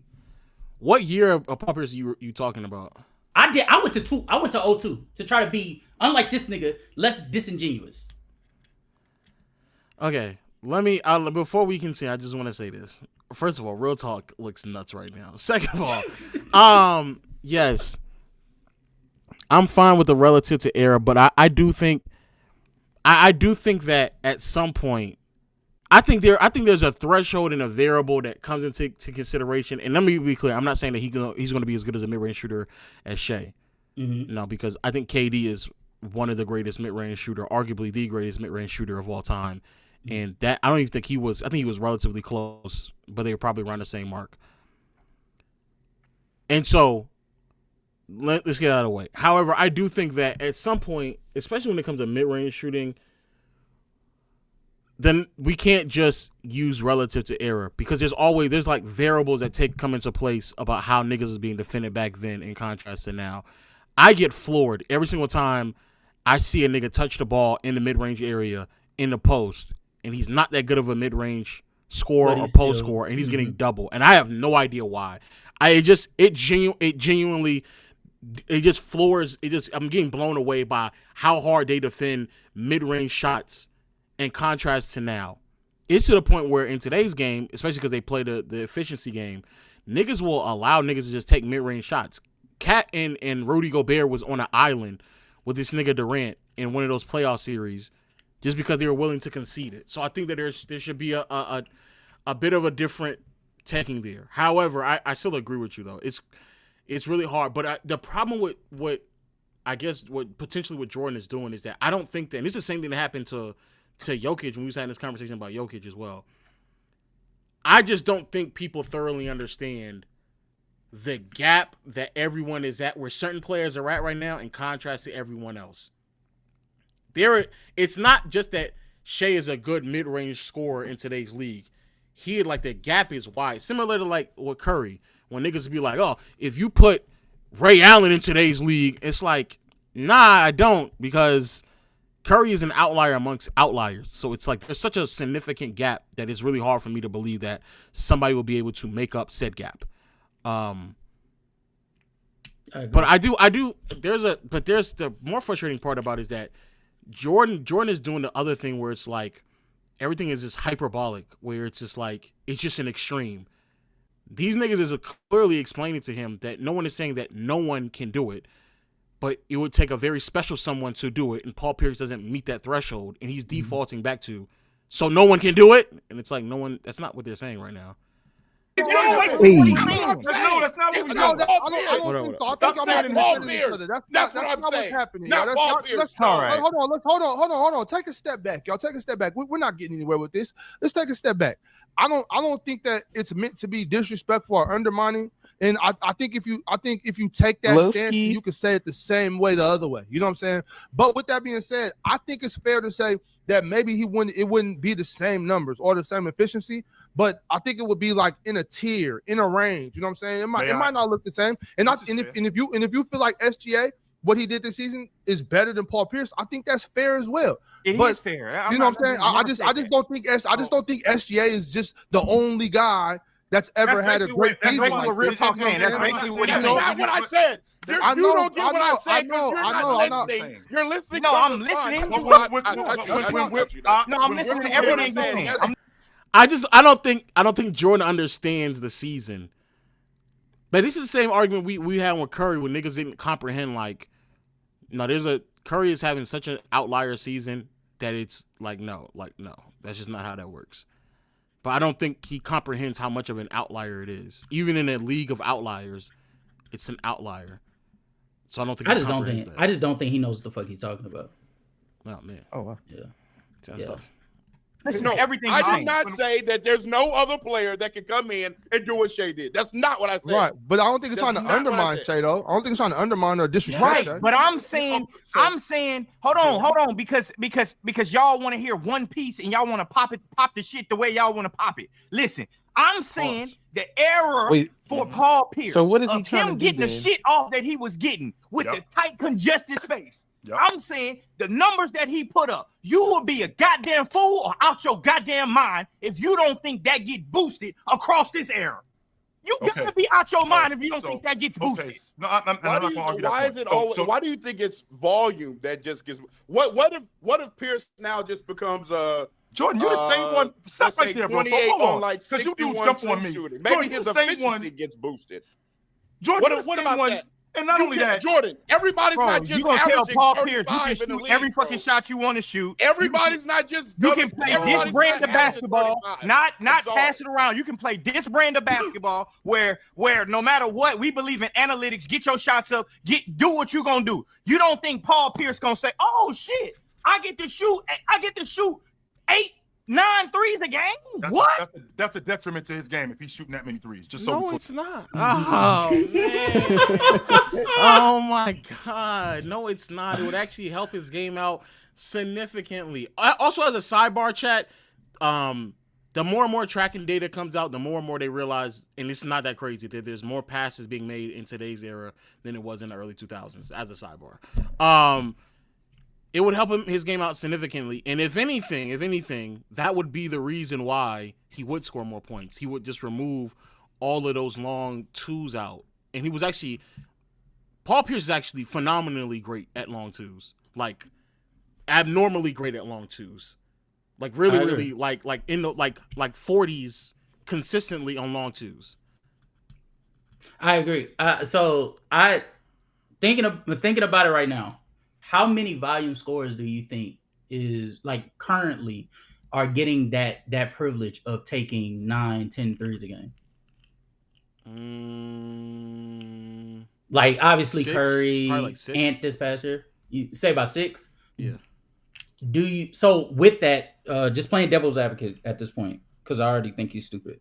Do you think that there could be an argument that could be made that he might be on the odd side of percentage of saying that he would be the player that would get the privilege to shoot 9, 10 threes? So like you said, it's 6, but there's 30 starters in the NBA.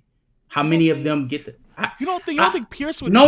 I didn't say that. I said I'm playing devil's advocate. No, I think Pierce would be in a group of people who would have hopefully a year or two where he's taking 8 to 9 threes. 8 to 9 threes. 30 starters is in for his specific position. So there's only 30 players that going to be able to start for a large portion of the season on teams. I think Pierce would be in the group of players that would have the privilege to take 8 to 9 threes a game. Yeah, because even in the early 2000s, he was 5-6 attempts. Yeah, I think he would be. He did that one season. We gotta stop using that one season. Then again, y'all talking about the best season. Okay. But no, 4.7, 6.3, 4.9, 4.8, 4.0. That's fine. 5.9. What indicates? Okay, beyond just saying volume, what indicates that Paul Pierce wouldn't be an elite shooter? He shot great from the free throw line. He shot great on long. Well, elite shooter. Okay.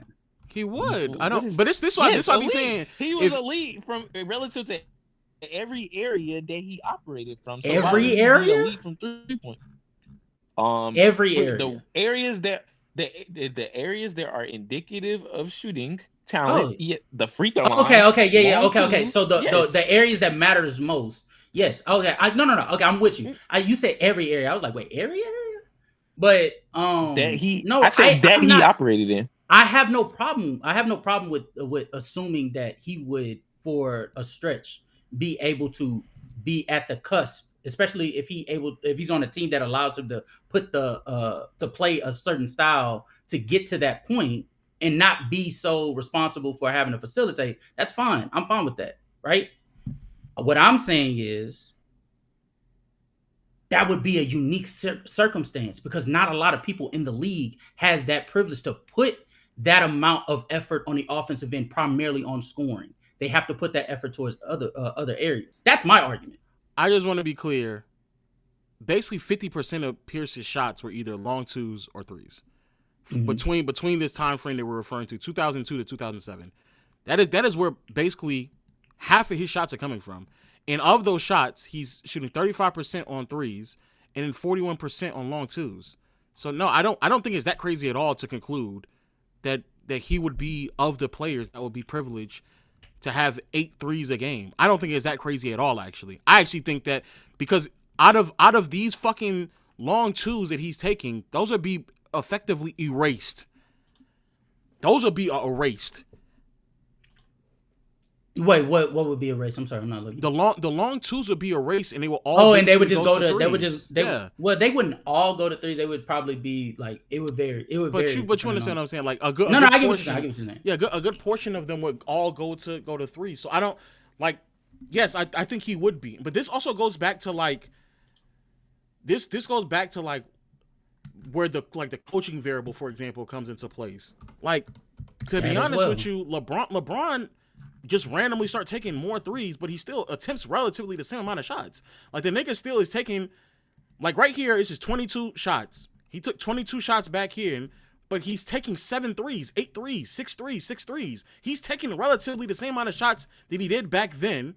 Actually, slightly less, and he's taking more threes. No. See, the reason why we not doing that is because when it comes to LeBron, it's different factors that's taken into that. That's age, nutrition. It's more reasonable for him to take those shots because he doesn't have the same foot speed that he does to be able to use his strength to his advantage to bulldoze to the rim as frequently as he once did. But if we're talking about LeBron James in his prime, like we're talking about Paul Pierce in 2002, why would he give up the athletic advantage he has? I'm just saying, let's not lose LeBron. No, but casual. Mm-hmm. Not to cut you off, but there's a pretty evident example of that in the league. How many shots did Anthony Edwards take per game last year? Anthony Edwards took, I just looked at that too. Anthony Edwards took 10 threes a game. No, yeah, 10.3. No. Not threes. How many shot attempts did he take? 20.4. And how many did he take the year before? 20 basically. He took 20 and 20 both seasons. So the totality of his volume stayed the same, but his shot profile changed dramatically. And he's not wear and tear. His body's going down. He's pretty young, obviously. Mm-hmm. So he didn't add shots onto his profile. He replaced shots. And that's normally what you're going to do. No, and I agree with that. And even in that sense, to what you just said, that all that did was just add him two extra points doing from compared to last year where he averaged, I think, 25.8 or something like that. But part of the reason why is because he became worse on his twos, though. No, okay, so something has to give at some point. Low. No, if I'm moving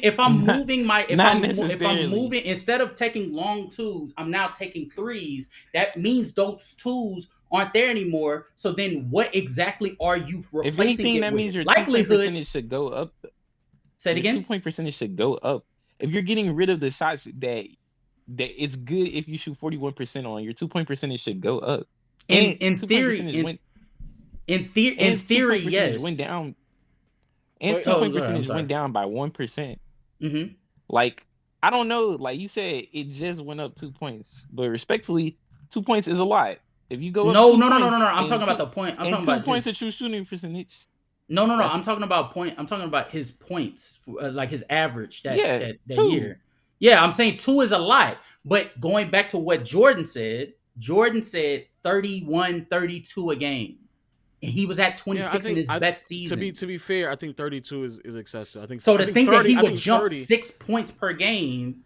I think 30 is. I think 30 is. No, very I don't reasonable, disagree. Though. Yeah, 32. We all know that he's wrong. But 30 isn't that crazy. But I also just think that I think that when we trying to make the assessment, because the problem that I have when we had these conversations is that there are just variables that are at play that people are not taking into consideration. There is a very good likelihood that a player could have the same amount of shots and just take more threes. Nothing else can actually change. He just takes more threes. Like that can genuinely happen because we've seen. Or he gets to the free throw line more often. Or free, several things can occur and change within a season. Like the reason why Ant just took more threes had a lot to just do with the fact that the roster construction around him changed. And so I don't think it's that crazy of a statement to make that Paul Pierce would find himself on the roster the statement where he would find 7, 8, 9 threes a game. I don't think that's unrealistic at all. Actually. No, okay. To make it clear, the argument that you're making is more than reasonable. The statement itself is not the issue. It's the mind fuck, the backflip that he took to get to that conclusion. To say that he can average 31, 32 like Shea did because Shea did it. And if Shea can do it, no, okay, yeah. Why can't Paul Pierce do it? There's that's nothing, crazy. But yeah, okay, to be fair to your statement and even to Eli's statement talking about like his efficiency just divvying up across the board in the most important areas, especially for this era of basketball, that's a more than fine reason to come to that conclusion. I have no problem with that. I don't disagree with it, but I have no problem with that. I think Shea plays a very specific style of basketball that Paul Pierce would not be able to duplicate because he just doesn't have the skill set to duplicate it. He just doesn't. Paul Pierce is not the style of player that will be able to do the things that Shea does. He doesn't get to the free throw line as often as Shea. He's not a driver, ball handler, facilitator to kind of keep the defense honest enough to where they can't collapse on him to do the things in which Shea was able to accomplish. All of those things I agree with. I also do agree, though, that there could potentially be an uptick in the scoring production simply off of the fact that if half of his shots are taken from either long twos or threes, and he is abnormally good on long twos to the point where he's shooting 40% on his long twos. I don't think that that's that far of a stretch to say that he will be able to score 2 to 3 more points. Saying getting to the line though. I mean, his thinking free throw rate. No. Okay, it's like getting to the line. His free throw rate. This argument about him taking more shots. No. I'm sorry for cutting you off. That getting to the line, I'm with you. Talk the 11 threes a game. 10, 11 threes a game. I don't 9, 10, 11 threes a game. I don't know if I can get on board. If you look at his free throw rate from 2005 to even if you would look at his free throw rate, I think from 2005 and you stretch it to 2013, or if you want to make it a little bit lower and stretch it to 2012, I'm pretty sure his free throw rate is damn near the exact same as Shea's was this season. Obviously, he didn't have the same shot rate, and so he didn't have the same amount of attempts, so the amount of free throws might be lower, but he got to the line a decent bit. No. He was a great. Yeah. And I mean 32. There's obviously a difference between 32, 33, 34, and 30 points per game, right? That's the difference between Tatum and Shea. But then we also got to talk. So then we also need to have. To do it. Eli, we also need to have conversations about conversion. Okay, listen though. Mm-hmm. I'm going to say what he's going to say, but I'm going to use a different player. If Jason Tatum can average 30 points per game, I'm sure Paul Pierce could. And I think that the issue is that dude doesn't understand the difference between if Jason Tatum can average 30, I'm sure Paul Pierce could as well. Oh, yeah. Okay. Yeah, that's fine. It's just Shea. Yeah. It's the Shea is the fucking crazy one. Or saying not even Shea, but the example, not even examples, the reasoning that he was using that led to the comparing of Shea. Like saying that his mid-range is of that ilk, that's the wrong argument. The 3.1, I'm a little hazy on because I don't know. I'm sorry. Just the volume to expect somebody to jump up for a duration of time to. Well, nobody really shoots 11 threes. 9, 10. But I don't think he has. But getting to the free. But if we're talking about him leveraging those long 2s to 3s and he's converting it at a respectable rate, we're assuming, and that forces the defense to have to play up on him a little bit more, which means he can get to the line more. I think that's a very valid argument because he's done that. I've seen examples like in 06 of him doing that. So I can see that. But the argument that he was using just purely mid-range is like Okay, so let me I'm about to wrap it up like this. I think, and we're gonna skedaddle. Yeah, I think overall when people are making these arguments, what the heck? When people are making these arguments about like what a player can or cannot do in terms of pure volume and scoring efficiency, I think they don't comprehend how difficult it is, even with more possessions, to jump up from 26 to 32. Like that is significantly more difficult. And even when you try to mathematically put it together, then you would start to then enter into territories of being somewhat of an anomaly in some regards, in which at that point I think that should be reserved for other anomalies. Like that's what that would have to be reserved for, and I agree with that. But I think that but people do the same thing with Jordan, where they didn't like claim that Jordan came in the league, he would average 40, and I just don't think that I don't think mathematically they understand what they're saying. Like mathematically, I don't think you will understand what it would take for somebody to get 40 in today's league. I just don't think people understand that. I also don't think that they understand that someone saying that he wouldn't average 40, but like Real Talk is trying to explain to him, but his efficiency would go up, would technically make him a better player still. And why people then find that as a disrespect is crazy to me, because I'll tell people all the time, like Jordan probably wouldn't average as many points as y'all are saying, but he would certainly sustain a higher level of playmaking value than he did before, just sheerly off of the fact that he would be dominating the ball more often. However, on the flip side, I do think sometimes we just like take one for one a bit too far, because there are just variables that come into play that I just don't think that we really are taking into consideration. Like Eli's trying to say, like, bro, there are times where like the nigga shot selection will drastically change and the efficiency across the board will borderline stay the same. That's not that crazy of a thing to believe in, because that happens pretty often. Like Devin Booker and Donovan Mitchell have seen pretty drastic changes in their shot selection as well throughout the course of their careers. Same with LeBron, same with Anthony Edwards, as we just saw this year. That's pretty common, just depending on the circumstances that you're in. If you're in a circumstance that yields a certain result for you to do certain things, then that's what's going to end up happening. Even Karl Anthony Towns, throughout the course of his career, has seen ups and downs in how many threes he's attempting from one year to the next. But that doesn't necessarily mean that, like, by default, he's not going to be able to sustain either efficiency or just see a noticeable increase in points per production. It just genuinely depends on the area that you're in. And most of the shots that Paul Pierce is taking in those long two situations, those are shots coming off of pin down curls where he's going to pop out, and instead of like putting himself at the 3-point line, he'll be popping out behind the 3-point line and making those shots.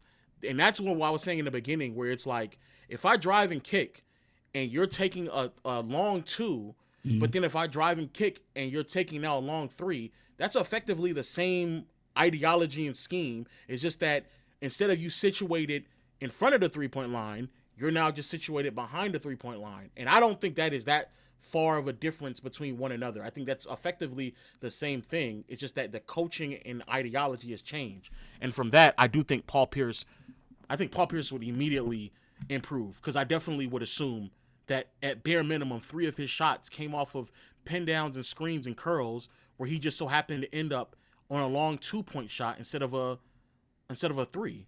I think that is very realistic to say that Paul Pierce would be able to do those things. But that's just me, though. That's just no. I see. I see what you're saying, bro. I see what you're saying. I have no problem. Again, and I have no problem with it. I think when it comes to Paul Pierce, it's really the most difficult part is just to speak about the dynamic of how it would even manage to work. Because even to your point, when it comes to him, just instead of him taking those long twos, or those twos that's at the top of the free throw line, he would just step back one step, and now he'll be at the top of the key. Even in those scenarios, there are certain factors that would need to be like implemented. Like, would he still even be running the same sets that he ran in the early 2000s? Would he have the personnel that would have the defense not deviate from any other player just to sell out on him at that point? Because at that point, if we're saying that he's going to be a 30-point per game scorer, that he has the potential to be a 30-point per game scorer, that must mean he's the best or the second.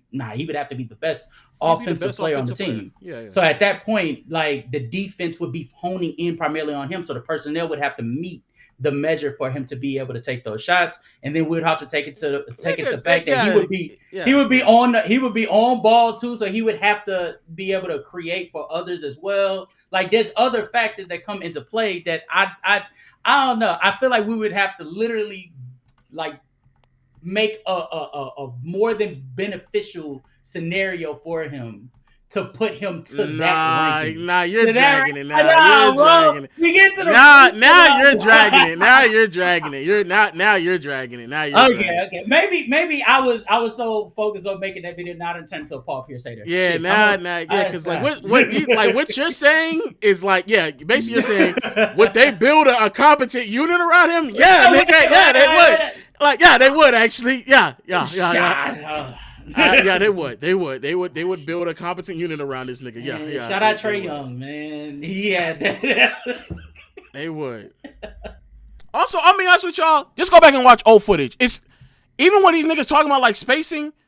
There are several possessions where it ain't that far fucking removed from what we watching. There are some ISOs out there that they getting pretty consistently where the nigga just doing the same shit where the nigga just getting a bunch of space on the wing and he just operating.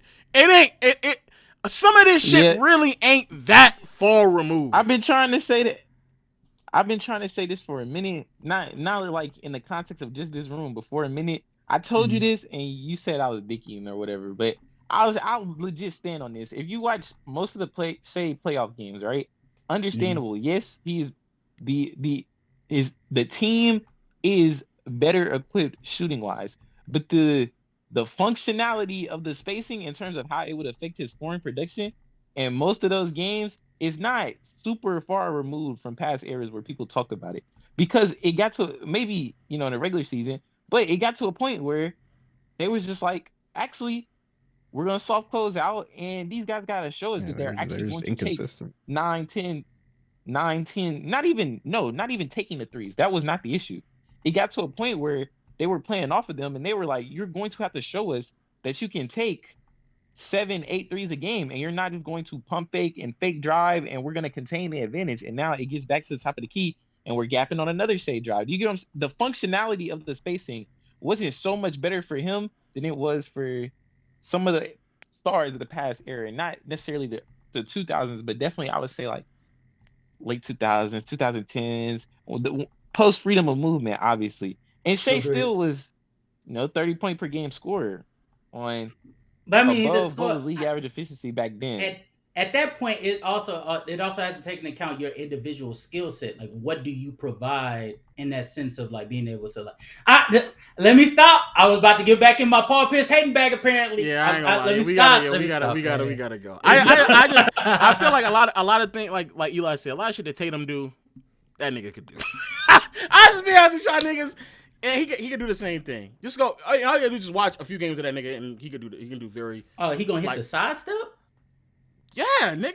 Sidestep, step back, handle the ball, look at the top of the key, shaky, initiator, and pick and roll. He literally did sidestep threes. He literally did sidestep.